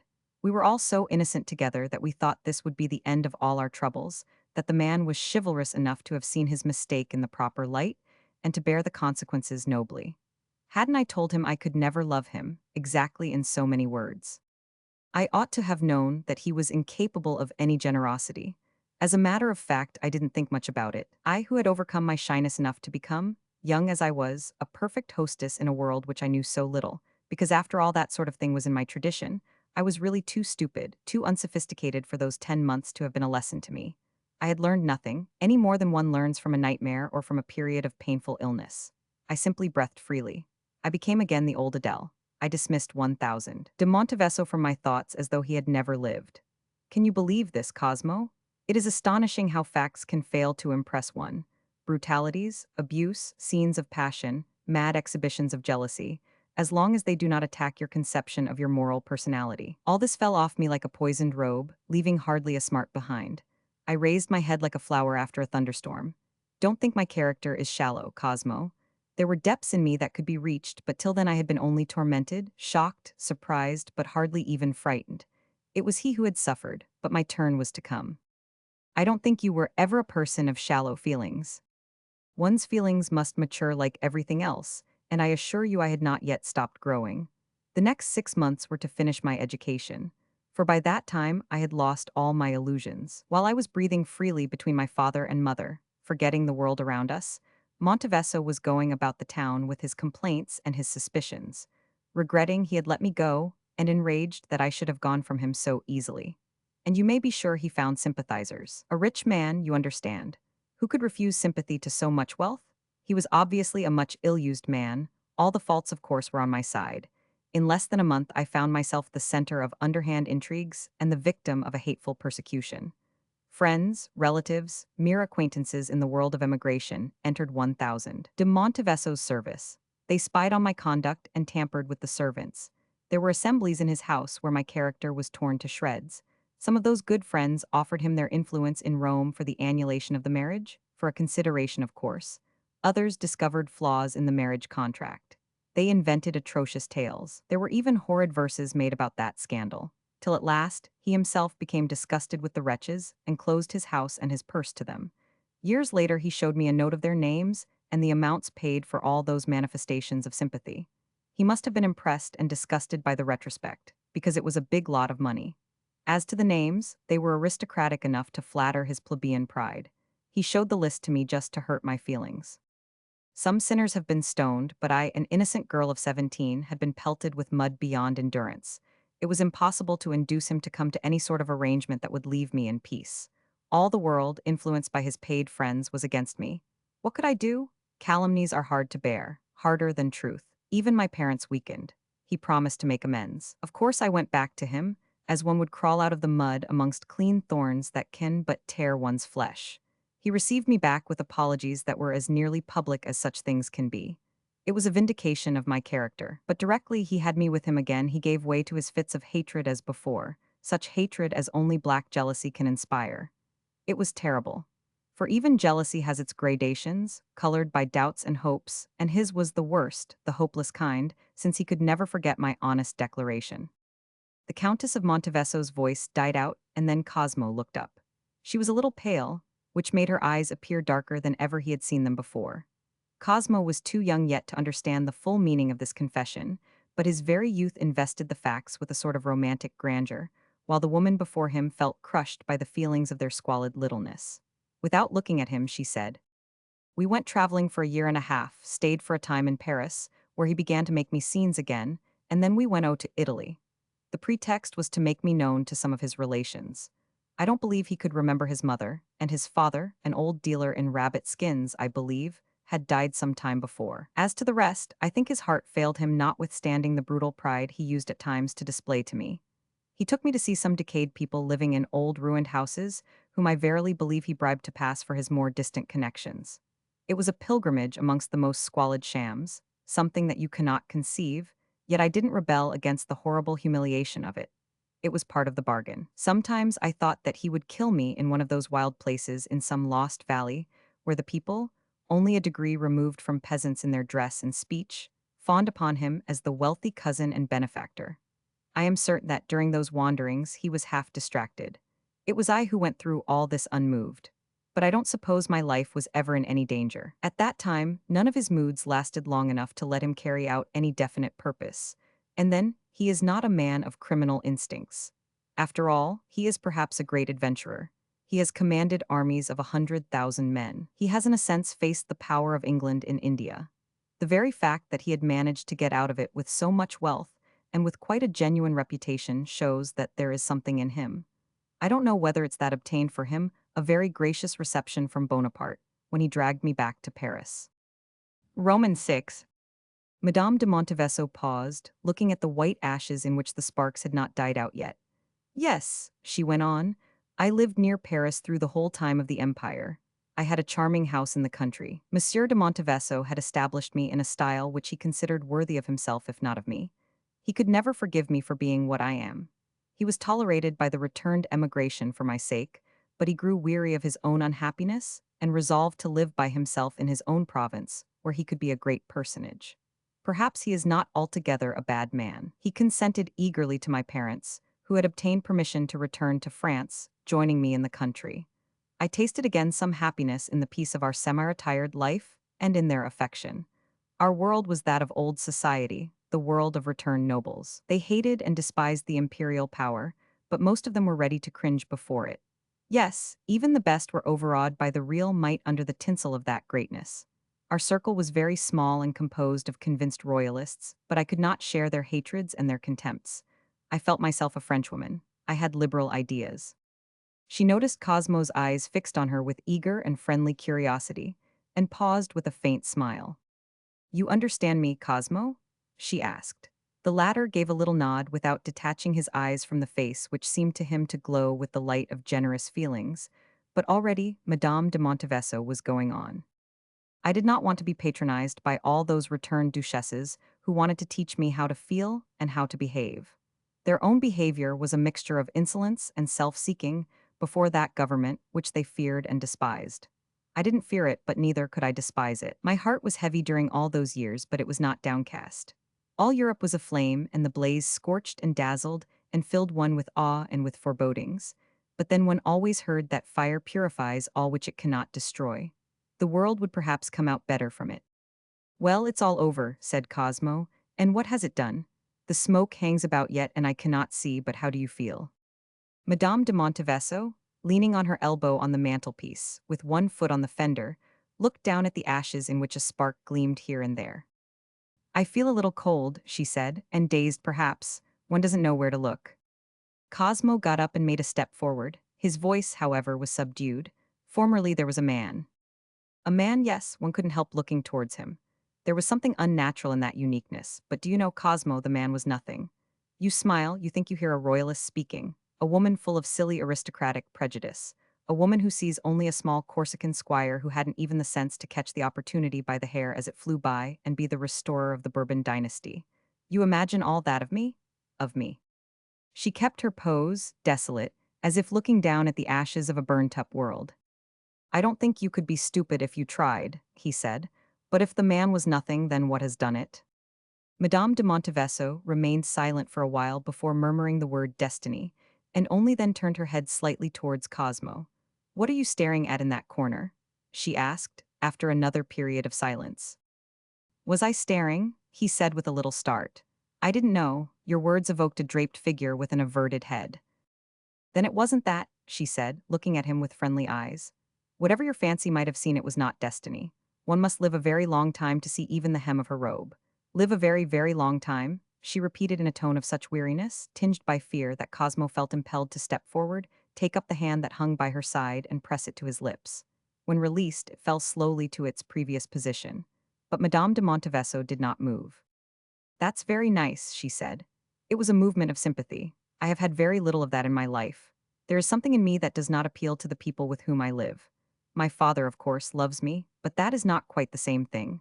Your father, I believe, sympathized with the child, and I am touched to see that the son seems to understand something of the woman, of an almost old woman. Cosmo would have been amused at the tone of unaffected conviction in which she called herself an old woman had it not been for the profound trouble on that young face bent downwards, and at the melancholy grace of the whole attitude of that woman who had once been the child Adele. A foreign, homeless child, sheltered for a moment by the old walls of his ancestral home, and the sharer of its life's stately intimacies. No, he said, marveling that so much bitter experience should have been the lot of such a resplendent figure. No, destiny works quickly enough. We are both still young, and yet think of what we have already seen. He fancied she had shuddered a little. He felt ashamed at the thought of what she had lived through, how she had been affected in her daily life by what to him had been only a spectacle after all, though his country had played its part, the impressive part of a rock upraising its head above the flood. But he continued, "Why, the man of destiny himself is young yet. You must have seen him many times." "No, once or twice a year I went to the Tuileries in the company of some reconciled royalist ladies, and very much against my wish. It was expected from Madame de Montevesso, and I always came away thankful to think that it was over for a time. You could hardly imagine how dull that Empire time was. All hopes were crushed. It was like a dreadful overdressed masquerade with the everlasting sound of the guns in the distance. Every year I spent a month with my husband to save appearances. That was in the bond. He used then to invite all the provincial grandees for a series of dinners. But even in the provinces, one felt the sinister moral constraint of that imperial glory. No doubt all my movements were noticed and recorded by the proper people. Naturally, I saw the emperor several times. I saw him also in theaters, in his carriage driving about, but he spoke to me only once. Only once, exclaimed Cosmo under his breath. You may imagine I tried to make myself as inconspicuous as possible, and I did not belong to the court. It was on the occasion of a ball given to the Princess of Baden. There was an enormous crowd. Early in the evening, I found myself standing in the front row in the Galerie de Diane between two women who were perfect strangers to me. By and by the court came in, the empress, the princess, the chamberlains in full dress, and took their place on a platform at the end. In the intervals of dancing, the emperor came down alone, speaking only to the women. He wore his imperial dress of red velvet, laced in all the seams, with white satin breeches, with diamonds on the hilt of his sword and the buckles of his shoes, and on his cap with white plumes. It was a well-designed costume, but with his short, thick figure and the clumsiness of his movements he looked to me frightful and like a mock king. When he came opposite me, he stopped. I am certain he knew who I was, but he asked me my name. I told him. Your husband lives in his province? Yes, sire. Your husband employs much labor, I hear. I am grateful to him for giving work to the people. This is the proper use of wealth. Hasn't he served in the English army in India? His tone was friendly. I said I didn't know that, but I did know that he had fought against them there. He smiled in a fascinating manner and said, That's very possible. A soldier of fortune. He is a native of Piedmont, is he not? Yes, sire. But you are French, entirely French. We have a claim on you. How old are you? I told him, he said, You look younger. Then he came nearer to me and, speaking in a confidential tone, said, You have no children. I know, I know. It isn't your fault, but you should try to make some other arrangement. Believe me, I am giving you good advice. I was dumb with astonishment. He gave me again a very gracious smile and went on, That is the only conversation I ever had with the emperor. She fell silent with downcast eyes, then she added, It was very characteristic of him. Cosmo was mainly struck by the fact that he knew so little of her, that this was the first intimation he had of the Montevessos being childless. He had never asked himself the question before, but this positive, if indirect statement was agreeable to him. I did not make any other arrangements, began Madame de Montevesso with a slightly ironic intonation. I was only too thankful to be left alone. At the time the Russian campaign began, I paid my annual visit to Monsieur de Montevesso. Except for the usual entertainments to local people, I was alone with Count Hellion. and as usual when we were quite alone, he behaved in a tolerable way. There was nobody and nothing that could arouse his jealousy, and the dormant hatred he nurses for me deep down in his heart. We had only the slight discussion, at the end of which he admitted, gnashing his teeth, that he had nothing to reproach me with except that I was what I was. I told him I could not help it, and that as things were he ought rather to congratulate himself on that fact. He gave me only a black look. He can restrain himself wonderfully when he likes. Upon the whole I had a quiet time. I played and sang to myself, I read a little, I took long walks, I rode almost every day, attended by Bernard. That wasn't so agreeable. You remember Bernard? Cosmo nodded. For years he had been a very devoted and faithful servant to us, but I suppose he, too, like so many of his betters, fell under the spell of Monsieur de Montevesso's wealth. When my parents rejoined me in France, he had his wish at last and married Agli, my mulatto maid. He was quite infatuated with her, and now he makes her terribly wretched. She is really devoted to me, and there cannot be any doubt that Bernard has been bribed by my husband to play the part of a spy. It seems incredible, but I have had it from the Count in so many words. Bernard let himself be corrupted years ago, when 1000. De Montevesso first sent me back to my parents in a rage, and next day was nearly out of his mind with agony at having done so. Yes, it dates as far back as that. That man so faithful to us in our misfortunes allowed himself to be bought with the greatest ease. Everybody, from the highest to the lowest, was in a conspiracy against a poor girl whose only sin was her perfect frankness. When Bernard came over to France with my parents, I was already aware of this, but Agli wanted to marry him, and so I said nothing. She probably would not have believed me then. And could you bear that wretch near you all those years? Exclaimed Cosmo, full of indignation. She smiled sadly. She had borne the disclosure and had kept the secret of greater infamies. She had all her illusions about rectitude destroyed so early that it did not matter to her now what she knew of the people about her. Oh, Cosmo, she exclaimed suddenly, I am a hardened woman now, but I assure you that sometimes when I remember the girl of 16 I was, without an evil thought in her head, and in her ignorance surrounded by the basest slanderers and intrigues, tears come into my eyes. And since the baseness of selfish passions I have seen seething round the detestable glory of that man in Elba, it seems to me that there is nowhere any honesty on earth, nowhere. The energy of that outburst, contrasted with the immobility of the pose, gave to Cosmo the sensation of a chill. I will not mention us two, said Cosmo, here in this room, but I know of at least two honest men on earth. They are your father and mine.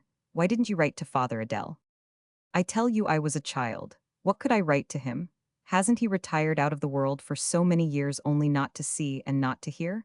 That's one of your honest men. And as to my poor father, who is the soul of honor, such is the effect of long misfortune on the best characters and of temptations associated with his restored rank, that there have been moments when I watched his conduct with dread. Caste prejudices are an awful thing, but thank God he had never a thought of vengeance in his mind. He is not a courtier. I have heard about it, interrupted Cosmo, from the Marquis himself. He is a dear old man. The two by the mantelpiece exchanged dim smiles. I had to come here with him, said Adele. He cannot do without me.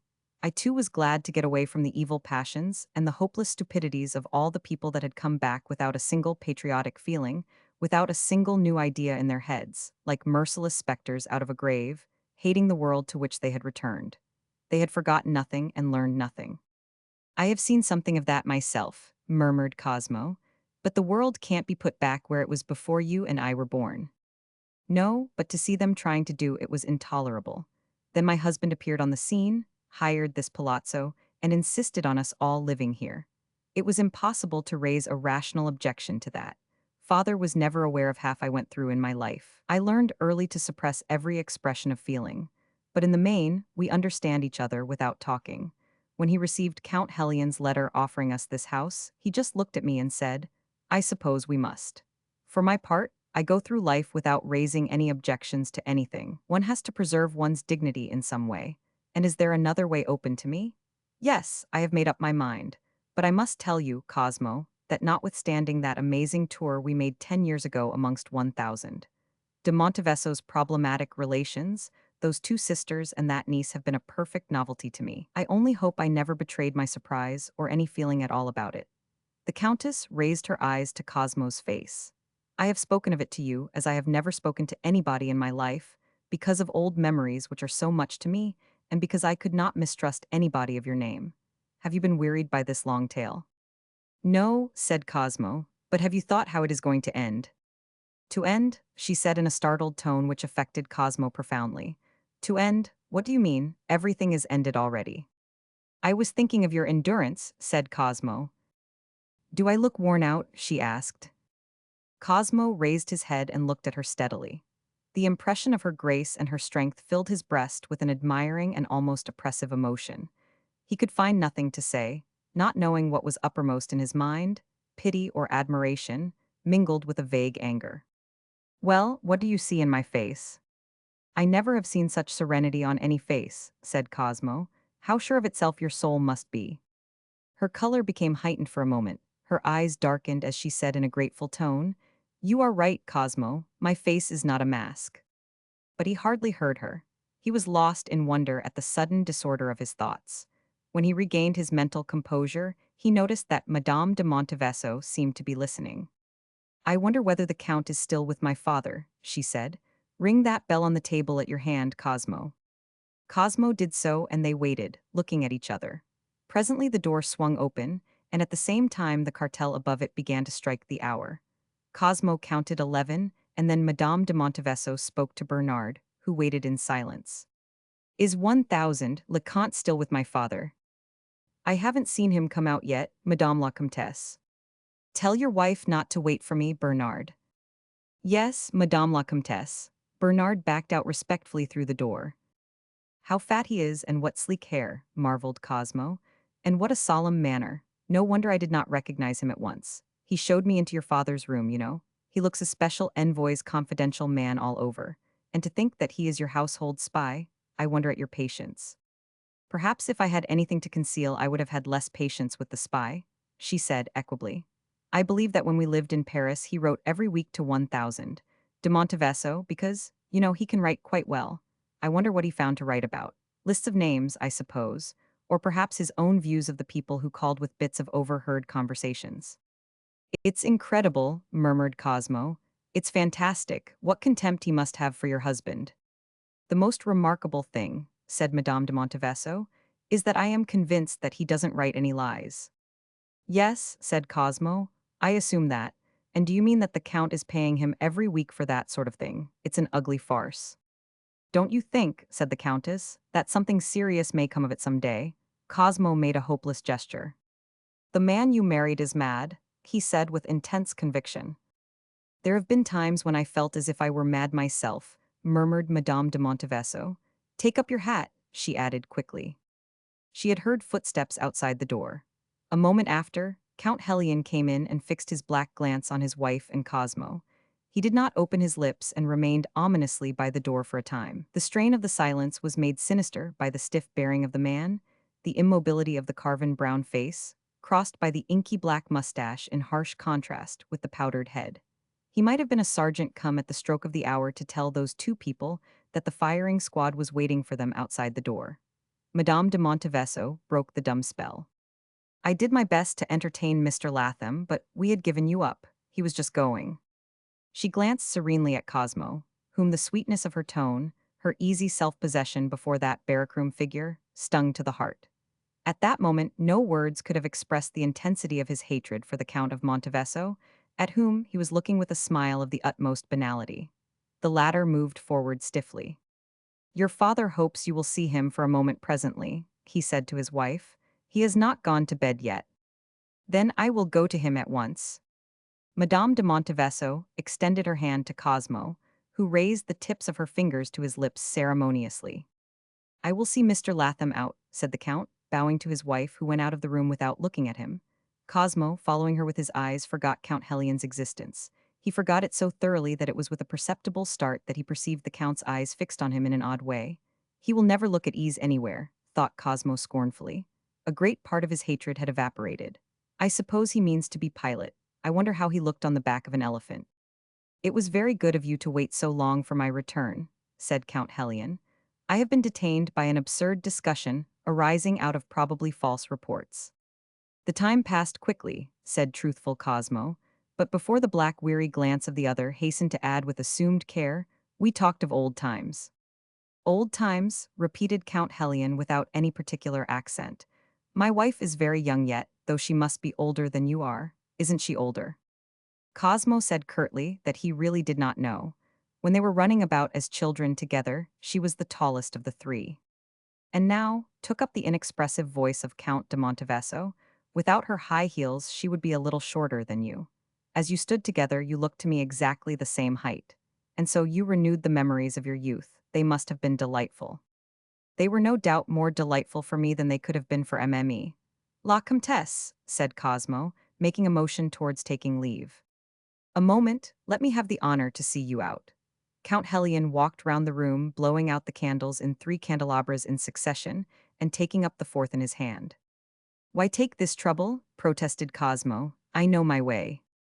Every light has been extinguished in the reception rooms, or at least ought to have been. I detest waste of all kinds. It is perhaps because I have made my own fortune, and by God's favor it is so considerable in its power for good that it requires the most careful management. It is perhaps a peculiar point of view, but I have explained it to MME. De Montevesso. She must have been interested, muttered Cosmo between his teeth, following across the room and round the screen the possessor of these immensely important riches, who, candelabra in hand, preceded him by a pace or two and threw open the door behind the screen. Cosmo, crossing in the wake of Count Hellion the room of the evening reception, saw dimly the disarranged furniture about the mantelpiece, the armchair in which Lady William had sat, the great sofa in which little Countess Bubna had been shyly ensconced, the card table with the chairs pushed back and all the cards in a heap in the middle. The swaying flames of the candles, leaping from one long strip of mirror to another, preceded him into the next salon, where all the furniture stood ranged expectantly against the walls. The next 2 salons were exactly alike except for the color of the hangings and the size of the pictures on the walls. As to their subjects, Cosmo could not make them out. Not a single lackey was to be seen in the anteroom of white walls and red benches, but Cosmo was surprised at the presence of a peasant-like woman, who must have been sitting there in the dark for some time. The light of the candelabra fell on the gnarled hands lying in her lap. The edge of a dark shawl shaded her features, with the exception of her ancient chin. She never stirred. Count Hellion, disregarding her as though she had been invisible, put down the candelabra on a little table and wished Cosmo good night with a formal bow. At the same time, he expressed harshly the hope of seeing Cosmo often during his stay in Genoa. Then, with an unexpected attempt to soften his tone, he muttered something about his wife, the friend of your childhood. The allusions exasperated Cosmo. The more he saw of the grown woman, the less connection she seemed to have with the early Adele. The contrast was too strong.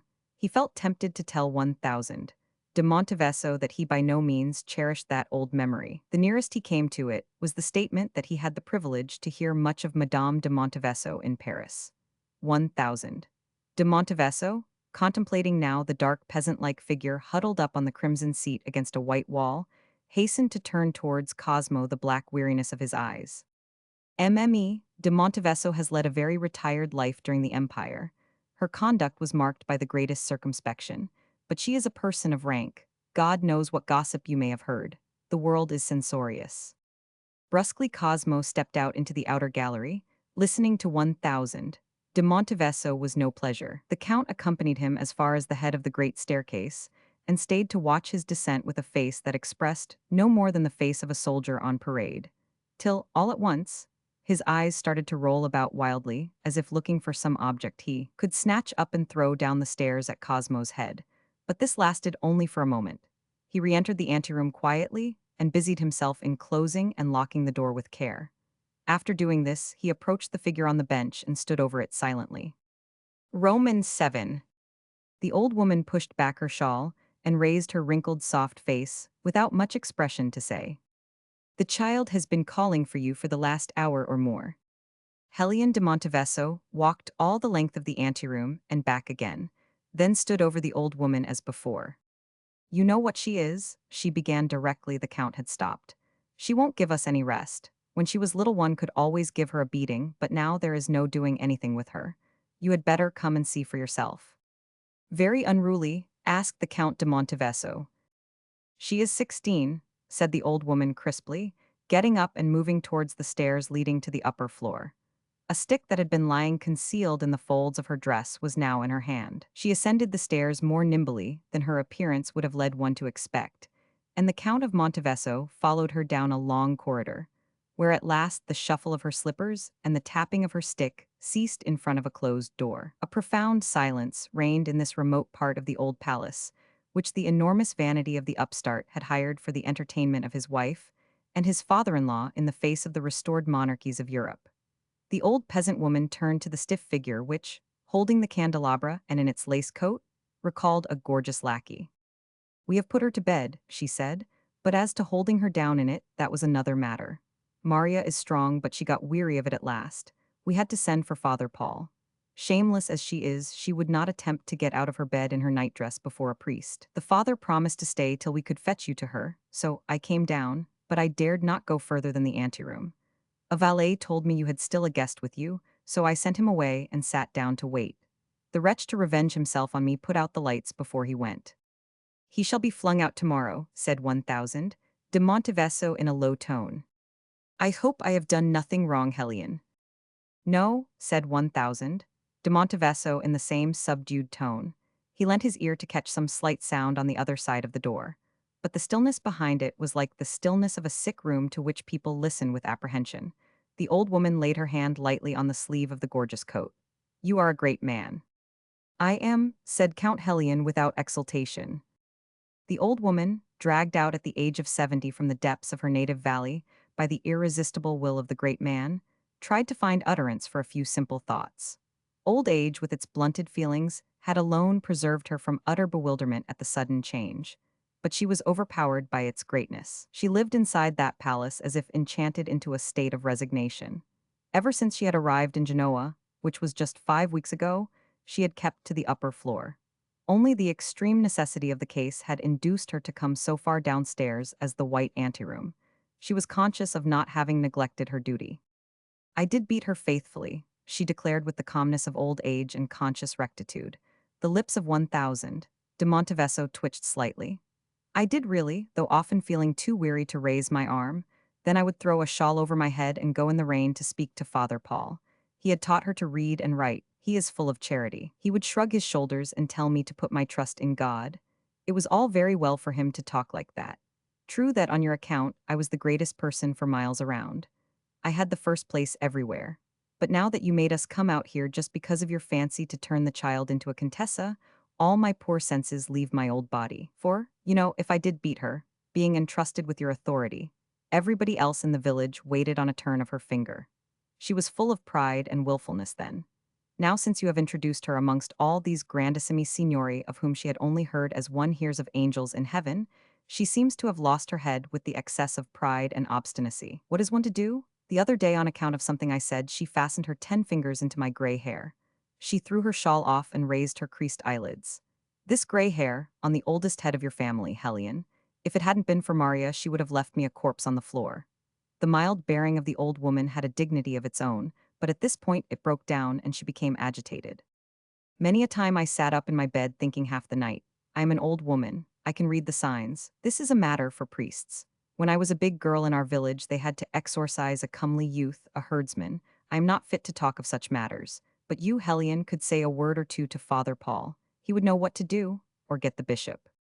"Amazing superstition," Count Hellion exclaimed in a rasping growl. "The days of priests and devils are gone." He went on angrily, but paused as if struck with a sudden doubt or a new idea. The old woman shook her head slightly. In the depths of her native valley, all the days were alike in their hopes and fears as far back as she could remember. She did not know how she had offended her brother and emitted a sigh of resignation. "What's the trouble now?" Count Hellion asked brusquely. The old woman shrugged her shoulders expressively. Count Hellion insisted. "There must be some cause." "The cause, as I am a sinner, can be no other but that young signor that came out with you, and to whom you bowed so low.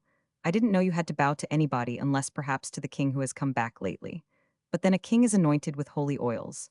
I couldn't believe my eyes. What kind of prince was that?"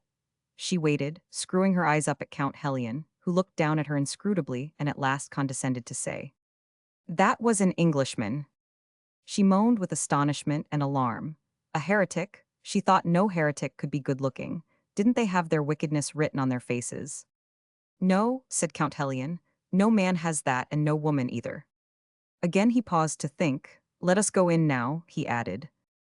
The big room, all the rooms in that palazzo were big, unless they happened to be mere dark and airless cupboards, which they entered as quietly as if a sick person had been lying in there at the point of death, contained amongst its gilt furniture also a few wooden stools and a dark walnut table brought down from the farmhouse for the convenience of its rustic occupants.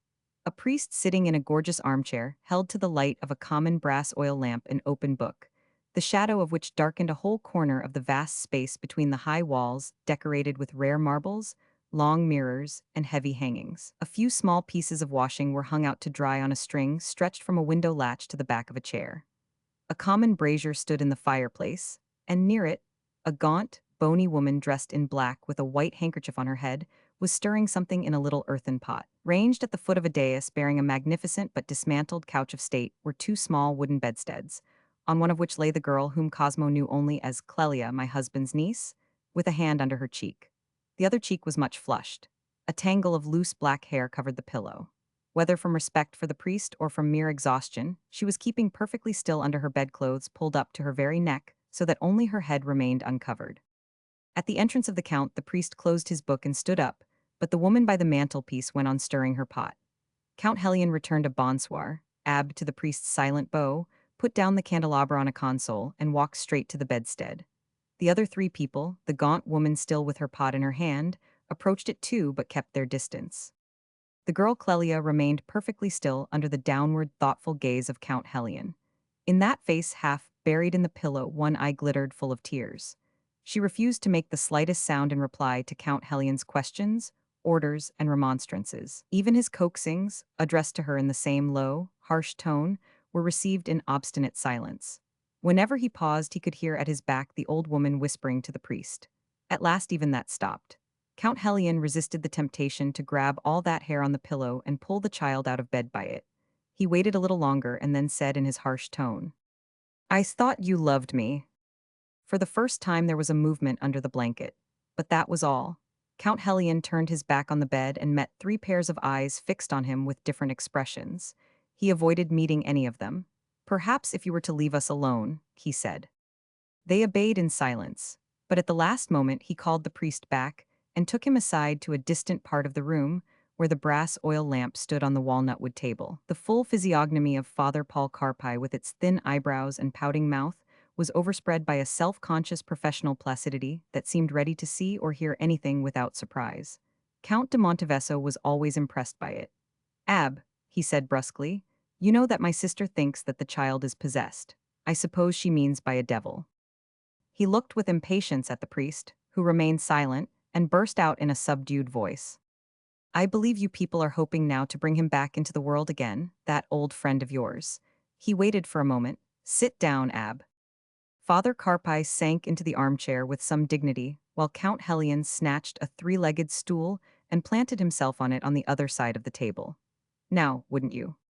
Something not bitter, not mocking, but as if disillusion seemed to touch the lips of Father Carpi at the very moment, he opened them to say quietly, "Only as a witness to the reign of God." "Which of course would be your reign.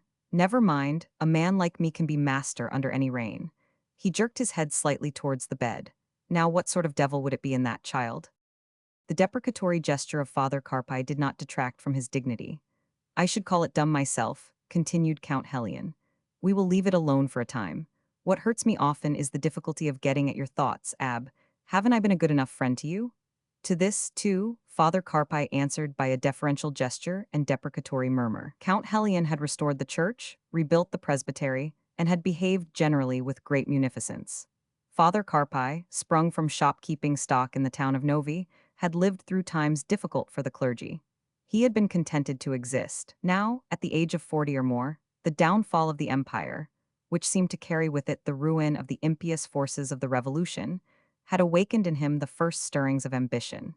Its immediate object was the chaplaincy to the Count of Monteveso's various charitable foundations.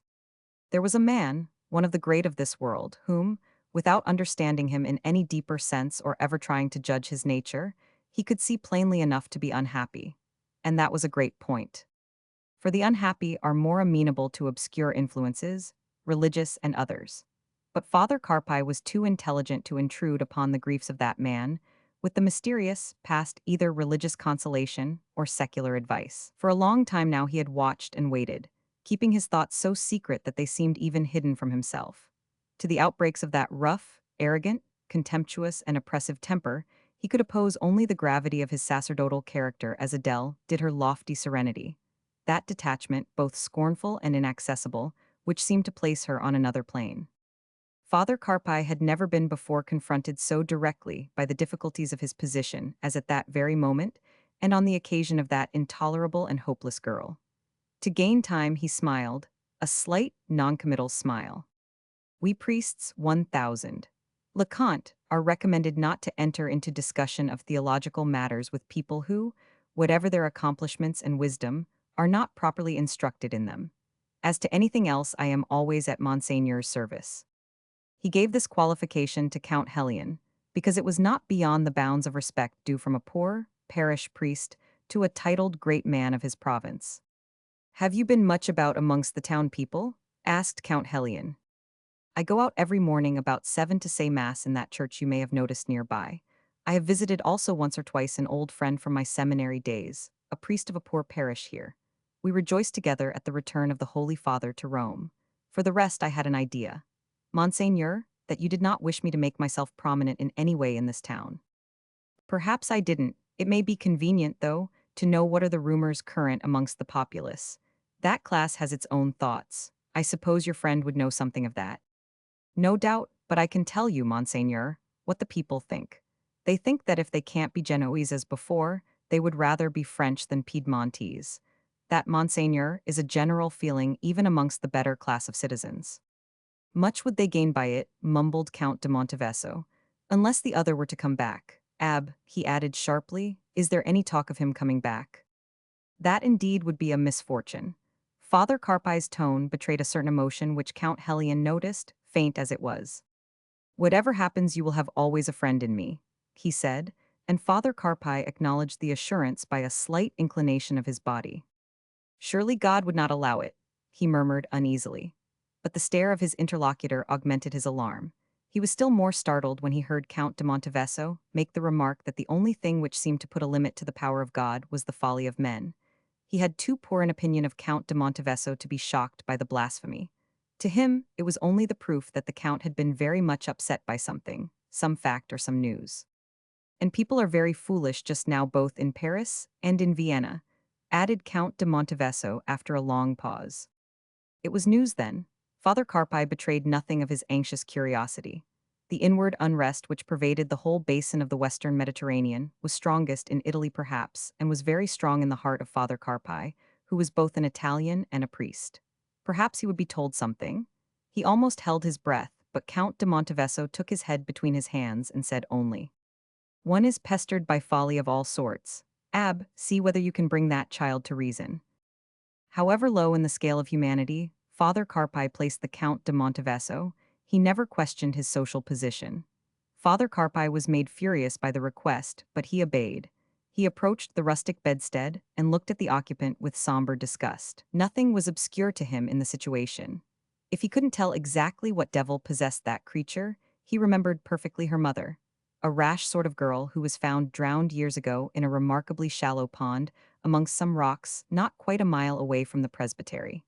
It might have been an accident. He had consented to bury her in consecrated ground, not from any compassion, but because of the revolutionary spirit which had penetrated even the thick skulls of his parishioners, and probably would have caused a riot and shaken the precarious power of the church in his obscure valley. He stood erect by the head of the couch, looking down at the girl's uncovered eye, whose somber iris swam on the glistening white.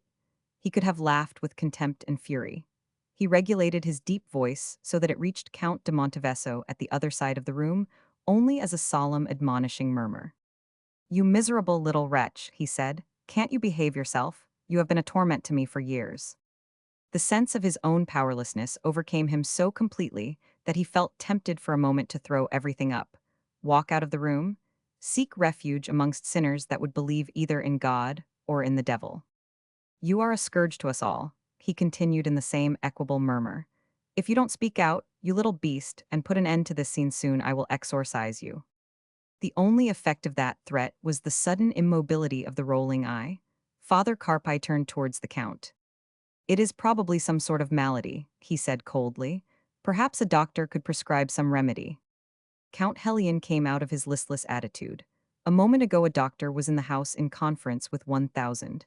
Le Marquis, perhaps he was still there. Count Hellion got up impetuously and asked the abbé to go along to the other side and find out. "Take a light with you. All the lights are out down there. Knock at the Marquis's door and inquire from Bernard, and if the doctor is still there, bring him along." Father Carpi went out hastily, and Count de Monteveso, keeping the women outside, paced the whole length of the room.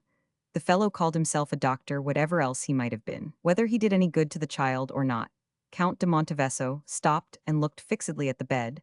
This was an extremely favorable opportunity to get in touch with him personally. Who could tell what use could be made of him in his other capacities, apart from the fact that he probably could really prescribe some remedy? Count de Monteveso's heart was softened paternally. His progress from European barrack rooms to an Eastern palace left on his mind a sort of bewilderment. He even thought the girl attractive. There she was, a prey of some sort of illness. He bent over her face, and instantly a pair of thin bare arms darted from under the blankets and clasped him round the neck with a force that really surprised him. "That one loves me," he thought. He did not know that she would have hung round anybody's neck in the passion of obtaining what she wanted. He thought with a sort of dull insight that everybody was a little bit against her. He abandoned his neck to the passionate clasp for a little time, then disengaged himself gently. "What makes you behave like this?" he asked. "Do you feel a pain anywhere?"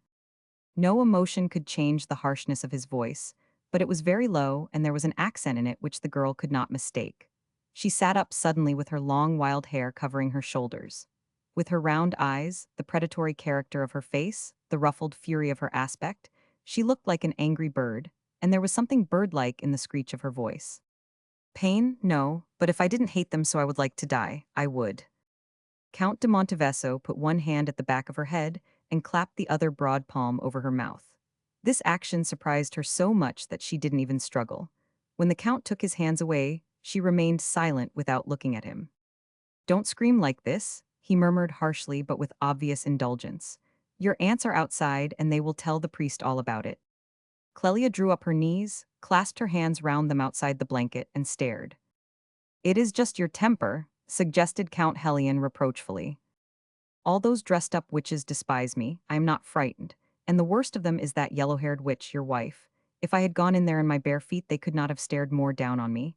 I shall fly at their faces. I can read their thoughts as they put their glasses to their eyes. What animal is this? They seem to ask themselves. I am a brute beast to them." A shadow seemed to fall on Count de Monteveso's face for the moment. Clelia unclasped her fingers, shook her fists at the empty space, then clasped her legs again. These movements, full of somber energy, were observed silently by the Count of Monteveso. He uttered the word patienza, which in its humility is the word of the ambitious, of the unforgiving who keep a strict account with the world, a word of indomitable hope. "You wait till you are a little older. You will have plenty of people at your feet, and then you will be able to spurn anybody you like." "You mean when I am married?" said Clelia in a faraway voice and staring straight over her knees. "Yes," said the Count de Monteveso, "but you will first have to learn to be gentle." This recommendation apparently missed the ear for which it was destined. For a whole minute Clelia seemed to contemplate some sort of vision with her predatory and pathetic stare. One side of her nightgown had slipped off her shoulder. Suddenly she pushed her scattered hair back, and extending her arm towards, Count Hellion patted him caressingly on the cheek. When she had done patting him he asked, unmoved, "Now, what is it you want?" She was careful not to turn her face his way while she whispered, "I want that young signor that came today to make eyes at my aunt." "Impossible." "Why impossible? I was with them in the morning. They did nothing but look at each other, but I went for him myself." "That Englishman? You can't have an Englishman like this. I am thinking of something better for you, a marquis or a count." This was the exact truth, not a sudden idea to meet a hopeless case. "You have hardly had time to have a good look at him," added Count Hellion. "I looked at him this evening with all my eyes, with all my soul. I would have sat up all night to look at him. But he got up and turned his back on me. He has no eyes for anybody but my aunt." "Did you speak together, you two?" "Yes," she said. "He sat down by me, and all those witches stared as if he had been making up to a monster." "Am I a monster?" He too looked at me as if I had been one. Was he rude to you? Asked the Count de Monteveso. He was as insolent as all the people I have seen since we came to this town. His heart was black as of all the rest of them. He was gentle to me as one is gentle to an old beggar for the sake of charity. Oh, how I hated him. Well then, said Count de Monteveso in a harsh, unsympathetic tone, you may safely despise him.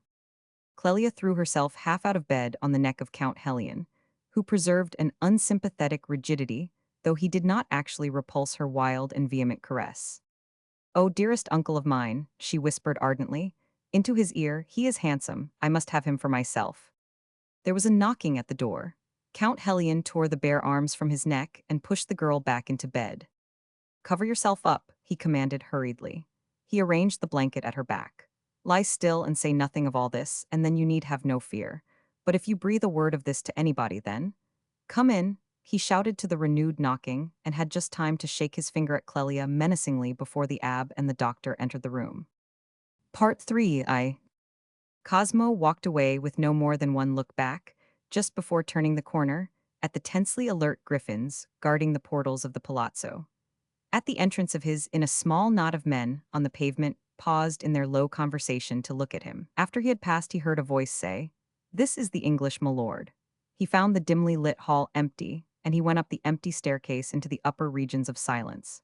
His face, which to the men on the pavement had appeared passionless and pale as marble, looked at him suddenly out of the mirror over the fireplace, and he was startled as though he had seen a ghost. Spire had been told not to wait for his return. His empty room had welcomed him with a bright flame on the hearth and with lighted candles. He turned away from his own image and stood with his back to the fire, looking downwards and vaguely oppressed by the profound, as if expectant silence around him.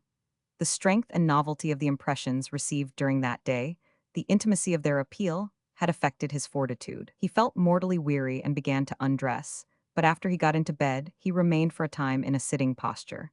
For the first time in his life, he tasted of loneliness. His father was at least 35 years his senior. An age? His sister was just a young girl. Clever, of course. He was very fond of her, but the mere fact of her being a girl raised a wall between them. He had never made any real friends. He had nothing to do, and he did not seem to know what to think of anything in the world. Now, for instance, there was that vanquished fat figure in a little cocked hat, still an emperor. Cosmo came with a start out of a deep sleep that seemed to have lasted only a moment.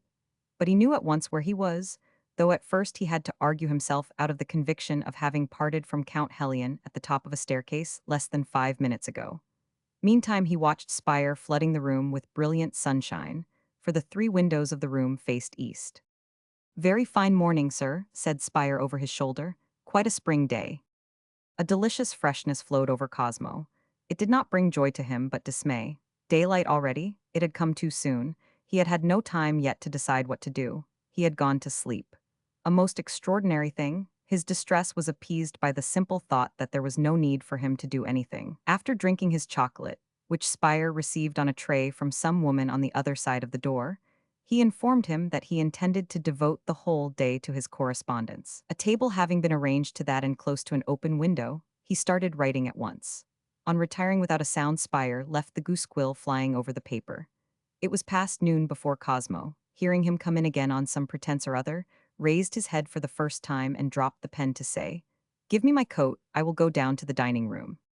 By that time, the murmur of voices in the piazza had died out. The good Genoese had gone indoors to eat. Coming out of his light-filled room, Cosmo found the corridors cold and dark like subterranean passages cut in rock, and the hall downstairs gloomy like a burial vault. In contrast with it, the long dining room had a festive air, a brilliancy that was almost crude. In a corner where the man who called himself Dr. Martel had his table, this glare was toned down by half-closed shutters, and Cosmo made his way there. Cantalucci's benefactor, seated sideways with one arm thrown over the chair's back, took Cosmo's arrival as a matter of course, greeted him with an amiable growl, and declared himself very sharp-set. Presently laying down his knife and fork, he inquired what Cosmo had been doing that morning. Writing? Really? Thought that perhaps Cosmo had been doing the churches. One could see very pretty girls in the morning, waiting for their turn at the confessional. Cosmo, raising suddenly his eyes from his plate, caught his companion examining him keenly. The doctor burst into a loud laugh till Cosmo's grave face recalled him to himself. "I beg your pardon. I remembered suddenly a very funny thing that happened to me last night. I'm afraid you think me very impolite. It was extremely funny. Won't you tell me of it? Asked Cosmo coldly. No, my dear sir, you are not in the mood. I prefer to apologize. There is a secret in it which is not mine, but as to the girls, I was perfectly serious. If you seek female beauty, you must look to the people for it, and in Genoa you will not look in vain. The women of the upper classes are alike everywhere. You must have remarked that. I have hardly had time to look about me as yet, said Cosmo. He was no longer annoyed with the doctor, not even after he heard him say, surely yesterday evening you must have had an opportunity. You came home late. I wonder who takes the trouble to watch my movements, remarked Cosmo carelessly. Town police spies, of course, said the doctor grimly, and perhaps one or two of the most enterprising thieves. You must make up your mind to that. After all, why should you care? Yes, why should I? Repeated Cosmo nonchalantly. Do they report to you? The doctor laughed again. I see you haven't forgiven me my untimely merriment, but I will answer your question. No doubt I could hear a lot if I wanted to, both from the police and the thieves. But as a matter of fact, it was my courier who told me. He was talking with some friends outside this inn when you came home. You know, you are a noticeable figure. Oh, your courier. I suppose he hasn't got much else to do. I see you are bent on quarreling, Mr. Latham, said the other, while two unexpected dimples appeared on his round cheeks. All right, only hadn't we better wait for some other opportunity? Don't you allow your man to talk while he is assisting you to dress? I must confess I let my fellow run on while he is shaving me in the morning. But then I am an easy-going sort of tramp. For I am just a tramp. I have no Latham Hall to go back to. He pushed his chair away from the table, stretched his legs, plunged his hands in his pockets complacently. How long was it he had been a tramp? He mused aloud. 20 years or a little more, from one end of Europe to the other, from Madrid to Moscow, as one might say, exactly like that Corsican fellow. Only he hadn't dragged a tail of 200,000 men behind him, and had done no more bloodletting than his lancet was equal to.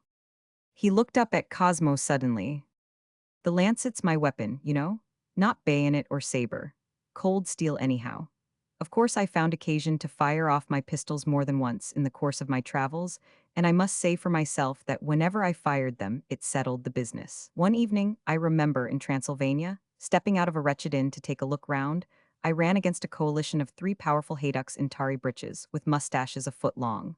The moonlight was bright as day.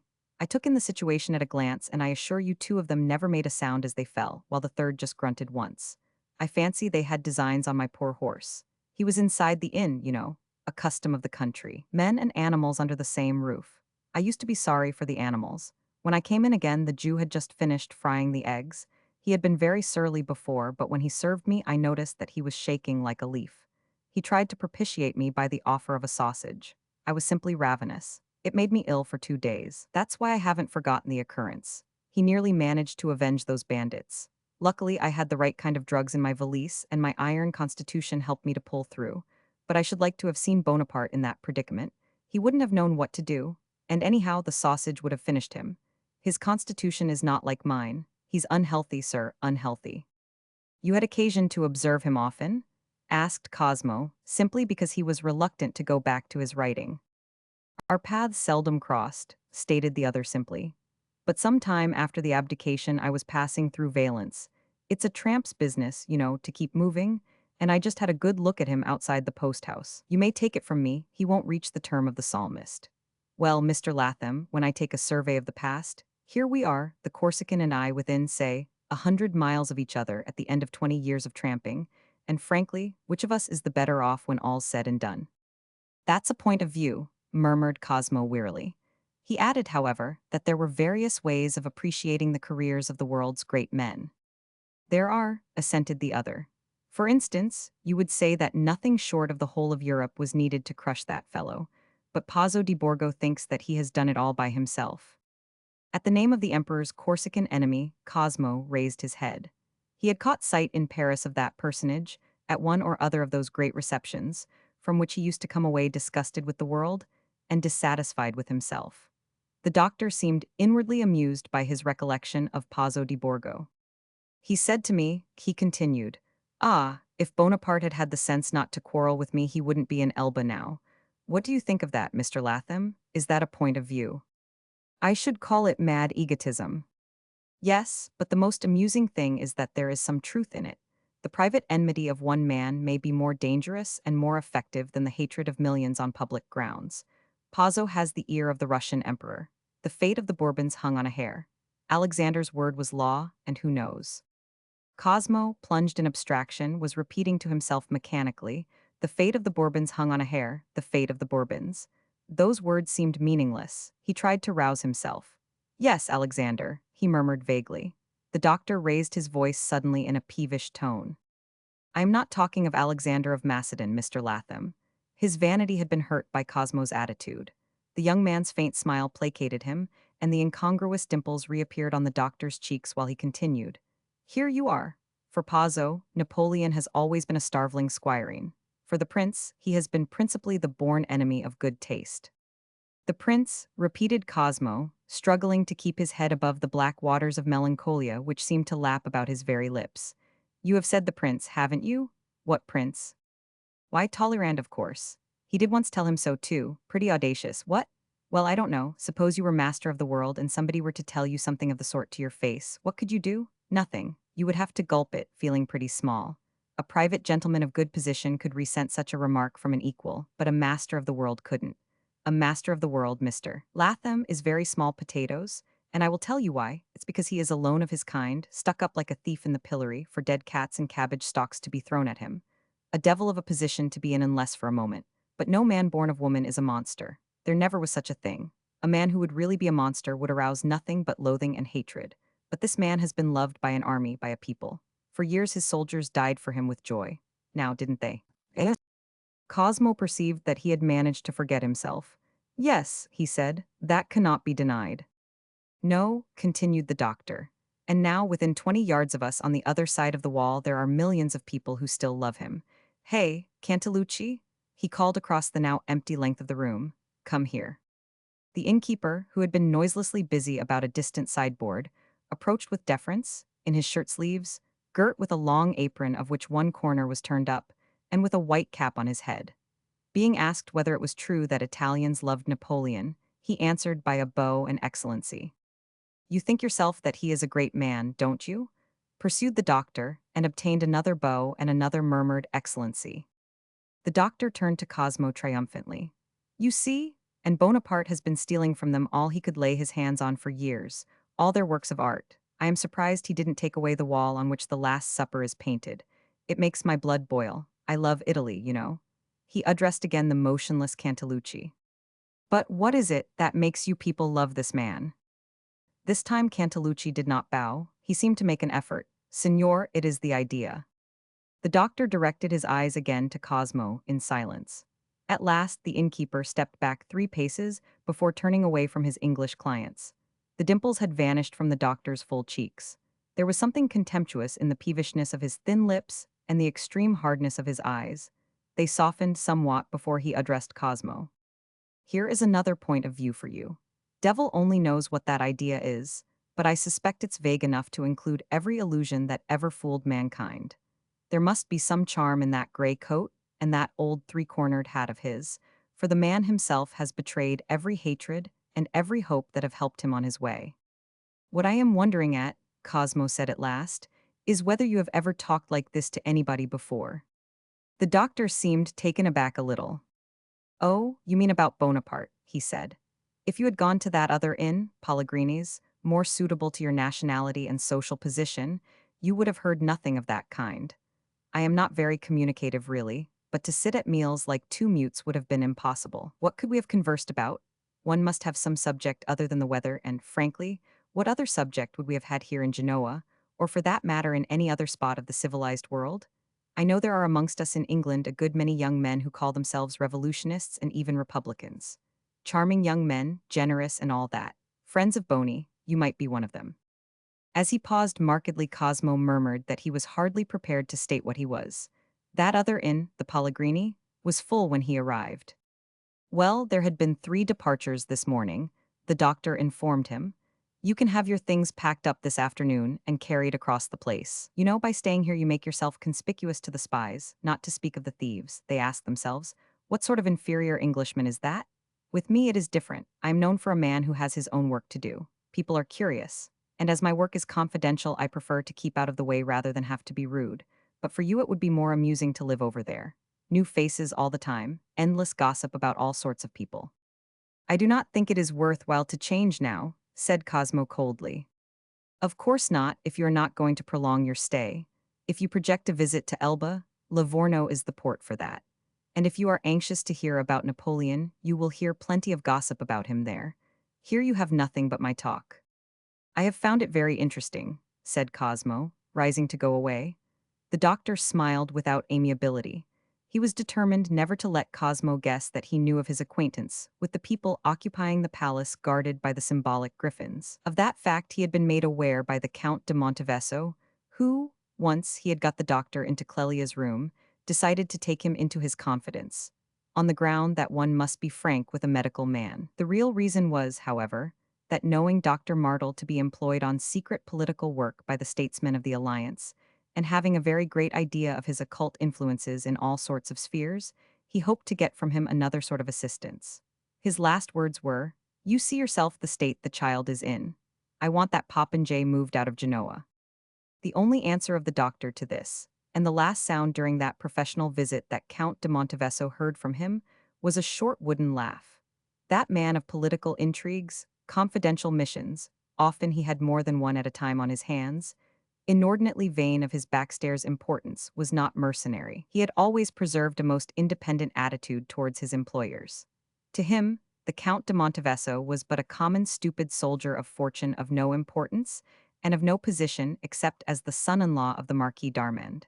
He had never seen him before, but his marital life was known to him, as it was known to the rest of the world. To be waylaid by a strange priest just as he was leaving the Marquis's room was annoying enough, but he could not very well refuse the request since it seemed to be a case of sudden illness. He was soon enlightened as to its nature by Clelia, who had treated him, and the Count to another of her indescribable performances. Characteristically enough, the doctor had never been for a moment irritated with the girl. He behaved by her tempestuous bedside like a man of science, calm, attentive, impenetrable. But it was afterwards, when he had been drawn aside by the Count for a confidential talk, that he had asked himself whether he were dreaming or awake. His scorn for the man helped him to preserve his self-command, and to the end the Count was not intelligent enough to perceive its character. The doctor left the palazzo about an hour after Cosmo, but not by the same staircase, and on his way to his inn gave rein to his indignation. Did the stupid brute imagine that he had any sort of claim on his services? Ah, he wanted that popinjay removed from Genoa. Indeed, and what the devil did he care for it? Was he expected to arrange a neat little assassination to please that solemn wooden imbecile? The doctor's sense of self-importance was grievously hurt. Even in the morning, after a good night's rest, he had not shaken off the impression. However, he was reasonable enough not to make Cosmo in any way responsible for what he defined to himself as the most incredibly offensive experience of his life. He only looked at him when he came to lunch with a sort of acid amusement, as the being who had had the power to arouse a passion of love in the primitive soul of that curious little savage. As the meal proceeded, the doctor seemed to notice that his young countryman was somehow changed. He watched him covertly. What had happened to him since last evening? Surely he hadn't been smitten himself by the little savage that under no circumstances could have been made fit to be a housemaid in an English family.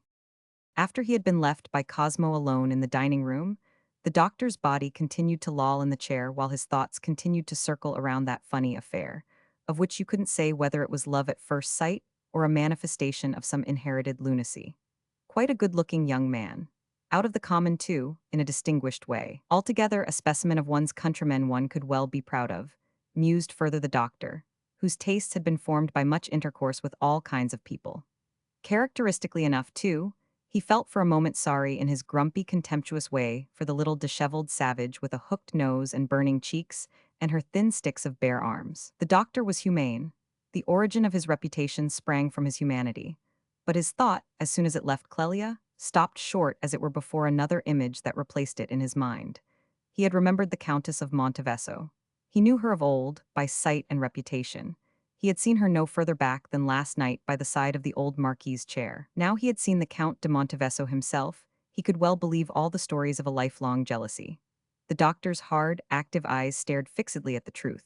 It was not because of that little savage, that gloomy self-tormenting ass of a drill sergeant to an Indian prince wanted young Latham removed from Genoa. Oh dear no, that wasn't it at all. It was much more serious. Before he walked out of the empty dining room, Dr. Martle concluded that it would be perhaps just as well for young Latham not to linger too long in Genoa. Roman 2. Cosmo, having returned to his room, sat down again at the writing table. For was not this day to be devoted to correspondence? Long after the shade had invaded the greater part of the square below, he went on, while the faint shuffle of footsteps and the faint murmur of voices reached him from the pavement like the composite sound of agitated insect life that can be heard in the depths of a forest. It required all his courage to keep on, piling up words which dealt exclusively with towns, roads, rivers, mountains, the colors of the sky. It was like laboring the description of the scenery of a stage after a great play had come to an end. A vain thing, and still he traveled on. Having at last descended into the Italian plain, for the benefit of Henrietta, he dropped his pen and thought, "At this rate I will never arrive in Genoa." He fell back in his chair like a weary traveler. He was suddenly overcome by that weary distaste a frank nature feels after an effort at concealing an overpowering sentiment. But had he really anything to conceal? He asked himself. Suddenly, the door flew open and Spire marched in with 4 lighted candles on a tray. It was only then that Cosmo became aware how late it was. Had I not better tear all this up? He thought, looking down at the sheets before him. Spire put 2 candlesticks on the table, disposed the 2 others, one each side of the mantelpiece, and was going out. "Wait!" cried Cosmo. It was like a cry of distress. Spire shut the door quietly and turned about, betraying no emotion. Cosmo seized the pen again and concluded hastily. "I have been in Genoa for the last 2 days. I have seen Adele and the Marquis.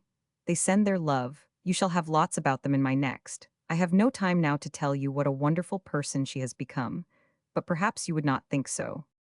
After he had signed it, the thought struck him that there was nothing about Napoleon in his letter. He must put in something about Napoleon. He added a P.S. "You can form no idea of the state of suspense in which all classes live here from the highest to the lowest, as to what may happen next. All their thoughts are concentrated on Bonaparte. Rumors are flying about of some sort of violence that may be offered to him, assassination, kidnapping. It's difficult to credit it all, though I do believe that the Congress in Vienna is capable of any atrocity. A person I met here suggested that I should go to Livorno. Perhaps I will. But I have lost, I don't know why, all desire to travel. Should I find a ship ready to sail for England in Livorno, I may take passage in her and come home at once by sea." Cosmo collected the pages, and while closing the packet asked himself whether he ought to tell her that. Was it the fact that he had lost all wish to travel? However, he let Spire take the packet to the post, and during the man's absence took a turn or 2 in the room.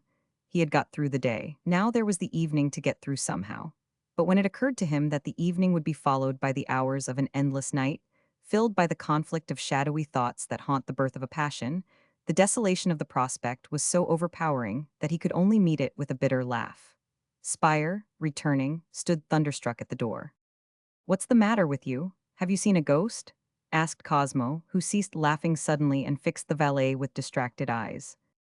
"No, sir, certainly not. I was wondering whether you hadn't better dine in your room." "What do you mean? Am I not fit to be seen?" asked Cosmo captiously, glancing at himself in the mirror as though the crisis through which he had passed in the last 3 or 4 minutes could have distorted his face. Spire made no answer. The sound of that laugh had made him lose his conventional bearing, while Cosmo wondered what had happened to that imbecile and glared at him suspiciously. "Give me my coat," he said at last. "I am going downstairs." This broke the spell, and Spire, getting into motion, regained his composure. "Noisy company down there, sir. I thought you might not like it." Cosmo felt a sudden longing to hear noise. Lots of it, senseless, loud, common, absurd noise. Noise loud enough to prevent one from thinking, the sort of noise that would cause one to become, as it were, insensible. "What do you want?" he asked savagely of Spire, who was hovering at his back. "I am ready to help you with your coat, sir," said Spire, in an apathetic voice. He had been profoundly shocked. After his master had gone out, slamming the door behind him, he busied himself with a stony face in putting the room to rights before he blew out the candles and left it to get his supper. "Didn't you advise me this morning to go to Livorno?" asked Cosmo, falling heavily into the chair. Dr. Martle was already at table, and, except that he had changed his boots for silk stockings and shoes, he might not have moved from there all the afternoon. "Livorno," repeated that strange man. "Did I? Yes. The road along the Riviera di Levante is delightful for any person sensible to the beauties of Italian landscapes. He paused with a sour expression in the noise of voices filling the room, and muttered that no doubt Cantalucci found that sort of thing pay, but that the place was becoming impossible. Cosmo was just thinking that there was not half enough uproar there. The naval officers seemed strangely subdued that evening. The same old lieutenant with sunken cheeks and a sharp nose, in the same shabby uniform, was at the head of the table. Cantalucci, wearing a long-skirted maroon coat, now glided about the room, unobtrusive and vigilant. His benefactor beckoned to him. "You would know where to find a man with 4 good horses for the signor's carriage?" he asked, and accepting Cantalucci's low bow as an affirmative, addressed himself to Cosmo. "The road's perfectly safe. The country's full of Austrian troops." "I think I would prefer to go by sea," said Cosmo, who had not thought of making any arrangements for the journey. Instantly Cantalucci glided away, while the doctor emitted a grunt and applied himself to his dinner. Cosmo thought desperately, "Oh yes, the sea, why not by sea, away from everybody?" He had been rolling and bumping on the roads, good, bad, and indifferent, in dust or mud, meeting in inns ladies and gentlemen for days and days between Paris and Genoa. And for a moment he was fascinated by the notion of a steady gliding progress in company of 3 or 4 bronze sailors over a blue sea, in sight of a picturesque coast of rocks and hills crowded with pines, with opening valleys, with white villages, and purple promontories of lovely shape. It was like a dream which lasted till the doctor was heard suddenly saying, "I think I could find somebody that would take your traveling carriage off your hands." And the awakening came with an inward recoil of all Cosmo's being, as if before a vision of irrevocable consequences. The doctor lowered his eyelids. "He is changed," he said to himself. "Oh yes, he is changed." This, however, did not prevent him from feeling irritated by Cosmo's lack of response to the offer to dispose of his traveling carriage. "There are many people that would consider themselves lucky to have such an offer made to them," he remarked, after a period of silence. "It is not so easy at this time to get rid of a traveling carriage, nor yet to have an opportunity to hire a dependable man with 4 good horses if you want to go by land. I mean at a time like this when anything may happen any day." "I am sure I am very much obliged to you," said Cosmo, "but I am really in no hurry." The doctor took notice of Cosmo's languid attitude and the untouched plate before him. "The trouble is that you don't seem to have any aim at all. Isn't that it?" "Yes, I confess," said Cosmo carelessly. "I think I want to rest." "Well, Mr. Latham, you had better see that you get it then. This place isn't restful, it is merely dull. And then suppose you were suddenly to perceive an aim, such for instance as a visit to Elba, you may be too late if you linger unduly. You know, you are not likely to see a specimen like that one over there again in your lifetime, and even he may not be with us very long." "You seem very positive about that," said Cosmo, looking at his interlocutor searchingly. "This is the 3rd or 4th time that I hear that sort of allusion from you. Have you any special information?" "Yes, of a sort. It has been my lot to hear much of what is said in high places, and the nature of my occupation has given me much practice in appreciating what is said." "In high places," interjected Cosmo. "And in low, too?" retorted the doctor a little impatiently. "If that is the distinction you have in your mind, Mr. Latham. However, I told you I have been in Vienna quite recently, and I have heard something there." "From Prince Talleyrand?" was Cosmo's stolid suggestion. The doctor smiled acidly. "Not a bad guess. I did hear something at Prince Talleyrand's. I heard it from Montrand. You know whom I mean?" "Never heard of him. Who is he?" "Never heard of Montrand? Oh, I forgot, you have been shut up in that tight island of ours. Monsieur Montrand has the advantage to live near the Rose. You understand me? He is the intimate companion to the prince, has been for many years. The prince told somebody once that he liked Montrand because he was not excessively scrupulous. That just paints the man for you. I was talking with Monsieur Montrand about Bonaparte's future, and I was not trying to be unkind either. I pointed out that one could hardly expect him to settle down if the French government were not made to pay him the money guaranteed under the treaty. He could see the moment when he would find himself without a penny. That's enough to make any human being restive. He was bound to try and do something. A man must live, I said. And Montrand looks at me, sideways, and says deliberately, "Oh, here we don't see the necessity." You understand that after a hint like this, I dropped the subject. It's a point of view like another, Mr. Latham? Cosmo was impressed. "I heard last night," he said, "that he is taking precautions for his personal safety." He remembered perhaps what happened to a certain duc d'Enghien, a young man who obviously didn't take precautions. So you heard that story? Well, in Livorno you will hear many sorts of stories. Livorno is an exciting place, and an excellent point to start from for a visit to Elba, which would be a great memory for your old age. And if you happen to observe anything remarkable there, I would thank you to drop me a line, care of Cantalucci. You see, I have put some money into a deal of oil, and I don't know how it is. Everything in the world, even a little tuppenny affair like that, is affected by this feeling of suspense that man's presence gives rise to. Hopes, plans, affections, love affairs. If I were you, Mr. Latham, I would certainly go to Livorno. He waited a little before he got up, muttering something about having a lot of pen work to do, and went out, Cantalucci hastening to open the door for him. Cosmo remained passive in his chair. The room emptied itself gradually, and there was not even a servant left in it when Cosmo rose in his turn. He went back to his room, threw a few pieces of wood on the fire, and sat down. He felt as if lost in a strange world. He doubted whether he ought not to have called that day at the palace, if only to say goodbye. And suddenly all the occurrences and even words of the day before assailed his memory. The morning call, the mulatto girl, the sunshine in Madame de Montevesso's boudoir, the seduction of her voice, the emotional appeal of her story, had stirred him to the depths of his soul. Where was the man who could have imagined the existence of a being of such splendid humanity? With such a voice, with such amazing harmony of aspect, expression, gesture, with such a face in this gross world of mortals in which Lady Jane and Mrs. R.'s daughters counted for the most exquisite products offered to the love of men? And yet Cosmo remembered now that even while all his senses had been thrown into confusion by the first sight of Madame de Montevesso, he had felt dimly that she was no stranger, that he had seen her glory before. The presence, the glance, the lips. He did not connect that dim recognition with the child Adele. No child could have promised a woman like this. It was rather like the odd recollection of a prophetic vision. And it had been in Latham Hall but not in a dream. He was certain no man ever found the premonition of such a marvel in the obscure promptings of slumbering flesh. And it was not in a vision of his own.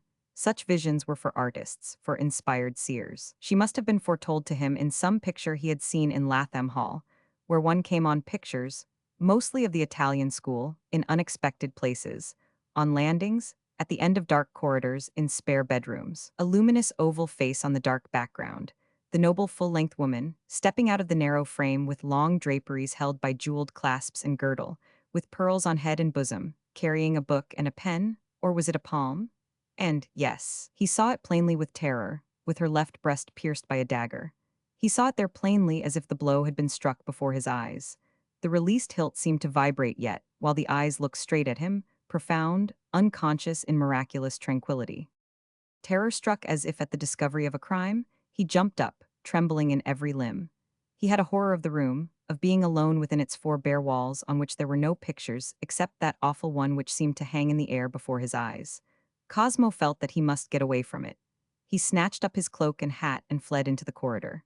The hour was late and everything was very still. He did not see as much as a flitting shadow on the bare rough walls of the unfinished palace, awaiting the decoration of marbles and bronzes that would never cover its nakedness now. The dwelling of the Grazianis stood as dumb and cold in all its lofty depths as at that desolate hour of the dreadful siege, when its owner lay dead of hunger at the foot of the great flight of stairs. It was only in the hall below that Cosmo caught from behind one of the closed doors faint, almost ghostly, murmurs of disputing voices. The two hanging lanterns could not light up that grandly planned cavern in all its extent, but Cosmo made out a dim shape of the elderly lieutenant sitting all alone and perfectly still against the wall, with a bottle of wine before him. By the time he had reached the pavement, Cosmo had mastered his trembling and had steadied his thoughts. He wanted to keep away from that house for hours, for hours. He glanced right and left, hesitating. In the whole town, he knew only the way to the palazzo and the way to the port. He took the latter direction. He walked by the faint starlight falling into the narrow streets resembling lofty unroofed corridors, as if the whole town had been one palace, recognizing on his way the massive shape of one or two jutting balconies he remembered seeing before, and also a remarkable doorway, the arch of which was held up by bowed giants with flowing beards, like two captive sons of the god of the sea. Romans 3.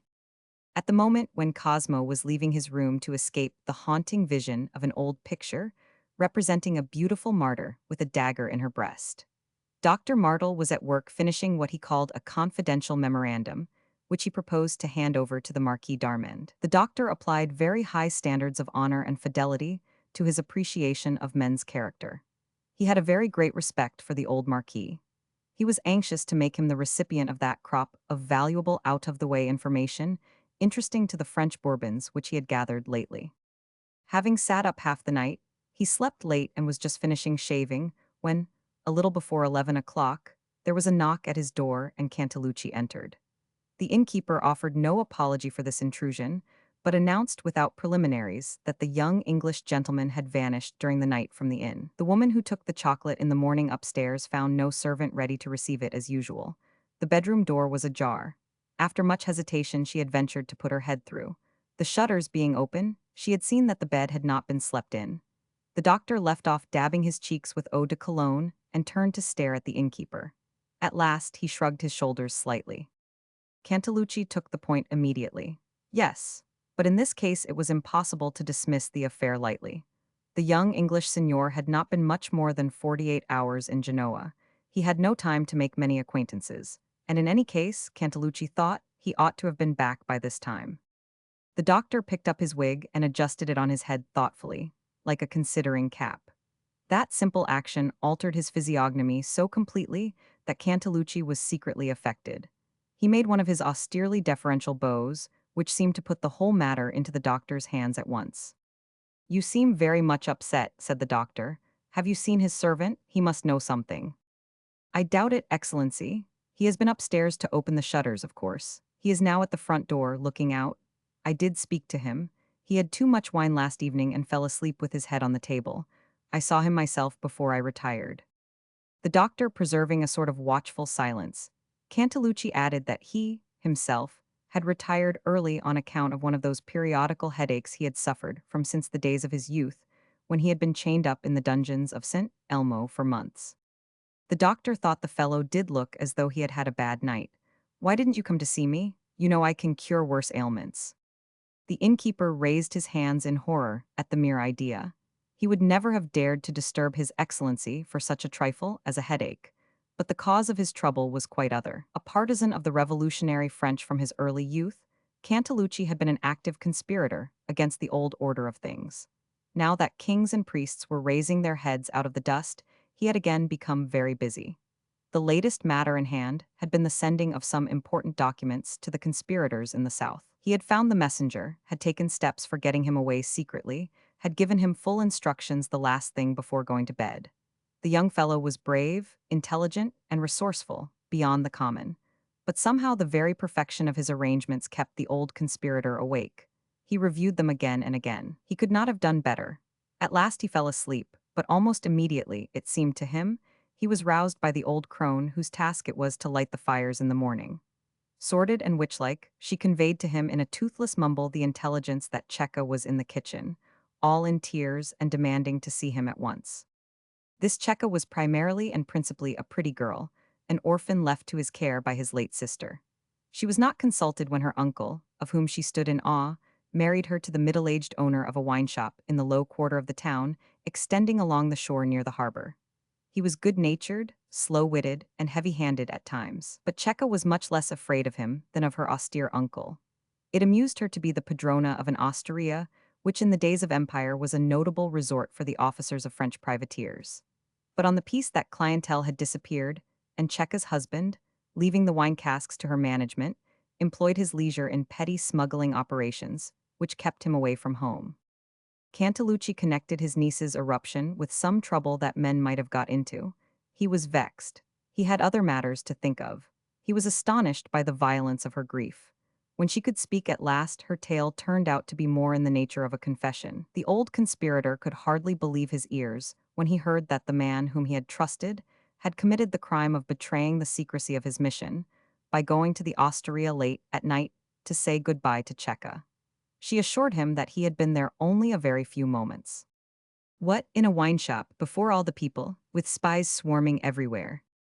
No, she said, it was much later. Everybody was gone. He had scratched at the barred door. And you were on the other side waiting to let him in, miserable girl, Cantalucci hissed ferociously. She stared at her terrible uncle with streaming eyes. Yes, I was. She had not the heart to refuse him. He stayed only a little moment. Cantalucci ground his teeth with rage. It was the first he had heard of this affair. Here was a most promising plot endangered by this bestialita. Only one little hug, and then she pushed him out herself. Before she had finished putting up the bar, she heard a tumult in the street. Shots, too. Perhaps she would have rushed out, but her husband was home for a few days. He came down to the wine shop very cross and boxed her ears. She did not know why. Perhaps for being in the shop at that late hour. That did not matter, but he drove her before him up the stairs, and she had to sham sleep for hours till he began to snore regularly. She had grown so desperate that she took the risk of running out and telling her uncle all about it.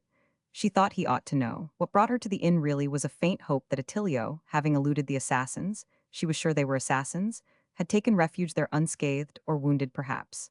She said nothing of this, however. Before Cantalucci's stony bearing she broke down. "He is dead, poverino. My own hands pushed him to his death," she moaned to herself crazily, standing in front of her silent uncle before the blazing kitchen fire in the yet slumbering house. Rage kept Cantalucci dumb. He was as shocked by what he had heard as the most rigid moralist could desire. But he was a conspirator, and all he could see in this was the criminal conduct of those young people who ought to have thought of nothing but the liberation of Italy. For Attilio had taken the oath of the Carbonari, and Cecca belonged to the women's organization of that secret society. She was an ortolana, as they called themselves. He had initiated her and was responsible for her conduct. The baseness, the stupidity, the frivolity, the selfishness. By severe exercise of self-restraint, he refrained from throwing her out into the street all in tears as she was. He only muttered awfully at her, "Get out of my sight, you little fool," with a menacing gesture. But she stood her ground. She never flinched before his raised hand. And as it fell harmless by his side, she seized it in both her own, pressing it to her lips and breast in turn, whispering the while all sorts of endearing names at the infuriated Cantalucci. He heard the sounds of his staff beginning the work of the day, their voices, their footsteps. They would wonder, but his niece did not care. She clung to his hand, and he did not get rid of her till he had actually promised to send her news directly he had heard something himself. And she even thought of the means. There was that fine sailor with black whiskers in attendance on the English officers frequenting the hotel. He was a good-natured man. He knew the way to the wine shop. This reminded her of her husband. What if he should wake in her absence? And still distracted, she ran off at last, leaving Cantalucci to face the situation. He was dismayed. He did not really know what had happened, not to his messenger but to the documents. The old conspirator, battling with his thoughts, moved so silent and stern amongst his people that nobody dared approach him for a couple of hours. And when they did at last come to him with the news of the young milord's disappearance, he simply swore at them. But as the morning advanced, he came to the conclusion that for various reasons it would be best for him to seek his old benefactor. He did so with a harassed face, which caused the doctor to believe in the story of a sleepless night. Of course he spoke only of Cosmo's absence. The doctor, leaning back against the edge of his dressing table, gazed silently at the innkeeper. He was profoundly disturbed by the intelligence. "Got your snuff box on you?" he asked. The alacrity of Cantalucci in producing his snuff box was equaled by the deferential flourish with which he held it out to his benefactor. "The young English signor," he remarked, "visited the palazzo of the Griffins the evening before." The doctor helped himself to a pinch. "He didn't spend the night there, though," he observed. "You know who lives in the palazzo, don't you, Cantalucci?"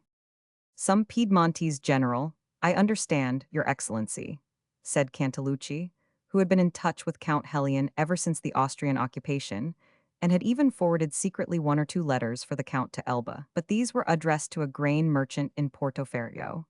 "I will open all my mind to Your Excellency," continued Cantalucci. "An English milord is a person of consequence. If I were to report his disappearance, the police would be coming here to make investigation. I don't want any police in my house." The doctor lost his meditative air.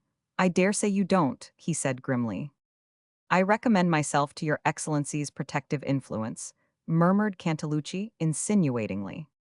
The doctor let drop the pinch of snuff between his thumb and finger. "And he may have come back while we are talking here," he said hopefully. "Go down, Cantalucci, and send me my courier." But the doctor's man was already at the door, bringing the brushed clothes over his arm. While dressing, the doctor speculated on the mystery. It baffled all his conjectures. A man may go out in the evening for a breath of fresh air and get knocked on the head, but how unlikely? He spoke casually to his man, who was ministering to him in gloomy silence. "You will have to step over to the police presently and find out whether anything has happened last night. Do it quietly." "I understand," said the courier surlily. The thought that the fellow had been drunk recently crossed the doctor's mind. "Whom were you drinking with last night?" he asked sharply. "The English servant," confessed the courier valet grumpily. "His master let him off his services last night." "Yes, and you made him pay the shot." With these words, the doctor left the room. While crossing the great hall downstairs, he had the view of Spire's back framed in the entrance doorway. The valet had not apparently budged from there since 7, so Mr. Latham had not returned. In the dining room, there were only 2 naval officers at the table reserved for them: the elderly gentleman in his usual place at the head, and a round-faced florid person in a bobbed wig, who might have been the ship's surgeon. During their meal, the doctor did not hear them exchange a single remark. They went away together, and after the last of the town customers had left the room, too, the doctor sat alone before his table, toying with a half-empty glass thoughtfully. His grave face was startlingly at variance with the short, abrupt laugh which he emitted as he rose, pushing his chair back. It was provoked by the thought that only last evening he had been urging half-jestingly his young countryman to leave Genoa in one of the conventional ways, by road or sea, and now he was gone with a vengeance. Spirited away, by Jove. The doctor was startled at the profound change of his own feelings. Count Helion's venomous, "I don't want that popinjay here," did not sound so funny in his recollection now. Very extraordinary things could and did happen under the run of everyday life. Was it possible that the word of the riddle could be found there? He asked himself. This investigator of the secret discontents and aspirations of his time had never shut his ears to the mere social gossip that came in his way. He had lived long, he remembered much. For instance, he could remember things that were said about Sir Charles Latham long before Cosmo was born. As to the story of the Monteveso marriage, that had made noise enough in its time in society, and also amongst the French emigrants. Its celebration, the subsequent differences, reconciliations, recriminations, and final arrangement had kept idle tongues wagging for years. Of course, it was that match which had given that dubious Monteveso his social standing, and what followed had invested that absurd individual with the celebrity of a character out of a Molière comedy. Le Jaloux, the elderly jealous husband, comic enough. But that was the sort of comedy that soon takes a tragic turn. A special provocation, a sudden opportunity are enough. What puzzled the doctor was the suddenness of the problem. Yet one could not tell what an orientalized brute, no stranger probably to palace murders, had not the means of doing. He might have been harboring in that barn of a palace some retainers of a deadly kind, a Corsican desperado, or a couple of rascals from his own native mountains. Had he not 2 unattractive old peasant women concealed there? The doctor believed that unlikely things happened every day. This view was not the result of inborn credulity, but of much acquired knowledge of a secret sort. A serious, fastidious, and obviously earnest-minded young man, like Latham, was particularly liable to get into trouble of a grave kind. A manifestation of perfectly innocent sympathy could do it, and even less. An unguarded glance, an unconscious warmth of tone. Confound it, yet he could not let a young countryman of his, a nice, likable young gentleman, vanish from under his nose without taking some steps. The doctor stepped out into the hall, attractively dim and cool in the middle of the day. Spire had disappeared, but the doctor had given up the hope of Cosmo's return. In a dark corner he perceived the shadowy shape of a cocked hat and made out the old lieutenant leaning back against the wall with his arms crossed and his chin on his breast. He had a bottle of wine and a glass standing in front of him. "I suppose," thought the doctor, "this is what he comes ashore for." The product of 20 years of war. The reeking loom that converted such as he into food for guns had stopped suddenly. There would be no demand for heroes for a long, long time, and somehow the fact that the fellow had all his limbs about him made him even more pathetic. The doctor had almost forgotten Cosmo. He did not notice Spire coming down the stairs, and he started at the sound of the words, "I beg your pardon, sir," uttered almost in his ears. The elderly valet was very much shaken. He said in a low murmur, "I am nearly out of my mind, sir, my master." "I know," interrupted the doctor. He pounced upon Spire like a bird of prey. "Come, what do you know about it?" This reception roused Spire's dislike of that sour and offhand person like no medical man he had ever seen, and certainly no gentleman. On the principle, like master like man, Spire was more sensitive to manner than to any trait of personality. He pulled himself together and steadied his voice. "I know nothing, sir, except that you were the last person seen speaking to Mr. Latham." "You don't think I have got him in my pocket, do you?" asked Dr. Martle, noting the hostile stare. "Don't you attend your master when he retires for the night?" "I got dismissed early last night. I am sorry to say I sat downstairs after supper very late, listening to tales about one thing and another. I, I went to sleep there, added Spire with a sort of desperation. Listening to tales, repeated the doctor jeeringly. Pretty tales they must have been, too.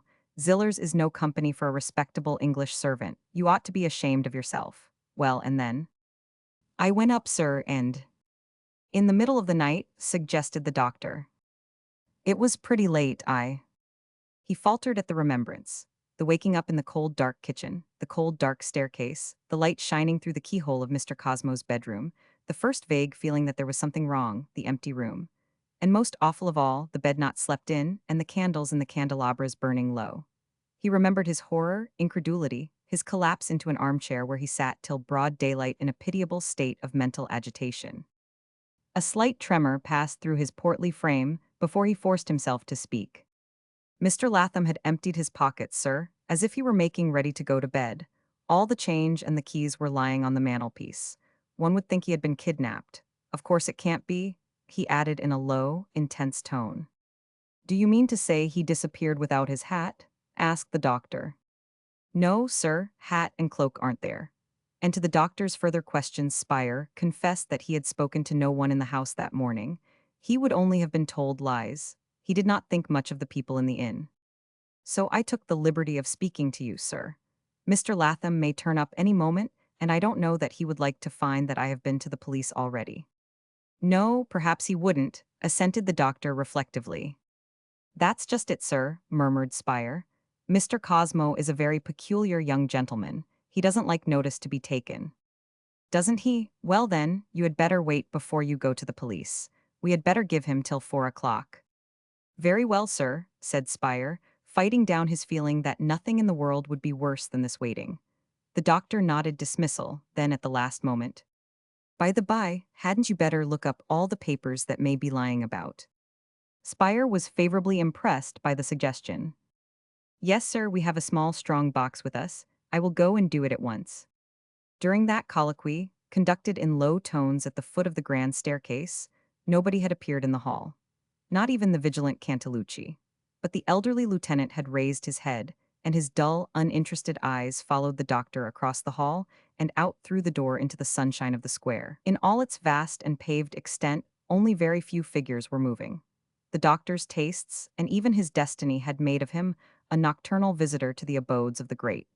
At this time of the day, however, there was almost as little risk of being seen entering the palace of the Griffins as in the middle of the night. The populace, the shopkeepers, the Austrian garrison, the gendarmes, the esbirri, the spies, and even the conspirators were indulging in midday repose.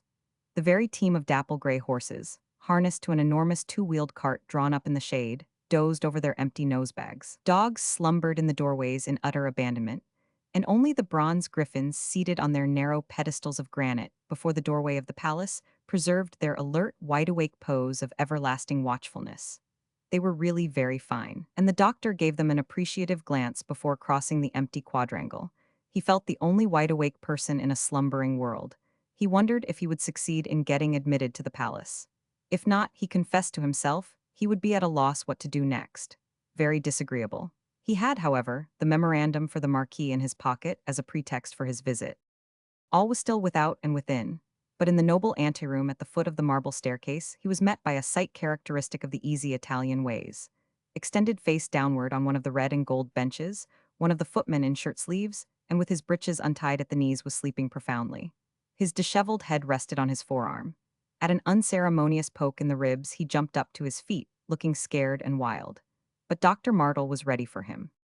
"What's the matter, my friend?" he asked softly. "Is there a price set on your head?" The man remained open-mouthed, as if paralyzed by the caustic inquiry. "Fetch the majordomo here," commanded the doctor, thinking that he had seldom seen a more bandit-like figure. While waiting, the doctor reflected that a livery coat was a good disguise. It occurred to him also that in the house of a man having such retainers, all sorts of things might happen. This was Italy. The silence as of a tomb, which pervaded the whole house, though nothing extraordinary in the hour of siesta, produced the effect of sinister mystery. The arrival of the sleek Bernard did not destroy that bad impression. The doctor, who had never seen him before by daylight, said to himself that this was no doubt only another kind of villain. On learning that the Marquis had been very ill during the night and that Bernard could not think of taking in his name, the doctor inquired whether Madame de Montevesso would see him on most important business. To his great relief, because he had been asking himself all along how he could contrive to get private speech with the Countess, Bernard raised no objections. He simply went away. And again the dumbness around him grew oppressive to Dr. Martle. He fell into a brown study. This palace, famed for the treasures of art, for the splendors of its marbles and paintings and gildings, was no better than a gorgeous tomb. Men's vanity erected these magnificent abodes only to receive in them the unavoidable guest. Death with all the ceremonies of superstitious fear. The sense of human mortality evoked by this dumb palazzo was very disagreeable. He was relieved by the return of the noiseless Bernard, all in black and grave like a sleek caretaker of that particular tomb, who stood before him saying in a low voice, "Follow me, please." Bernard introduced the doctor into a comparatively small, well-lighted boudoir. At the same moment, Madame de Montevesso entered it from her bedroom by another door. The doctor had an impression of a gown with a train, trimmed with ribbons and lace, surmounted by a radiant fair head. The face was pale. Madame de Montevesso had been up most of the night with her father. The Marquis was too ill to see anybody. The doctor expressed his regret in a formal tone. Meantime, he took out of his pocket the memoir and begged Madame la Comtesse to keep it under lock and key till she could hand it over to her father. He was also in possession of information which, he said, would be of the greatest interest to the French court, but he could disclose it only to the French king or to Monsieur de Jaucourt. He was ready to proceed to Paris, should the Marquis be impressed sufficiently by the memoir to procure for him a private audience from the king or the minister. This curt, businesslike declaration called out a smile on that charming face, just a flicker, a suspicion of it. He could not be offended with that glorious being. He felt only that he must assert himself. "I cannot deal with lesser people," he said simply. "This must be understood in Paris. I make my own conditions. I am not a hireling. Your father has known me for years. Monsieur le Marquis and I met in other dangerous times in various parts of Europe. Each of us was risking his life." The Marquis had often talked with his daughter of his past. She had heard from him of a certain Agent Martle, a singular personage. Her curiosity was aroused. She said, I believe he was indebted to you for his safety on one occasion. I can understand my father's motives, but you will forgive me for saying that as to yours." "Oh, it was not the love of absolutism. The fact is, I discovered early in life that I was not made for a country practice. I started on my travels with no definite purpose, except to do a little good here and there. I arrived in Italy while it was being revolutionized by Jacobins. I was not in love with them either. Humane impulses, circumstances, and so on did the rest." He looked straight at her. This tete-a-tete was a unique experience. She was a marvelous being somehow and a very great lady. And yet she was as simple as a village maid, a glorified village maid. The trials of a life of exile and poverty had stripped her of the faintest trace of affectation or artificiality of any kind. The doctor was lost in wonder. What humanizing force there was in the beauty of that face to make him talk like that the first time he saw her. And suddenly the thought, "Her face has been her fortune," came to him with great force, evoking by the side of her noble, unconscious grace the stiff wooden figure of Count de Montevesso. The effect was horrible, but the doctor's hard gray eyes betrayed neither his horror nor his indignation. He only asked Madame de Montevesso, who was locking up his memoir in the drawer of a little writing table, if it would be safe there, and was told that nobody ever came into the room but a confidential mulatto maid who had been with the Countess for years. "Yes, as far as you know," the doctor ventured significantly. With this beginning he found no difficulty in discovering that Madame de Montevesso knew nothing of the composition of the household. She did not know how many servants there were. She had not been interested enough to look over the palazzo. Apart from the private apartments and the suite of rooms for small receptions, she had seen nothing of it, she confessed, looking a little surprised. It was clear that she knew nothing, suspected nothing, had lived in that enormous and magnificent building like a lost child in a forest. The doctor felt himself at the end of his resources, till it occurred to him to say that he hoped that she was not specially anxious about her father.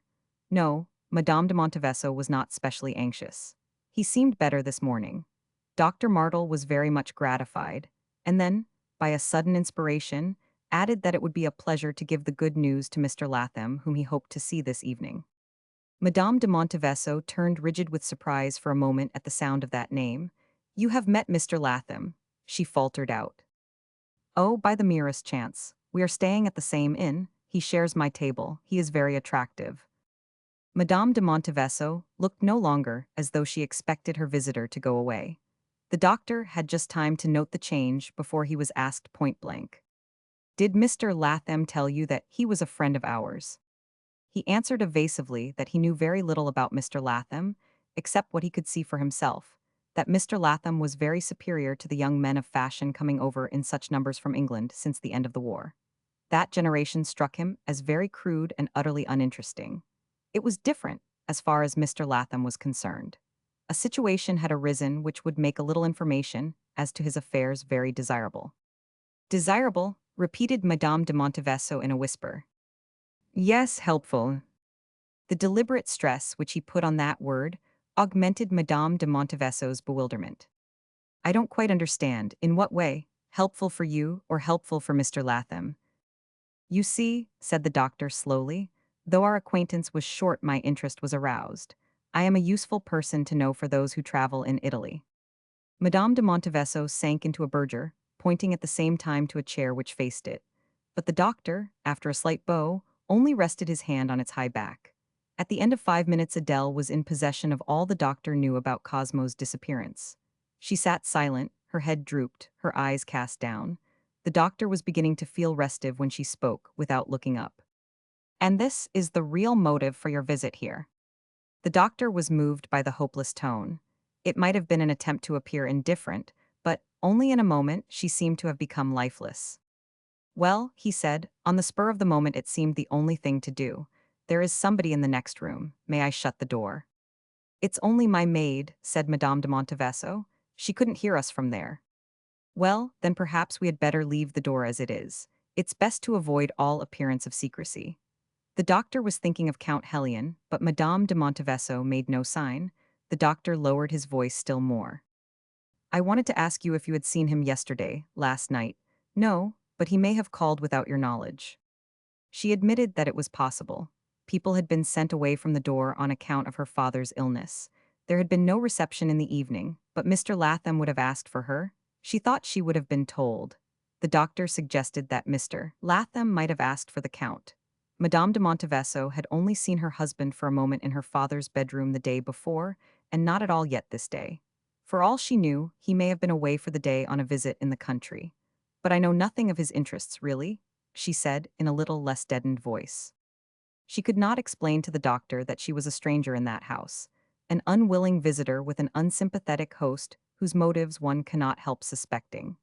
Beyond the time she spent by arrangement every year at Count de Montevesso's country house, she knew nothing of his life. What could have been the motives which brought him to Genoa? She had and could have not the slightest idea.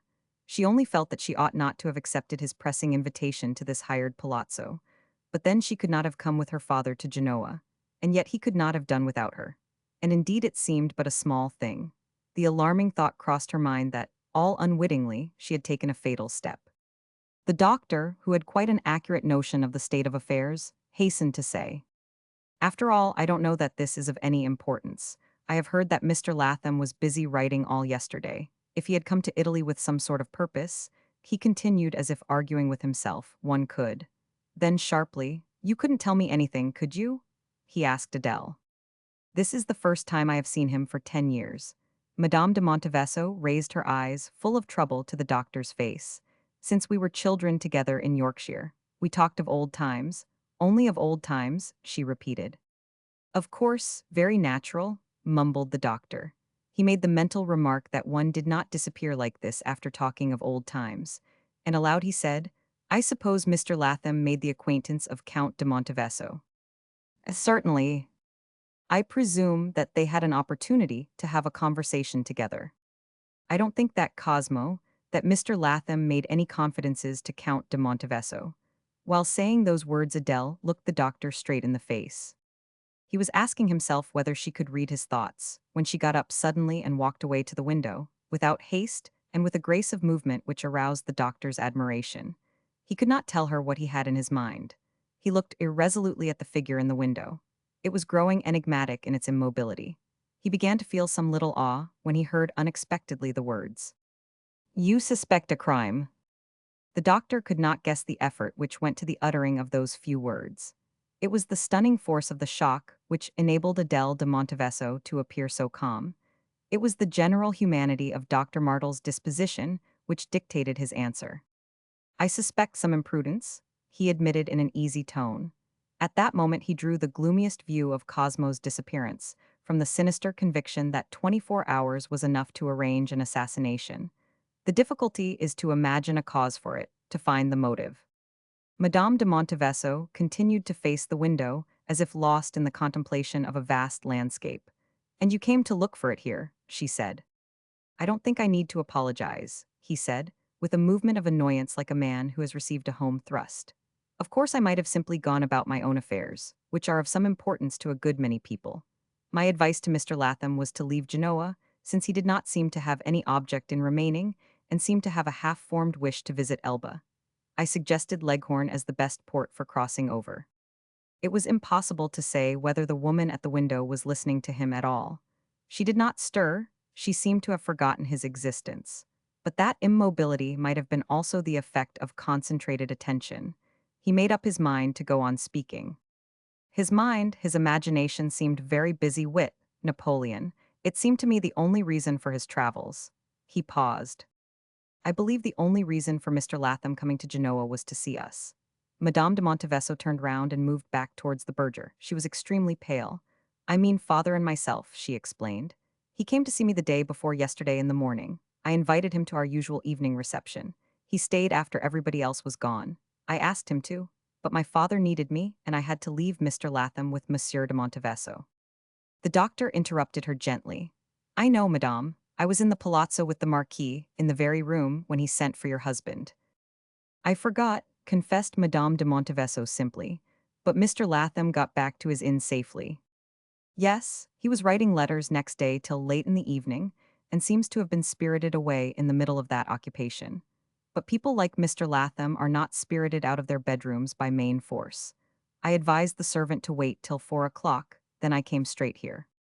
"Till 4 o'clock," repeated Madame de Monteveso under her breath. The doctor, a man of special capacity in confronting enigmatical situations, showed himself as perplexed before this one as the most innocent of mortals. "I don't know, it seems to me that a man who puts on his hat and cloak before vanishing like this must turn up again. He ought to be given a chance to do so at any rate. He left all his money behind, too. I mean even to the small change." The glimpse of helpless concern in that man affected Adele with a feeling of actual bodily anguish. She got brusquely out of the verger and moved into the middle of the room. The doctor, letting go the back of the chair, turned to face her. "I am appalled," she murmured. This came out as if extracted from her by torture. It moved the doctor more than anything he had heard for years. His voice sank into a soothing murmur. "I do believe, madame, that if there had been a murder committed last night anywhere in this town, I would have heard something about it this morning. My inn is just the place for such news. I will go back there now. I shall question his servant again. He may give us a gleam of light." Her intent, distressed gaze was unbearable, yet held him bound to the spot. It was difficult to abandon a woman in that state. He became aware of the sound of voices outside the door, some sort of dispute. He hastened to make his bow, and Madame de Monteveso, moving after him, whispered eagerly, "Yes, a gleam of light, do let me know. I won't draw a free breath till I hear something." Her extended arms dropped by her side, a moment before the door flew open, and Bernard was heard announcing with calm formality, "Signorina Clelia." The doctor, turning away from Madame de Monteveso, saw that little wretch standing just within the room, evidently very much taken aback by the unexpected meeting. He guessed that she had snatched at some opportunity to escape from the old women. It had given her no time to pull on her stockings, a fact made evident by the shortness of the dark petticoat which, with a white jacket, comprised all her costume. She had managed to thrust her bare feet into a pair of old slippers, and her loose hair, tied with a blue ribbon at the back of her head, produced a most incongruous effect of neatness. Her invasion was alarming and inexplicable. The doctor, as he passed out, compressed his lips and stared fiercely with some idea of scaring her into good behavior. She met this demonstration with a round, stupid stare of astonishment. The next moment he found himself outside in the corridor alone with Bernard, who had shut the door quietly and remained with his back to it. The exasperated doctor looked him up and down coolly. How long have you been in the habit of hanging about your lady's door, my friend? He asked with ominous familiarity. The simple-minded factotum of the London days, the lovelorn naive swain of the mulatto maid, was a figure of the past now. The doctor was confronted by a calm, unmoved servant of much experience, somewhat inclining to stoutness, made respectable by the black, well-fitting clothes. He did not flinch at the question, but he took his time. At last he said with the utmost placidity, "Many years now, pretty near all my life." The tone was well calculated to surprise the doctor. Taking advantage of the latter's silence, Bernard paused before he continued reasonably. "Was I to let her rush in unannounced on Madame la Comtesse while you were there? I tried to send her away, but she would think nothing of filling the air with her screams. I kept her back as long as it was prudent."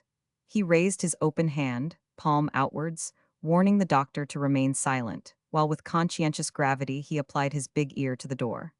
When he came away, he did not apparently intend to take any further notice of the doctor, but stood there with an air of perfect rectitude.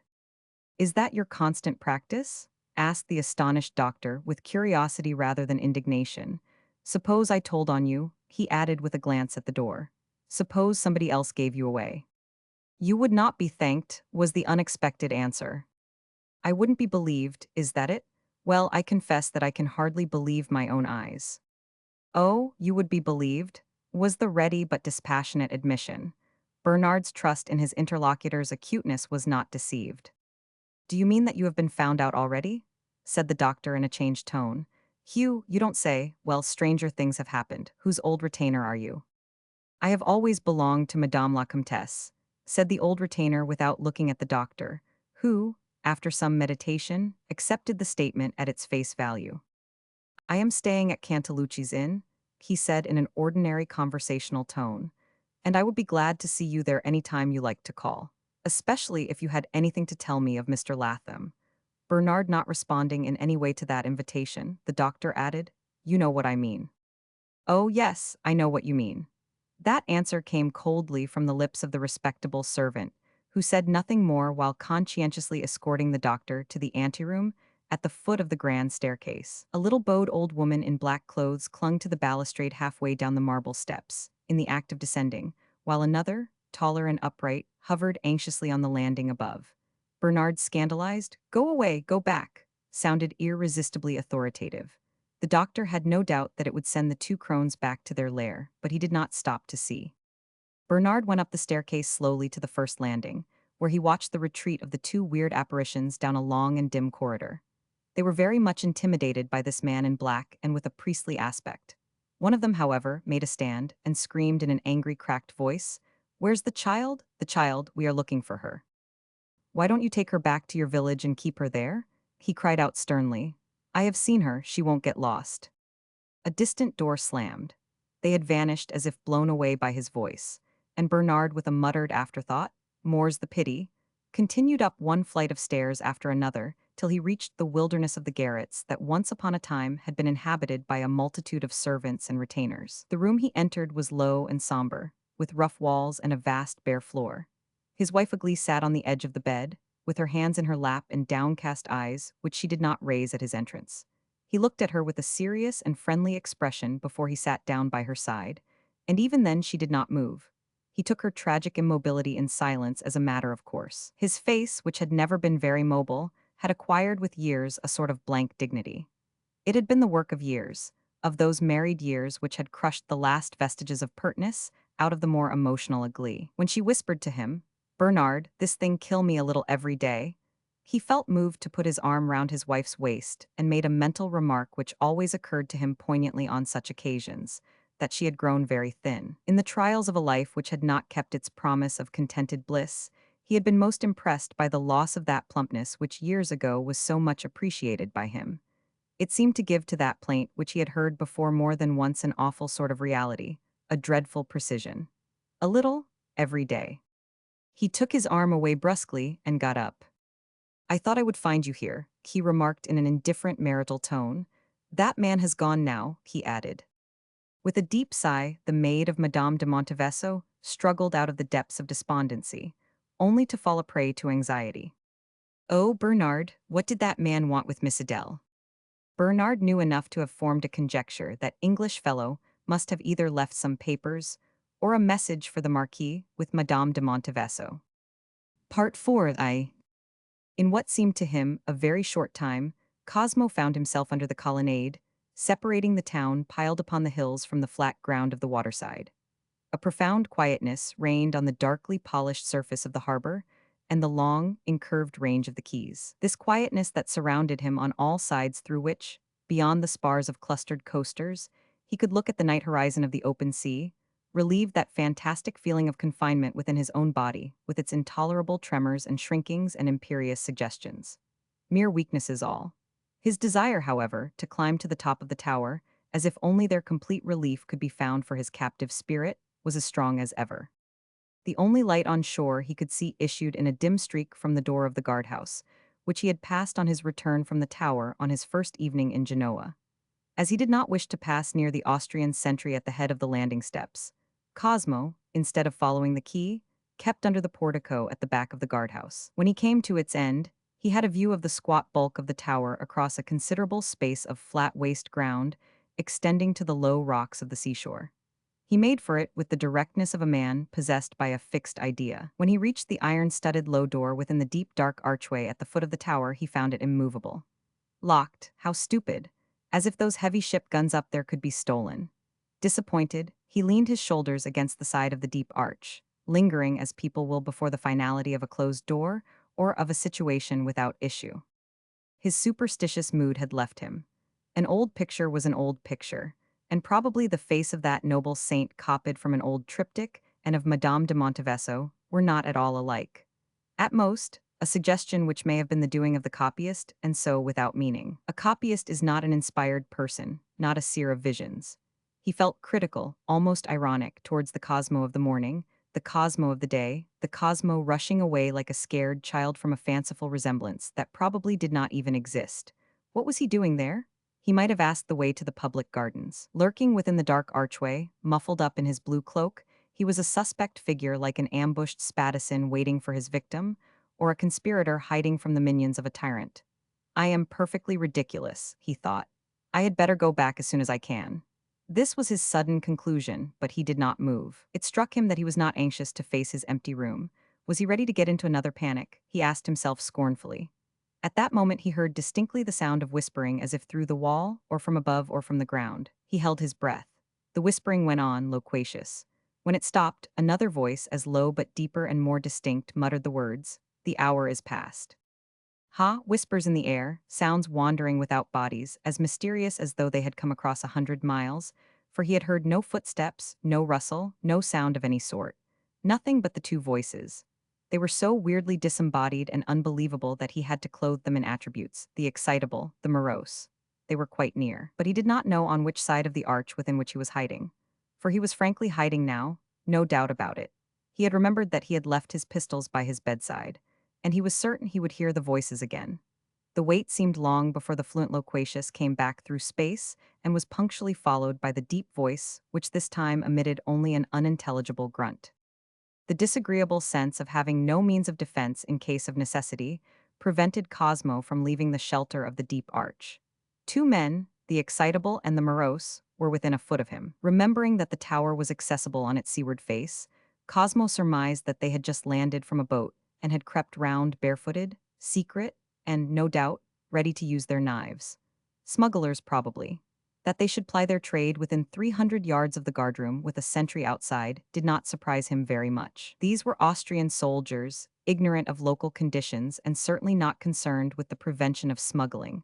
Why didn't these men go about their business, then? The road was clear. But perhaps they had gone? It seemed to him he had been there glued to that door for an hour. As a matter of fact, it was not 10 minutes. Cosmo, who had no mind to be stabbed through a mere mistake as to his character, was just thinking of making a dash in the direction of the guardhouse when the morose but cautiously lowered voice began, close to the arch, abruptly. "Where did the beast get to?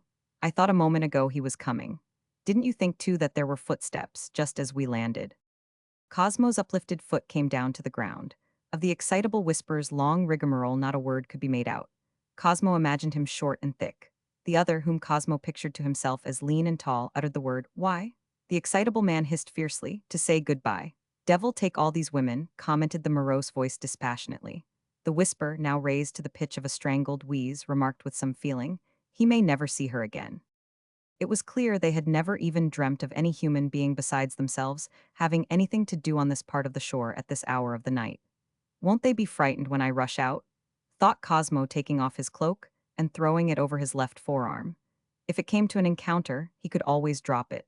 But he did not seriously think that he would be reduced to using his fists. He judged it prudent to leave the archway with a bound which would get him well clear of the tower, and on alighting faced about quickly. He heard an exclamation, but he saw no one. They had bolted. He would have laughed had he not been startled himself by a shot fired somewhere in the distance behind his back, the most brutally impressive sound that can break the silence of the night. Instantly, as if it had been a signal, a lot of shouting broke on his ear, yells of warning and encouragement. A savage clamor which made him think of a lot of people pursuing a mad dog. He advanced, however, in the direction of the portico, wishing himself out of the way of this odious commotion, when the flash of a musket shot showed him for a moment the tilted head in a shako and the white cross belts of an Austrian soldier standing erect in the middle of the open ground. Cosmo stopped short, then inclined to the left, moving cautiously and staring into the darkness. The yelling had died out gradually away from the seashore, where he remembered a cluster of the poorer sort of houses nestled under the cliffs. He could not believe that the shot could have been fired at him, till another flash and report of a musket, followed by the whiz of the bullet very near his hand, persuaded him to the contrary. Thinking of nothing but getting out of the line of fire, he stooped low and ran on blindly till his shoulder came in contact with some obstacle extremely hard and perfectly immovable. He put his hand on it, felt it rough and cold, and discovered it was a stone, an enormous square block such as are used in building breakwaters. Several others were lying about in a cluster like a miniature village on a miniature plain. He crept amongst them, spread his cloak on the ground, and sat down with his back against one of the blocks. He wondered at the marvelous eyesight of that confounded soldier. He was not aware that his dark figure had the starry sky for a background. "He nearly had me," he thought. His whole being recoiled with disgust from the risk of getting a musket ball through his body. He resolved to remain where he was till all that incomprehensible excitement had quietened down, and that brute with wonderful powers of vision had gone away. Then his road would be clear. He would give him plenty of time. The stillness all around continued, becoming more convincing, as the time passed, in its suggestion of everything being over, convincing enough to shame timidity itself. Why this reluctance to go back to his room? What was a room in an inn in any house? A small portion of space forced off with bricks or stones in which innumerable individuals had been alone with their good and evil thoughts, temptations, fears, troubles of all sorts, and had gone out without leaving a trace. This train of thought led him to the reflection that no man could leave his troubles behind. Never, never. It's no use trying, he thought with despair. Why should he go to Livorno? What would be the good of going home? Lengthening the distance would be like lengthening a chain. What use would it be to get out of sight? If I were to be struck blind tomorrow, it wouldn't help me. He forgot where he was till the convincing silence round him crumbled to pieces before a faint and distant shout which recalled him to the sense of his position. Presently he heard more shouting, still distant but much nearer. This took his mind from himself and started his imagination on another track. The manhunt was not over, then? The fellow had broken cover again and had been headed towards the tower. He depicted the hunted man to himself as long-legged, spare, agile for no other reason than because he wished him to escape. He wondered whether the soldier with the sharp eyes would give him a shot, but no shot broke the silence which had succeeded the distant shouts. Got away perhaps, at least for a time. Very possibly he had stabbed somebody and, by heaven, here he was. Cosmo had caught the faint sound of running feet on the hard ground. And even before he had decided that it was no illusion, it stopped short, and a bulky object fell hurtling from the sky so near to him that Cosmo instinctively drew in his legs with a general start of his body, which caused him to knock his hat off against the stone. He became aware of a man's back almost within reach of his arm. There could be no doubt he had taken a leap over the stone and had landed squatting on his heels. Cosmo expected him to rebound and vanish, but he only extended his arm to seize the hat as it rolled past him, and at the same moment pivoted on his toes, preserving his squatting posture. If he happens to have a knife in his hand, he will plunge it into me, thought Cosmo, so without moving a limb he hastened to say in a loud whisper, "Run to the tower, your friends are waiting for you." It was a sudden inspiration. The man without rising flung himself forward full length and, propped on his arms, brought his face close to Cosmo. His white eyeballs seemed to be starting out of his head. In this position, the silence between them lasted for several seconds. My friends, but who are you? Muttered the man. And then the recognition came, instantaneous and mutual. Cosmo simply said, "Hallo," while the man, letting himself fall to the ground, uttered in a voice faint with emotion, "My Englishman." "There were two of them," said Cosmo. "Two? Did they see you?" Cosmo assured him that they had not. The other, still agitated by the unexpectedness of that meeting, asked, incredulous and even a little suspicious, "What am I to think, then? How could you know that they were my friends?"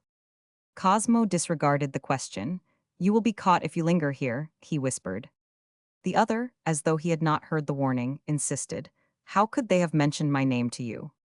"They mentioned no names. Run." "I don't think they are there now," said the fugitive. "Yes, there was noise enough to scare anybody away," commented Cosmo. "What have you done?" The other made no answer, and in the pause both men listened intently. The night remained dark. Cosmo thought, "Some smuggling affair," and the other muttered to himself, "I have misled them." He sat up by the side of Cosmo and put Cosmo's hat, which he had been apparently holding all the time, on the ground between them. "You are a cool hand," said Cosmo. "The soldiers." "Who cares for the soldiers? They can't run." "They have muskets, though." "Oh, yes, I heard the shots and wondered at whom they were fired." "At me, that's why I have got in here. There is one of them who can see in the dark," explained Cosmo, who had been very much impressed. His friend of the tower emitted a little chuckle. "And so you have hidden yourself in here. Soldiers, water, and fire soon make room for themselves. But they did not know who they were after. They got the alarm from that beast." He paused suddenly and Cosmo asked, "Who was after you?" "One traitor and God knows how many Esperi. If they had been only 10 minutes later, they would have never set eyes on me." "I wonder they didn't manage to cut you off if they were so many," said Cosmo. "They didn't know, look, even now I have deceived them by doubling back. You see, I was in a house." He seemed to hesitate. "Oh, yes," said Cosmo, saying goodbye. The man by his side made a slight movement and preserved a profound silence for a time. "As I have no demon," he began slowly, "to keep me informed about other people's affairs, I must ask you what you were doing here." "Why, taking the air like that other evening. But why don't you try to get away while there is time?" "Yes, but where?" "You were going to leave Genoa," said Cosmo, "either on a very long or a very deadly journey." Again the man by his side made a movement of surprise and remained silent for a while. This was very extraordinary, as though some devil having his own means to obtain knowledge had taken on himself for a disguise the body of an Englishman of the kind that travels and stays in inns. The acquaintance of Cosmo's almost first horn in Genoa was very much puzzled and a little suspicious, not as before something dangerous, but as before something inexplicable, obscure to his mind like the instruments that fate makes use of sometimes in the affairs of men. "So you did see two men a little while ago waiting for me." "I did not see them. They seemed to think you were late," was the surprising answer. "And how do you know they were waiting for me?" "I didn't," said Cosmo naturally, and the other muttered a remark that he was glad to hear of something that Cosmo did not know. But Cosmo continued, "Of course I didn't, not till you jumped in here." The other made a gesture requesting silence and lent his ear to the unbroken stillness of the surroundings. "Signor," he said suddenly in a very quiet and distinct whisper, "it may be true that I was about to leave this town, but I never thought of leaving it by swimming. No doubt the noise was enough to frighten anybody away, but it has been quiet enough now for a long time, and I think that I will crawl on as far as the tower to see whether perchance they didn't think it worthwhile to bring their boat back to the foot of the tower. I have put my enemies off the track, and I fancy they are looking for me in very distant places from here. The treachery, signor, was not in the telling them where I was. Anybody with eyes could have seen me walking about Genoa. No, it was in the telling them who I was." He paused again to listen and suddenly changed his position, drawing in his legs. "Well," said Cosmo, "I myself wonder who you are." He noticed the other's eyes rolling, and the whisper came out of his lips much faster and, as it were, more confidential. "Attilio, at your service." The mocking whisper fell into Cosmo's ear. "I see the signor is not so much of a wizard as I thought." Then, with great rapidity, "Should the signor find something, one never knows, Cantalucci would be the man to give it to." And suddenly, with a half-turn, he ran off on all fours, looking for an instant monstrous, and vanishing so suddenly that Cosmo remained confounded. He was trying to think what all this might mean, when his ears were invaded by the sound of many footsteps, and before he could make a move to get up, he found himself surrounded by quite a number of men. As a matter of fact, there were only 4, but they stood close over him as he sat on the ground, their dark figures blotting all view, with an overpowering effect.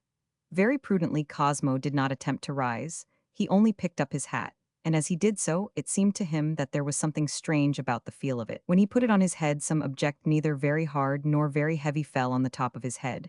He repressed the impulse to have a look at once. What on earth can it be? He thought. It felt like a parcel of papers. It was certainly flat. An awestruck voice said, "That's a foreigner." Another muttered, "What's this deviltry?" As Cosmo made an attempt to rise with what dignity he might, the nearest of the band stooped with alacrity and caught hold of his arm above the elbow as if to help him up, with a muttered, "Permesso, signor." And as soon as he regained his feet, his other arm was seized from behind by someone else without any ceremony. A slight attempt to shake himself free convinced Cosmo that they meant to stick on. Would it be an accomplice? Wondered a voice. No, look at his hat, that's an Englishman. So much the worse, they are very troublesome. Authority is nothing to them. All this time one or another would take a turn to peer closely into Cosmo's face, in a way which struck him as offensive. Cosmo had not the slightest doubt that he was in the hands of the municipal esbirri. That strange Attilio had detected their approach from afar. He might have given me a warning, he thought. His annoyance with the fugitive did not last long, but he began to be angry with his captors, of which every one, he noticed, carried a cudgel. "What authority have you to interfere with me?" he asked haughtily. The wretch who was holding his right arm murmured judicially, "An Inglese, without a doubt." A stout man in a wide-brimmed hat, who was standing in front of him, grunted, the authority of 4 against 1, then addressed his companions to the general effect that he didn't know what the world was coming to if foreigners were allowed to mix themselves up with conspirators. It looked as if they had been at a loss what to do with their captive. One of them insinuated, "I don't know. Those foreigners have plenty of money and are impatient of restraint. A poor man may get a chance." Cosmo thought that probably each of them was provided with a stiletto. Nothing prevented them from stabbing him in several places, weighting his body with some stones from the seashore, and throwing it into the water. What an unlucky reputation to have. He remembered that he had no money with him. The few coins he used to carry in his pocket were lying on his mantelpiece in the bedroom at the inn. This would have made no difference if those men had been bandits, since they would not be aware of the emptiness of his pockets. I could have probably bribed them to let me go, he thought, after he had heard the same man add with a little laugh, "I mean obliging poor men. Those English signori are rich and harmless." Cosmo regretted more than ever not being able to make them an offer. It would have been probably successful, as they seemed to be in doubt what to do next. He mentioned he was living at the Casa Graziani. "If one of you will go with me there, you shall be recompensed for your trouble." No answer was made to that proposal, except that one of the men coughed slightly. Their chief in a hat with an enormous brim seemed lost in deep thought, and his immobility in front of Cosmo appeared to the latter amusingly mysterious and sinister. A sort of nervous impatience came over Cosmo, an absurd longing to tear himself away and make a dash for liberty, and then an absurd discouragement as though he were a criminal with no hiding place to make for. The man in the big hat jerked up his head suddenly and disclosed the irritable state of his feelings at the failure of getting hold of that Ferfante. As to that Englishman, he continued in his rasping voice not corresponding to his physical bulk, "Let him be taken to the guardroom. He will have to show his papers." Cosmo was provoked to say, "Do you expect a gentleman to carry his papers with him when he goes out for a walk?" He was disconcerted by an outburst of laughter on 3 sides of him. The leader in the hat did not laugh. He only said bitterly, "We expect papers from a man we find hiding." "Well, I have no papers on me," said Cosmo, and immediately in a sort of mental illumination thought, "except in my hat." Of course that object reposing on the top of his head was a bundle of papers, dangerous documents. Attilio was a conspirator. Obviously, the mysterious allusion to something he was to find and hand over to Cantalucci became clear to Cosmo. He felt very indignant with his mysterious acquaintance. "Of course he couldn't foresee I was going to get into this predicament," he thought, as if trying to find an excuse for him already. "Avanti," commanded the man in front of him. Grip on his arm of the 2 others tightened. Resistance was no use, though he felt sorely tempted again to engage in a struggle. If only he could free himself for a moment, dash off into the darkness, and throw that absurd packet away somewhere before they caught him again. It was a sort of solution, but he discovered in himself an unsuspected and unreasoning loyalty. No, somebody would find it and take it to the police, he thought. If we come near the key, I may manage to fling it on the water. Yes. He said with lofty negligence, "You needn't hold my arms." This suggestion was met by a profound silence. Neither of the men holding him relaxed his grasp. Another was treading close on his heels, while the police hound in the big hat marched a couple of paces in front of him, importantly. Before long, they approached the guardhouse close enough for Cosmo to see the sentry at the foot of the steps, who challenged them militarily. The shim in the hat advanced alone and made himself known in the light streaming through the door. It was too late to attempt anything. As he was impelled by his two captors inside the guardroom, which was lighted by a smoky lamp and also full of tobacco smoke, Cosmo thought, "I am in for it. What a horrible nuisance. I wonder whether they will search me." At Cosmo's entrance with his escort, several soldiers reclining on the floor raised their heads. It was a small place which may have been used as a store for sales or cordage. The furniture consisted of one long bench, a rack of muskets, a table, and one chair. A sergeant sitting on that chair rose and talked with the head esbirro for a time in a familiar and interested manner about the incidents of the chase, before he even looked at Cosmo. Cosmo could not hear the words. The sergeant was a fine man with long black mustaches and a great scar on his cheek. He nodded from time to time in an understanding manner to the man in the hat, whom the light of the guardroom disclosed as the possessor of very small eyes, a short, thick beard, and a pear-shaped yellow physiognomy which had a pained expression. At the suggestion of the Esbury, they had let him go. Cosmo sat down on a bench running along the wall. Part of it was occupied by a soldier stretched at full length with his head on his knapsack and with his shako hung above him on the wall. He was profoundly asleep. "Perhaps that's the fellow who took those shots at me," thought Cosmo. Another of the Esbury approached Cosmo and with a propitiatory smile handed him his cloak. Cosmo had forgotten all about it. "I carried it behind the signor all the way," he murmured with an air of secrecy, and Cosmo was moved to say, "You ought to have brought it to me at Cantalucci's inn," in a significant tone. The man made a deprecatory gesture and said in a low voice, "The signor may want it tonight." He was young, his eyes met Cosmo's without flinching. "I see," whispered Cosmo. "What is going to be done with me?" The man looked away indifferently and said, "I am new at this work, but there is a post of royal gendarmerie on the other side of the harbor." He threw himself on the bench by Cosmo's side, stretched his legs out, folded his arms across his breast, and yawned unconcernedly. "Can I trust him?" Cosmo asked himself. Nobody seemed to pay any attention to him. The esbirro in the hat bustled out of the guardroom in great haste. The other two remained on guard.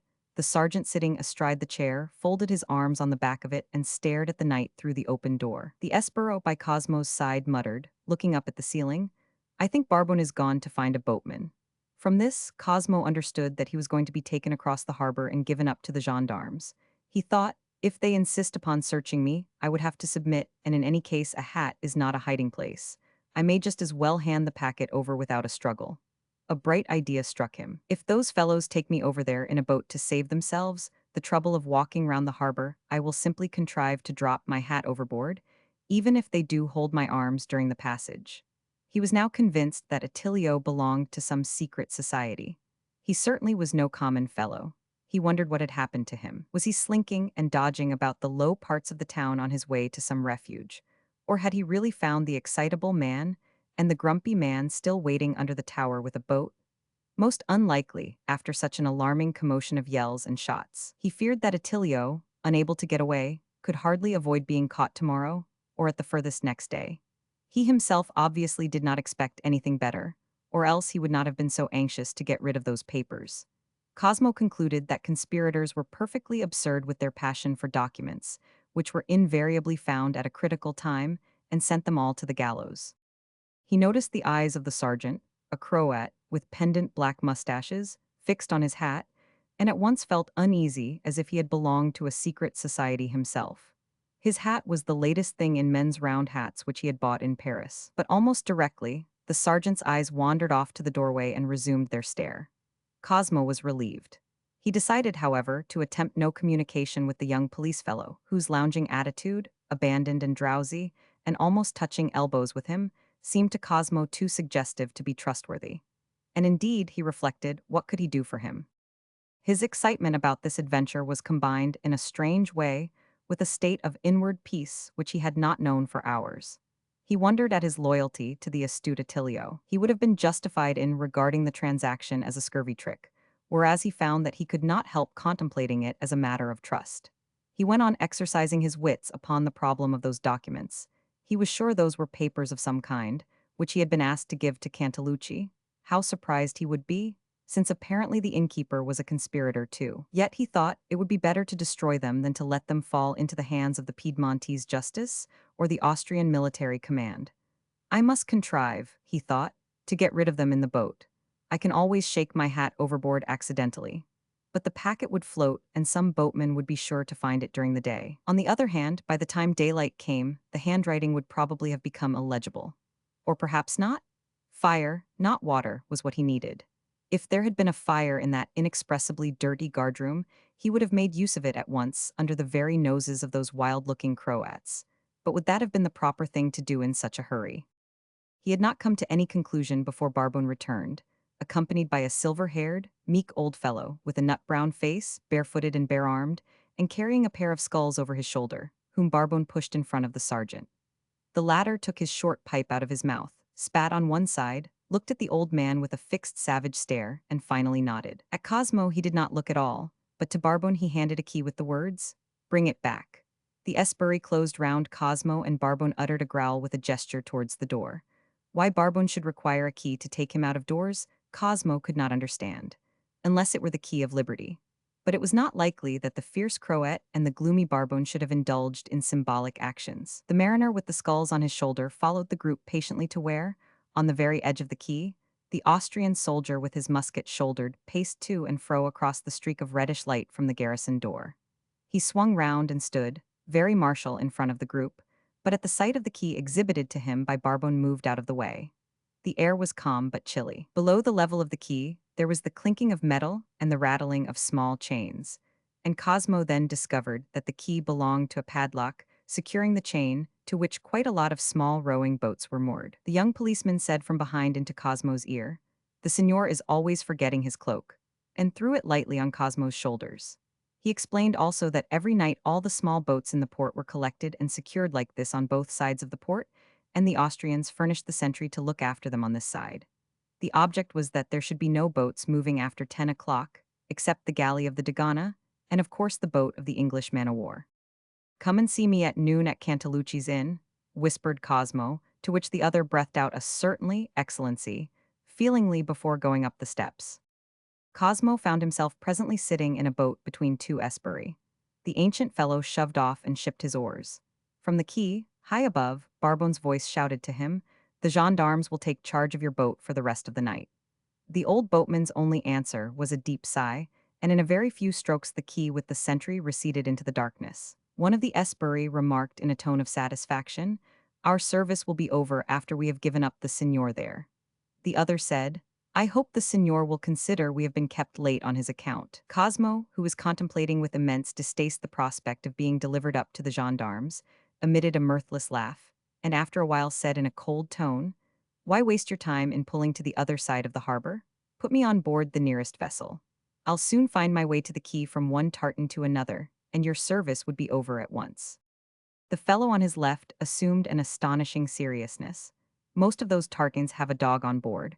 We could not expose an illustrious stranger to get bitten by one of these ugly brutes." But the other had no mind for grave mockery. In a harsh and overbearing tone, he ordered the boatman to pull well into the middle of the harbor away from the moored craft. It was like crossing a lake overshadowed by the hills, with the breakwaters prolonging the shore to seaward. The old man raised and dipped his oars slowly, without a sound, and the long trails of starlight trembled on the ripples on each side of the boat. When they had progressed far enough to open the harbor entrance, Cosmo detected between the end of the jetties far away, he was glancing casually about, a dark speck about the size of a man's head, which ought not to have been there. The air was perfectly still, and the stars thick on the horizon. It struck him at once that it could be nothing than either the English man-o'-war's boat or the boat of the Dogana, since no others were allowed to move at night. His thoughts were, however, so busy with speculating as to what he had better do that he paid no more attention to that remarkable speck. He looked absently at the silver-haired boatman, pulling an easy stroke, and asked himself, was it or was it not time to lose his hat overboard? How could he contrive to make it look plausible in this absurd calm? Then he reproached himself for reasoning as if those two low fellows, whose proximity had grown extremely irksome to him, had wits of preternatural sharpness. If he were to snatch it and fling it away, they would probably conclude that he was trying to make himself troublesome, or simply mad, or anything in the world, rather than guess that he had in his hat something which he wanted to destroy. He undid quietly the clasp of his cloak and rested his hands on his knees. His guardians did not think it necessary now to hold his arms. In fact, they did not seem to pay much attention to him. Cosmo asked himself for a moment whether he would island up suddenly and jump into the water. Of course, he knew that fully clothed, and in his boots, they would very soon get hold of him, but the object would have been attained. However, the prospect of being towed behind a boat to the custom-house quay by the collar of his coat and being led into the presence of the gendarmes, looking like a drowned rat, was so disagreeable that he rejected that plan. By that time, the boat had reached little more than halfway across the harbor. The great body of the shipping was merged with the shore. The nearest vessels were a Paleka brig and Xebec lying at anchor. Both were shadowy, and the last, with her low spars, a mere low smudge on the dim sheen of the water. From time to time, the aged boatman emitted a moan. The boat seemed hardly to move. Everything afloat was silent and dark. The crews of the coasters were ashore or asleep, and if there were any dogs on board any of them, they too seemed plunged in the same slumber that lay over all things of the earth, and by contrast with which the stars of heaven looked intensely wakeful. In the midst of his perplexities, Cosmo enjoyed the feeling of peace that had come to him directly his trouble had begun. "We will be all night getting across," growled suddenly the man on his left. "I don't know what Barbon was thinking of to get this antiquity out of his bed." "I told him there was hardly any breath in my old body," declared the boatman's tranquil voice. Apparently, in order to speak, he had to cease rowing, for he rested on his oars while he went on in the grave-like silence. "But he raged like a devil, and rather than let him wake up all the neighbors I came out. I may just as well die in the boat as in bed." Both Esperi exclaimed indignantly against Barbon, but neither offered to take the sculls. With a painful groan, the old man began to pull again. Cosmo asked, "What's that dark thing between the heads of the jetties?" One of his captors, turning his head to look, said, "That must be the galley. I wish she would come this way. We would ask her for a tow." The other man remarked sarcastically, "No fear, they are all snoozing in her except one perhaps to keep a lookout. It's an easy life. Voga, vecchio, yoga." Cosmo thought suddenly that if by any chance the man-o'-war boat happened to be pulling that way, he would hail her without hesitation. And surely, the officer in charge would not leave him in the hands of those villains without at least listening to his tale. Unluckily, their way across the harbor did not take them near the man-o'-war. The light at her mizzen peak seemed to Cosmo very far away, so that if it had not burned against the dark background of the land, it would have seemed more distant than any star, and not half as brightly vigilant. He took his eyes from it and let them rest idly on the water ahead. The Esper on his right hand emitted an immense yawn. This provided the other to mutter curses on the tediousness of all this affair. Cosmo had been too perplexed to feel bored. Just then, as if in antagonism to those offensive manifestations, he felt very alert. Moreover, the moment when something would have to be done was approaching, a tension of all his senses accumulating in a sort of all-over impatience. While in that state, staring into the night, he caught sight of the man-o'-war's boat. But was it? Well, it was something dark on the water, and as there was no other boat about. It was small, well, far off and probably end on. He had heard no sound of rowing, lying on her oars. He could see nothing now. Well, here goes, on the chance. Without stirring a limb, he took a long breath and let out the shout of "Boat ahoy" with all the force of his lungs. The volume of tone astonished himself. It seemed to fill the whole of the harbor so effectually that he felt he needn't shout again, and he remained as still as a statue. The effect on his neighbors was that both gave a violent start, which set the boat rolling slightly, and in their bewilderment they bent forward to peer into his face with immense eyes. After a time, one of them asked in an awestruck murmur, "What's the matter, senor?" and seized his cloak. The other, Cosmo heard distinctly whisper to himself, "That was a war cry," while he also grabbed the cloak. The clasp being undone, it slipped off Cosmo's shoulders and then they clung to his arms. It struck Cosmo as remarkable that the old boatman had not ceased his feeble rowing for a moment. The shout had done Cosmo good. It re-established his self-respect somehow, and it sent the blood moving through his veins as if indeed it had been a war cry. He had shaken their nerves. If they had not remained perfectly motionless holding his arms, there would have started a scrimmage in that boat which would certainly have ended in the water. but their grip was feeble. They did nothing but, bending towards each other in front of Cosmo till their heads almost touched, watched his lips from which such an extraordinary shout had come. Cosmo stared stonily ahead as if unconscious of their existence, and again he had that strange illusion of a dark spot ahead of the boat. He thought, that's no illusion. What a fool I was. It must be a mooring buoy. A couple of minutes elapsed before he thought again, that old fellow will be right into it presently. He didn't consider it his business to utter a warning, because the bump he expected happened almost immediately. He had misjudged the distance. Owing to the slow pace, the impact was very slight, slighter even than Cosmo expected against such a heavy body as a mooring buoy would be.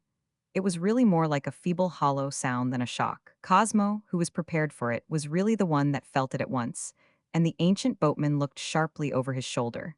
He uttered no sound and did not even attempt to rise from the thwart.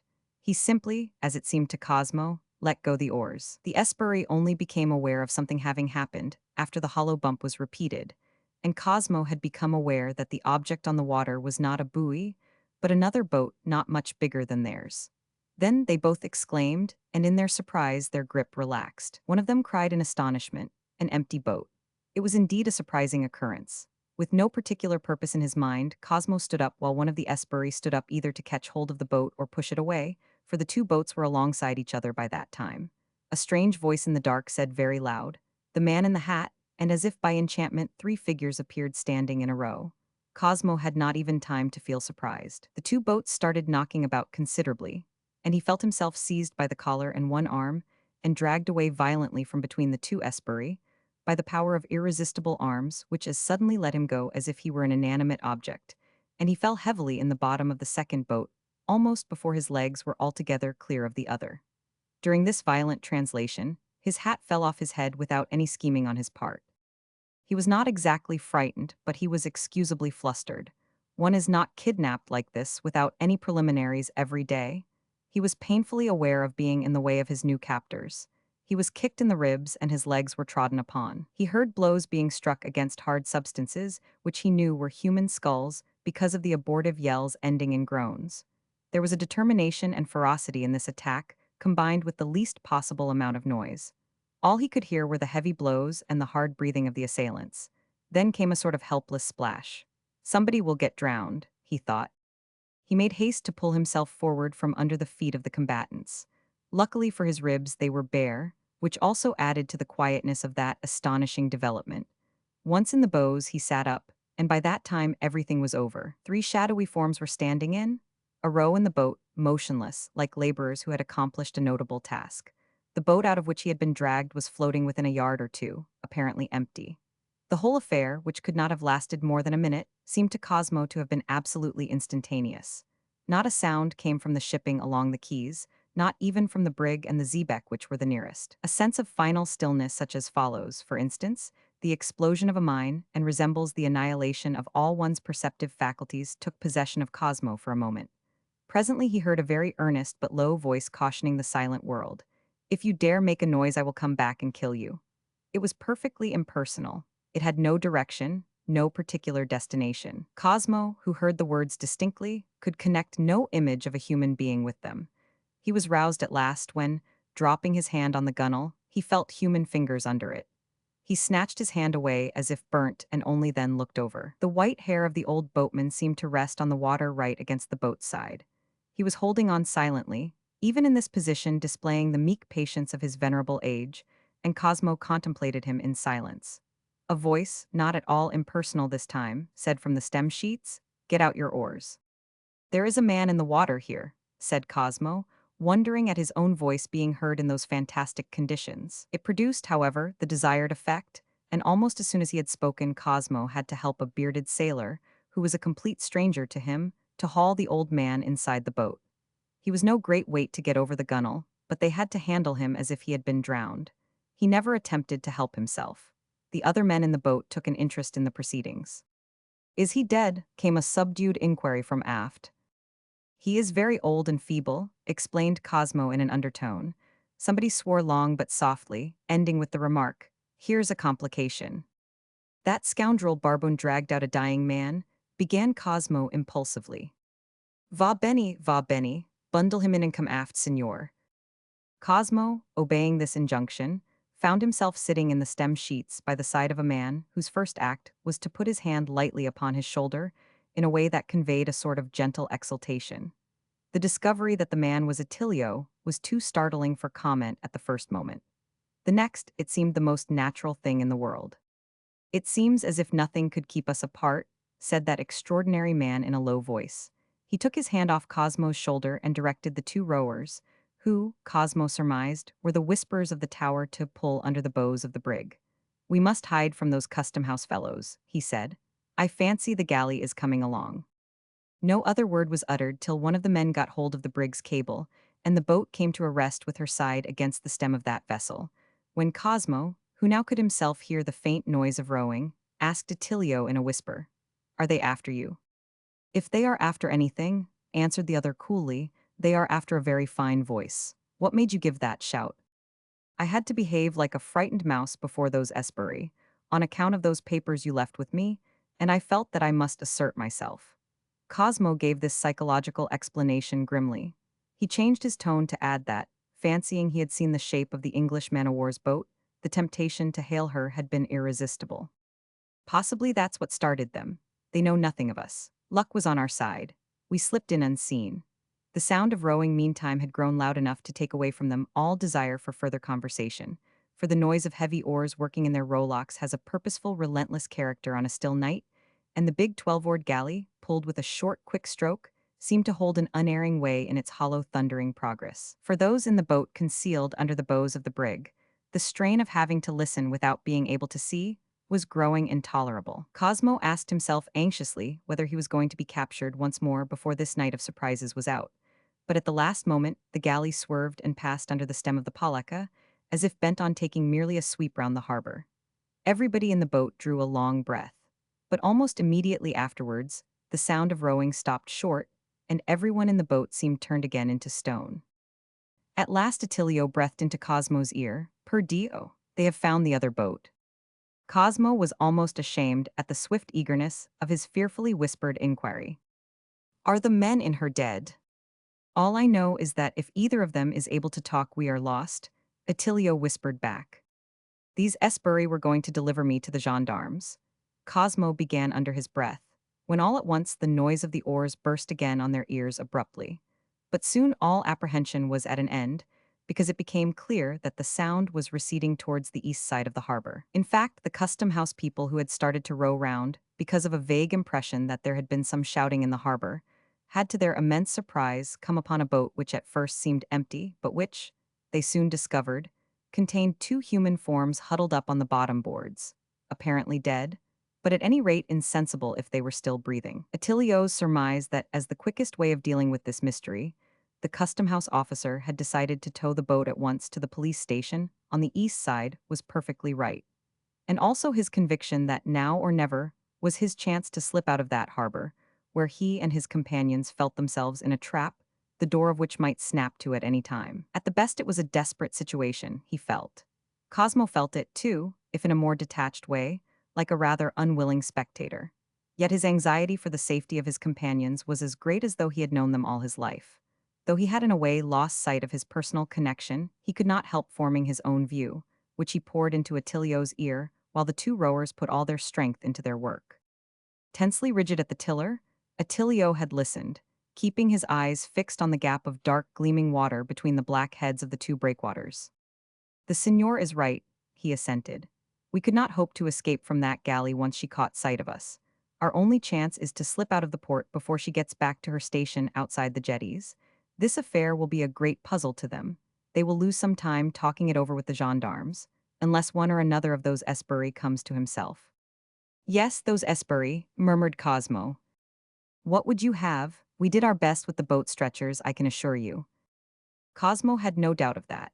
The sound of crashing blows rained on those wretches' heads had been sickening, but the memory comforted him now.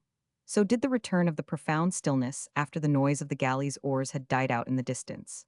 Cosmo took heart till it came upon him suddenly that there never had been a starry sky that gave so much light, no night so amazingly clear, no harbor of such an enormous extent. He felt he must not lose a minute. He jumped up and began to tear off his coat madly. Attilio exclaimed in dismay, "Stay, don't!" It looked as though his Englishman had made up his mind to swim for it. But Cosmo, with a muttered, "I must lend a hand," stepped lightly forward past the rowers and began to feel under thwarts for a spare oar. Before he found it, his hand came in contact with a naked foot. This recalled to him the existence of the ancient boatman. The poor old fellow who had taken no part in the fray had fallen overboard from mere weakness and had had a long soaking in chilly water. He lay curled up in the bows, shivering violently like a dog. For the moment, Cosmo was simply vexed at this additional dead weight in the boat. He could think of nothing but of the custom-house galley. He imagined her long, slim, cleaving the glassy water, as if endowed with life, while the clumsy tub in which he sat felt to him a dead thing which had to be tugged along by main force every inch of the way. He set his teeth hard and pulled doggedly as if rowing in a losing race, without turning his head once. Suddenly, he became aware of the end of the old mole gliding past the boat, and that Attilio, instead of holding on this way, had taken a sweep and was following the outer side of the breakwater towards the shore. Presently, at his word, the oars were taken in, and the boat floated arrested in shallow water amongst the boulders strewn along the base of the mole. The men panted after their exertions. Not a breath of wind stirred the chilly air. Cosmo returned aft and sat down by Attilio after putting on his coat. It seemed as though Attilio, while steering with one hand, had managed with the other to go through the pockets of Cosmo's coat.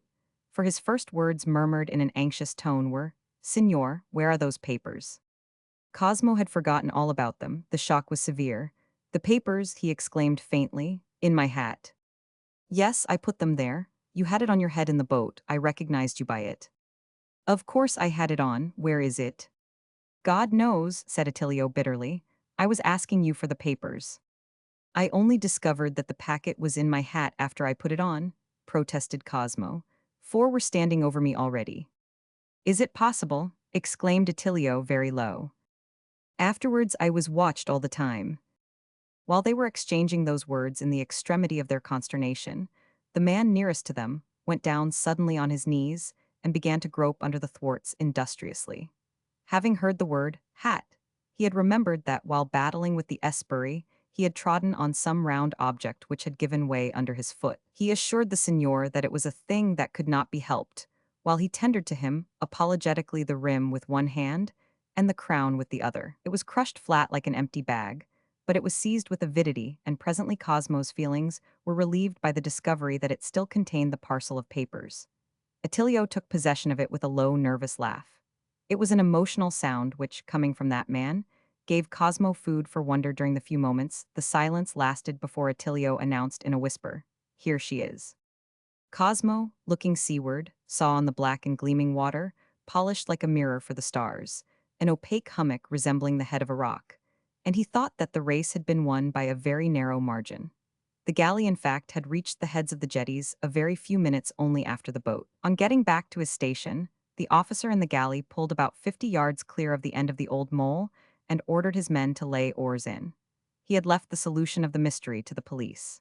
It was not his concern, and as he knew nothing of the existence of an outside boat, it never occurred to him to investigate along the coast. Attilio's boat lurking close inshore was invisible from seaward. The distance between the two was great enough to cause the considerable clatter, which is made when several oars are laid in together, at the word of command, to reach Cosmo only as a very faint, almost mysterious sound. It was the last he was to hear for a very long time. He surrendered to the soft and invincible stillness of air and sea, and stars enveloping the active desires, and the secret fears of men who have the somber earth for their stage. At every momentary pause in his long and fantastic adventure, it returned with its splendid charm and glorious serenity, resembling the power of a great and unfathomable love whose tenderness, like a sacred spell, lays to rest all the vividities and all the violences of passionate desire. Dreamily, Cosmo had lost control of the trend of his thoughts, as one does on the verge of sleep. He regained it with a slight start and looked up at the round tower looming up, bulky, at the water's edge. He was back again, having completed the cycle of his adventures and not knowing what would happen next. Everybody was silent. The two men at the thwarts had folded their arms and had let their chins sink on their breasts, while Attilio, sitting in the stern sheets, held his head up in an immobility to which his open eyes lent an air of extreme vigilance. The waste of waters seemed to extend from the shores of Italy to the very confines of the universe, with nothing on it but the black spot of the galley which moved no more than the head of a rock. "We can't stay here till daylight," thought Cosmo. That same thought was in Attilio's mind. The race between his boat and the galley had been very close. It was very probable that had it not been for Cosmo volunteering to pull the third, or it would have resulted in a dead heat, which of course would have meant capture. As it was, Attilio had just escaped being seen by pulling short round the jetty, instead of holding on into the open sea. It was a risky thing to do. But then, since he had jeopardized the success of his escape through his desire to get hold of Cosmo again, there was nothing before him but a choice of risks. Attilio was a native of a tiny white townlet on the eastern shore of the Gulf of Genoa. His people were all small cultivators and fishermen. Their name was Piesi, from whose blood came the well-known conspirator against the power of the Dorias and in the days of the Republic. Of this fact, Attilio had heard only lately, Cantalucci had told him, with a certain satisfaction. In his early youth, spent on the coast of the South American continent, he had heard much talk of a subversive kind, and had become familiar with the idea of revolt looked upon as an assertion of manly dignity and the spiritual aim of life. He had come back to his country about 6 months before, and beholding the aged faces of some of his people in the unchanged surroundings, it seemed to him that it was his own life that had been very long, though he was only about 30. Being a relation of Cantalucci, he found himself very soon in touch with the humbler members of secret societies, survivals of the revolutionary epoch, stirred up by the downfall of the empire, and inspired by grandiose ideas, by the hatred of the Austrian invaders bringing back with them the old tyrannical superstitions of religion and the oppression of privileged classes. Like the polite innkeeper, he believed in the absolute equality of all men. He respected all religions but despised the priests who preached submission and perceived nothing extravagant in the formation of an Italian empire, of which he had the first hint from the irritable old cobbler, the uncle of Secina, since there was a great man, a great emperor to put at its head very close at hand. The great thing was to keep him safe from the attempts of all these kings and princes now engaged in plotting against his life in Vienna, till the hour of action came. No small task, for the world outside the ranks of the people was full of his enemies. Attilio, still and silent by Cosmo's side, was not reproaching himself for having gone in the evening to say goodbye to Secina. The girl herself had been surprised to see him, for they had said goodbye already in the afternoon. But this love affair was not quite 2 months old, and he could not have been satisfied with a hurried, wordless goodbye, snatched behind a half-closed door. With several people drinking at the long table in Cantalucci's kitchen on one side, and a crabbed old woman rummaging noisily in a storeroom at the end of the dark passage. Secina had, of course, reproached him for coming, but not very much. Neither of them dreamed of there being any danger in it. Then, straight out of her arms, as it were, he had stepped into that ambush. His presence of mind and his agility proved too much for the party of the stupid Barbone. It was only after he had given them the slip in the maze of small garden plots at the back of the houses that he had time, while lying behind a low wall, to think over this unexpected trouble. He knew that the fellows who were after him belonged to the police, because they had called on the soldiers for assistance. But he concluded that he owed this surprise to some jealous admirer of Secina. It was easy enough for any base scoundrel to set the police after a man in these troubled times. It may even have been one of Cantalucci's affiliated friends. His suspicions rested on the small employees who took their meals at the inn, and especially on a lanky scribe with a pointed nose like a rat who had the habit of going in and out through the courier's room. Only, Attilio believed, in order to make eyes at Secina. That the ambush had been laid on the evening fixed for his departure was a mere coincidence. The real danger of the position was in having the papers on him, but anxious that his friends at the tower should not give him up, he came out of his hiding place too soon.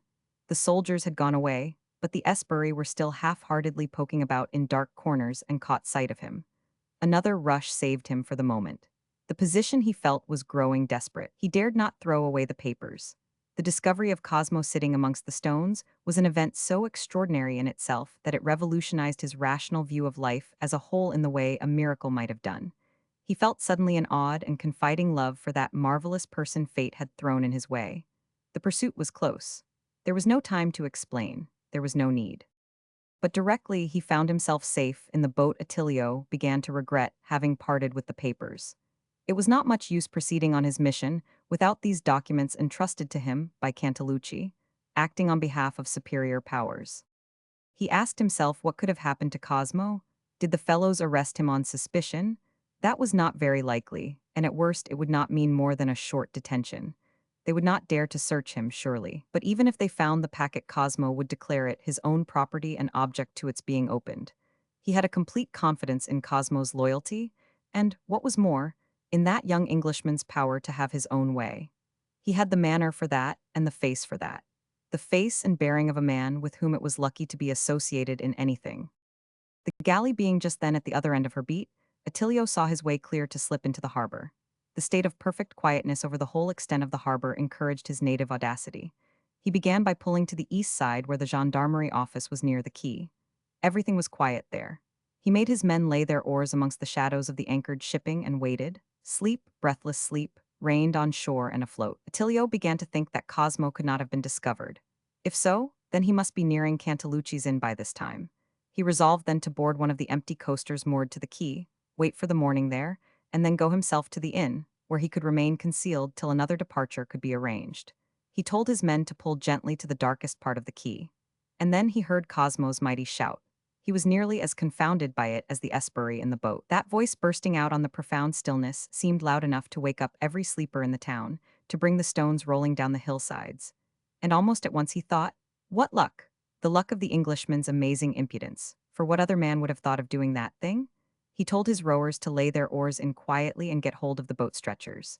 The extremely feeble pulling of the old boatman gave the time for these preparations. He whispered his instructions. We've got to get a foreign signor out of that boat. The others in her will be Espery. Hit them hard. Just before the boats came into contact, he recognized Cosmo's form standing up. It was then that he pronounced the words, "The man in the hat," which were heard by Cosmo. Attilio ascribed it all to luck that attended those who had anything to do with that Englishman. Even the very escape unseen from the harbor he ascribed, not to Cosmo's extra oar, but to Cosmo's peculiar personality. Without departing from his immobility, he broke silence by a "Signor," pronounced in a distinct but restrained voice. Cosmo was glad to learn the story before the moment came for them to part. But the theory of luck which Attilio tacked onto the facts did not seem to him convincing. He remarked that if Attilio had not come for him at all, he would have been far on the way in his mysterious affairs, whereas now he was only in another trap. For all answer the other murmured, "See, but I wonder if it would have been the same. Signor, isn't it strange that we should have been drawn together from the first moment you put foot in Genoa?" "It is," said Cosmo, with an emphasis that encouraged the other to continue, but with a less assured voice. Some people of old believed that stars have something to do with meetings and partings by their disposition, and that some if not all men have each a star allotted to them. "Perhaps," said Cosmo in the same subdued voice, "but I believe there is a man greater than you or I who believes he has a star of his own." "Napoleon, perhaps." "So I have heard," said Cosmo, and thought, "here he is, whenever two men meet he is a third, one can't get rid of him." "I wonder where it is," said Attilio, as if to himself, looking up at the sky. "Or yours or mine," he added in a still lower tone. "They must be pretty close together." Cosmo humored the superstitious strain absently, for he felt a secret sympathy for that man. "Yes, it looks as if yours and mine had been fated to draw together." "No, I mean all three together." "Do you? Then you must know more than I do. Though indeed, as a matter of fact, he is not very far from us where we sit. But don't you think, my friend, that there are men and women, too, whose stars mark them for loneliness no man can approach?" "You mean because they are great?" "Because they are incomparable," said Cosmo after a short pause, in which Attilio seemed to ponder. "I like that what you said." Attilio was heard at last. "Their stars may be lonely, look how still they are, but men are more like ships that come suddenly upon each other without a warning. And yet they, too, are guided by the stars. I can't get over the wonder of our meeting tonight." "If you hadn't been so long in saying goodbye we wouldn't have met," said Cosmo, looking at the two men dozing on the thwarts, the whisperers of the tower. They were not at all like what he had imagined them to be. Attilio gazed at his Englishman for a time closely. He seemed to see a smile on Cosmo's lips. Wonder at his omniscience prevented him from making a reply. He preferred not to ask, and yet he was incapable of forming a guess, for there are certain kinds of obviousness that escape speculation. "You may be right," he said. "It's the first time in my life that I found it hard to say goodbye. I begin to believe," he went on murmuring, "that there are people it would be better for one not to know. There are women." "Yes," said Cosmo, very low and as if unconscious of what he was saying. "I have seen your faces very close together." The other made a slight movement away from Cosmo and then bent towards him. You have seen, he said slowly and stopped short. He was thinking of something that had happened only 2 hours before. Oh well, he said with composure, you know everything, you see everything that happens. Do you know what will happen to us too? It's very likely that when we part we will never see each other again, Cosmo said, resting his elbows on his knees and taking his head between his hands. He did not look like a man preparing to go ashore. There were no material difficulties, absolutely, to prevent him from landing. The foot of the tower with the narrow strip of ground which a boat could approach was not 60 yards off. And all this was in the shadow of its own reflection, the high side of the breakwater, the bulk of the tower, making the glassy water dark in that corner of the shore. And besides, the water in which the boat floated was so shallow that Cosmo could have got to land by wading from where the boat lay without wetting himself much above the knees, should Attilio refuse to come out from under the shelter of the rock. But probably Attilio would not have objected. The difficulty was not there. Attilio must have been thinking on the same subject, as became evident when he asked Cosmo whether those Esperi knew where he lived. After some reflection, Cosmo said that he was quite certain they knew nothing about it. The Esperi had put no questions to him. They had not, he said, displayed any particular curiosity about what he was. But why do you ask? Don't you know? Said Attilio, with only half-affected surprise. There might have been a dozen of them waiting for you in the neighborhood on the chance of your returning, and you have no other place to go to. No, I haven't, said Cosmo in a tone, as though he regretted that circumstance. He thought, however, that there might have been some of them out between the port and the town, and he knew only one way and that not very well, he added. As a matter of fact, that danger was altogether imaginary, because Barbone, who certainly was in the pay of the police for work of that sort, was not imaginative enough to do things without orders, and after sending his prisoner off, left the rest of the gendarmes and went home to bed, while his young acolyte went about his own affairs. The other two Esperi were being medically attended to, one of them especially being very nearly half killed by an unlucky blow on the temple. All the other Espero could say in a feeble voice was that there were 4 in the boat, that they were attacked by an inexplicable murderous gang, and that he imagined that the other 2, the prisoner and the boatman, were now dead and very likely at the bottom of the harbor. The brigadier of the gendarmerie could not get any more out of him, and, knowing absolutely nothing of the affair, thought it would be time to make his report to the superior authorities in the morning. All he did was to go round to the places where the boats were chained, which were under his particular charge, and count the boats. Not one was wanting. His responsibility was not engaged. Thus there was nothing between Cosmo and Cantalucci's inn except his own distaste. There was a strange tameness in that proceeding, a lack of finality, something almost degrading. He imagined himself slinking like a criminal at the back of the beastly guardhouse, starting at shadows, creeping under the colonnade, getting lost in those dreadful deep lanes between palaces, with the constant dread of having suddenly the paws of those vile fellows laid on him, and being dragged to some police post with an absurd tale on his lips, and without a hat on his head, and what for? Simply to get back to that abominable bedroom. However, he would have to go through it. You don't know the town? Attilio's cautious voice was heard again. Or else I could tell you of a place where you could spend the remainder of the night and send word to your servant tomorrow. But you could not find it by yourself, and that's a pity. I assure your excellency that she is a real good woman. To have a secret place is not such a bad thing. One never knows what one may need, and she is a creature to be trusted. She has an Italian heart, and she is a giardiniera too. What more could I tell you? Cosmo thought to himself vaguely that the girl he had seen in Cantalucci's kitchen did not look like a woman gardener, though of course if Attilio had a love affair it would be naturally amongst people of that sort. But it occurred to him that perhaps it was some other woman Attilio was talking about. He made no movement. Attilio's murmurs took on a tone of resignation. Your luck, signor, will depart with you, and perhaps ours will follow after. Cosmo protested against that unreasonable assumption, which was of course an absurdity, but nevertheless touched him in one of those sensitive spots, which are like a devout darmure in the battle harness of various conceits, which one wears against one's kind. He considered luck less in a sudden overwhelming conviction of it, in the manner of a man who had crossed the path of a radiating influence, or who had awakened a sleeping and destructive power which would now pursue him to the end of his life. He was young, farouche, mistrustful and austere, not like a stoic, but in the more human way like a man who has been born fastidious. In a sense altogether unworldly. Attilio emitted an audible sigh. You won't call it your luck, he pursued. Well, let us leave it without a name. It is something in you. Your carelessness in following your fantasy, Signor, as when you forced your presence on me only 2 days ago, he insisted, as if carelessness and fantasy were the compelling instruments of success. His voice was at its lowest as he added, Your genius makes you true to your will. No human being could have been insensible to such words uttered unexpectedly in a tone of secret earnestness. But Cosmo's inward response was a feeling of profound despondency.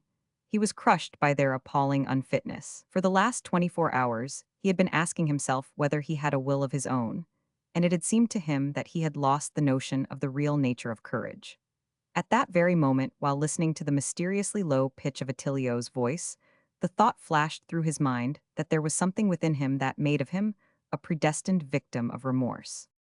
You can't possibly know anything about me, Attilio, he said, and whatever you like to imagine about me, you will have to put me on shore presently. I can't stay here till the morning, and neither can you, he added. What are you thinking of doing? What can you do? Is it possible that it is of any interest to the Signor? Only the other evening I could not induce you to leave me to myself, and now you are impatient to leave me to my fate. What can I do? I can always take a desperate chance. He paused and added through his clenched teeth, and when I think what little I need to make it almost safe. The piously uttered exclamation, Ah Dio, was accompanied by a shake of a clenched fist apparently addressed to the universe, but made as it were discreetly, in keeping with the low and forcible tones. And what is that? Asked Cosmo, raising his head. 2 pairs of stout arms, nothing more. With 4 oars in this boat, and using a little judgment in getting away, I would defy that fellow there. He jerked his head towards the galley, which in this tideless sea had not shifted her position a yard. Yes, he went on, I could even hope to remain unseen on account of a quick dash. And he explained to Cosmo further that in an hour or so a little nearer the break of day, when men get heavy and sleepy, the watchfulness of those custom-house people would be relaxed and give him a better chance. But if he was seen then, he could still hope to outrow them, though he would have preferred it the other way because with a boat making for the open sea, they would very soon guess that there must be some vessel waiting for her. And by telling the tale on shore, that government Zeebeck lying in the harbor would soon be out in chase. She was fast, and in 24 hours she would soon manage to overhaul all the craft she would sight between this and the place he was going to. And where is that? Asked Cosmo, letting his head rest on his hands again. In the direction of Livorno, said the other, and checked himself. But perhaps I had better not tell you, for should you happen to be interrogated by all those magistrates, or perhaps by the Austrians, you would of course want to speak the truth as becomes a gentleman, a nobilissimo signor, unless you manage to forget what I have already told you or perchance elect to come with us. Come with you? Repeated Cosmo, before something peculiar in the tone made him sit up and face Attilio. I believe you are capable of carrying me off. Dione voglio, was Attilio's answer. God forbid. The noise you would make would bring no end of trouble, but for that perhaps it would have been better for me, he added reflectively. Whereas I have made up my mind that there should be nothing but good from our association. Yet, Signor, you very nearly went away with us without any question at all, for our head pointed to seaward, and you could have had no idea that I was coming in here. Confess, Signor, you didn't think of return then. I had only to hold the tiller straight another 5 minutes and I would have had you in my power. You were afraid of the Dagana galley, my friend, said Cosmo as if arguing a point. Signor, this minute, said Attilio with the utmost seriousness. Wake up there, he said in a raised undertone to his 2 men. Take an oar, Pietro, and pull the boat to the foot of the tower. There is also that old boatman, said Cosmo. Hold, said Attilio. Him I will not land. They will be at his place in the morning, and then he tells his tale. Unless he is dead, see forward there. A very subdued murmur arose in the bows, and Attilio muttered, Pietro would not talk to a dead man. He is extremely feeble, said Cosmo. It appeared on Attilio's inquiry that this encumbrance, as he called him, was just strong enough to be helped over the thwarts. Presently, sustained under the elbows, he joined Cosmo in the stem sheets, where they made him sit between them. He let his big hands lie in his lap. From time to time he shivered patiently. That wretch Barbo knows no pity, observed Cosmo. I suppose he was the nearest he could get. What tyranny! The helpless are at the mercy of those fellows. He saved himself the trouble of going 3 doors farther. They both looked at the ancient frame that age had not shriveled. A fine man once, said Attilio in a low voice. Can you hear me, Vecchio? See, and see you too, but I don't know your voice. Was the answer in a voice stronger than either of them expected, but betraying no sort of interest. They will certainly throw him into prison. And to Cosmo's indignant exclamation, Attilio pointed out that the old man would be the only person they would be able to get hold of, and he would have to pay for all the rest. Cosmo expressed the opinion that he would not stay there long. Better for him to die under the open sky than in prison, murmured Attilio in a gloomy voice. Listen, old man, could you keep the boat straight at a star if I were to point you one? I was at home in a boat before I could speak plainly, was the answer, while the boatman raised his arm and let it rest on the tiller as if to prove that he had strength enough for that at least. I have my boat's crew, signor. Let him do something for all Italy if it is with his last breath, that old Genoese. And now if you were only to take that bow or you have been using so well only a few moments ago, I will pull stroke and we will make this boat fly. Cosmo felt the subdued vibration of this appeal without having paid any attention to the words. They required no answer. Attilio pressed him as though he had been arguing against objections. Surely he was no friend of tyranny or of Austrian oppressors, and he wouldn't refuse to serve a man whom some hidden power had thrown in his way. He, Attilio, had not sought him. He would have been content never to have seen him. He surely had nothing that could call him back on shore this very night, since he had not been more than 3 days in Genoa. No time for him to have affairs. The words poured out of his lips into Cosmo's ear, while the white-headed boatman sat still above the torrent of whispered speech, appearing to listen like a venerable judge. What could stand in the way of him lending his luck and the strength of his arm? Surely it couldn't be love, since he was traveling alone. Enough, said Cosmo, as if the word had been extorted from him by pain, but Attilio felt that his cause had been gained, though he hastened to apologize for the impropriety of the argument, and assure the milord Inglese that nothing would be easier than to put him ashore in the course of the next day. What do you think, Excellency? There is my own native village not very far from Genoa on the Riviera di Ponente, and you will be amongst friends to carry out such orders as you may give, or pass you from one to another back to Genoa, as fast as mules can climb or horses trot. And it would be the same from any point in Italy. They would get you into Genoa in disguise, or without disguise, and into the very home of Cantalucci, so that you could appear there without a soul knowing how you entered or how you came back. Cosmo, feeling a sudden relief, wondered that he should have found it in the mere resolution to go off secretly with only the clothes he stood up in, absolutely without money or anything of value on him, not even a watch, and without a hat, at the mere bidding of a man bound on some secret work, God knows where and for what object, and who had volunteered to him no statement except that he had cousins in every spot in Italy and a love affair with an ortolana. The enormous absurdity of it made him impatient to be doing, and upon his expressed desire to make a start, Attilio, with the words, "You command here, signor," told his men it was time to be moving. In less than half an hour the boat, with all her crew crouching at the bottom, and using the oars for poling in the shallow water along the coast with infinite precaution to avoid knocks and bangs, as though the boat, the oars, and everything in her were made of glass, had been moved far enough from the tower to have her nose put to the open sea. After the first few strokes, Cosmo felt himself draw back again to the receding shore. But it was too late. He seemed to feel profoundly that he was not. Perhaps no man was a free agent. He felt a sort of fear, a faltering of all his limbs as he swung back to his oar. Then his eyes caught the galley. Indeed, everybody's eyes in the boat were turned that way except the eyes of the ancient steersman, the white-headed figure in an unexpectedly erect attitude who, with hardly any breath left in his body and a mere helpless victim of other men's will, had a strange appearance of the man in command. In less than 10 minutes the galley became invisible, and even the long shadows of the jetties had sunk to the level of the sea. There was a moment when one of the men observed without excitement, "She's after us." But this remark provoked no answer and turned out to be mistaken, and for an hour longer Attilio, pulling stroke, watched the faint phosphorescent wake, the evanescent fire under the black smoothness of the sea, elusive like the tail of a comet amongst the dim reflections of the stars. Its straightness was the only proof of the silent helmsman with his arm resting along the tiller being still alive. Then he began to look about him, and presently, laying in his oar, relieved the old man at the tiller. He had to take his arm off it. The other never said a word. The boat moved slowly now. The problem was to discover the awaiting felucca without lights and with her sails lowered. Several times Attilio stood up to have a look without being able to make out anything. He was growing uneasy. He spoke to Cosmo. "I hope we haven't passed her by. If we once get her between us and the land, it will be hopeless to catch sight of her till the day breaks. Better rest on your oars." He remained standing himself. His eyes roamed to and fro patiently, and suddenly he emitted a short laugh. "Why, there she is." He steered, still standing, while the others pulled gently. The old man, who had not emitted a sound, had slipped off the seat on to the stem sheets. Attilio said quietly, "Take your oars in," and suddenly Cosmo felt the boat bump against the low side of the felucca, which he had never turned his head to see.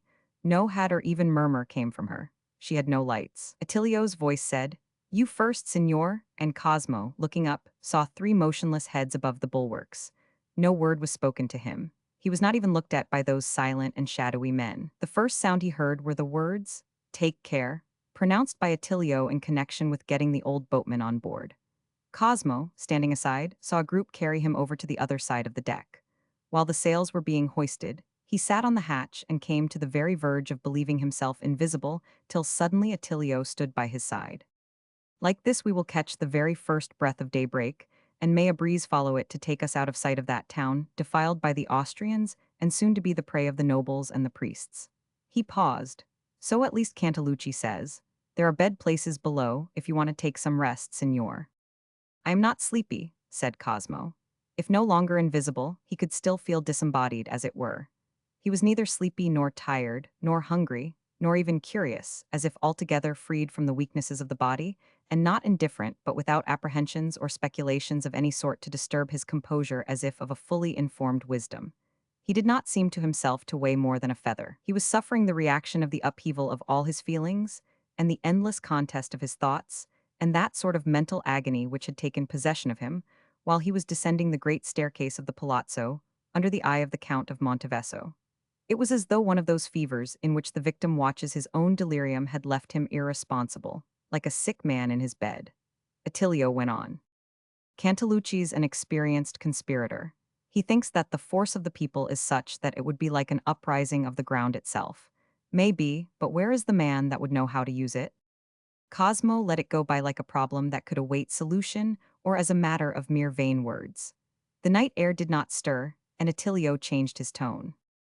"They had their lines out ever since the calm began. We will have fish to eat in the morning. You will have to be one of ourselves for a time, and observe the customs of the common people." "Tell me, Attilio," Cosmo questioned, not widely but in a quiet, almost confidential tone, and laying his hand for the first time on the shoulder of that man only a little older than himself. "Tell me, what am I doing here?" Attilio, the wanderer of the seas along the southern shores of the earth, and the pupil of the hermit of the plains that lie under the constellation of the southern sky, smiled in the dark, a faint friendly gleam of white teeth in an overshadowed face. But all the answer he made was, "Who would dare say now that our stars have not come together? Come to sit at the stem, signor. I can find a rug to throw over a coil of rope for a seat. I am now the padrone of that felucca, but of course, barring her appointed work, you are entirely the master of her." These words were said with a marked accent of politeness, such as one uses for a courtesy formula. But he stopped for a moment on his way aft to point his finger on the deck. "We have thrown a bit of canvas over him. Yes, that is the old man whose last bit of work was to steer a boat, and strange to think perhaps it had been done for Italy." "Where is his star now?" said Cosmo, after looking down in silence for a time. "Signor, it should be out," said Attilio with studied intonation. "But who will miss it out of the sky?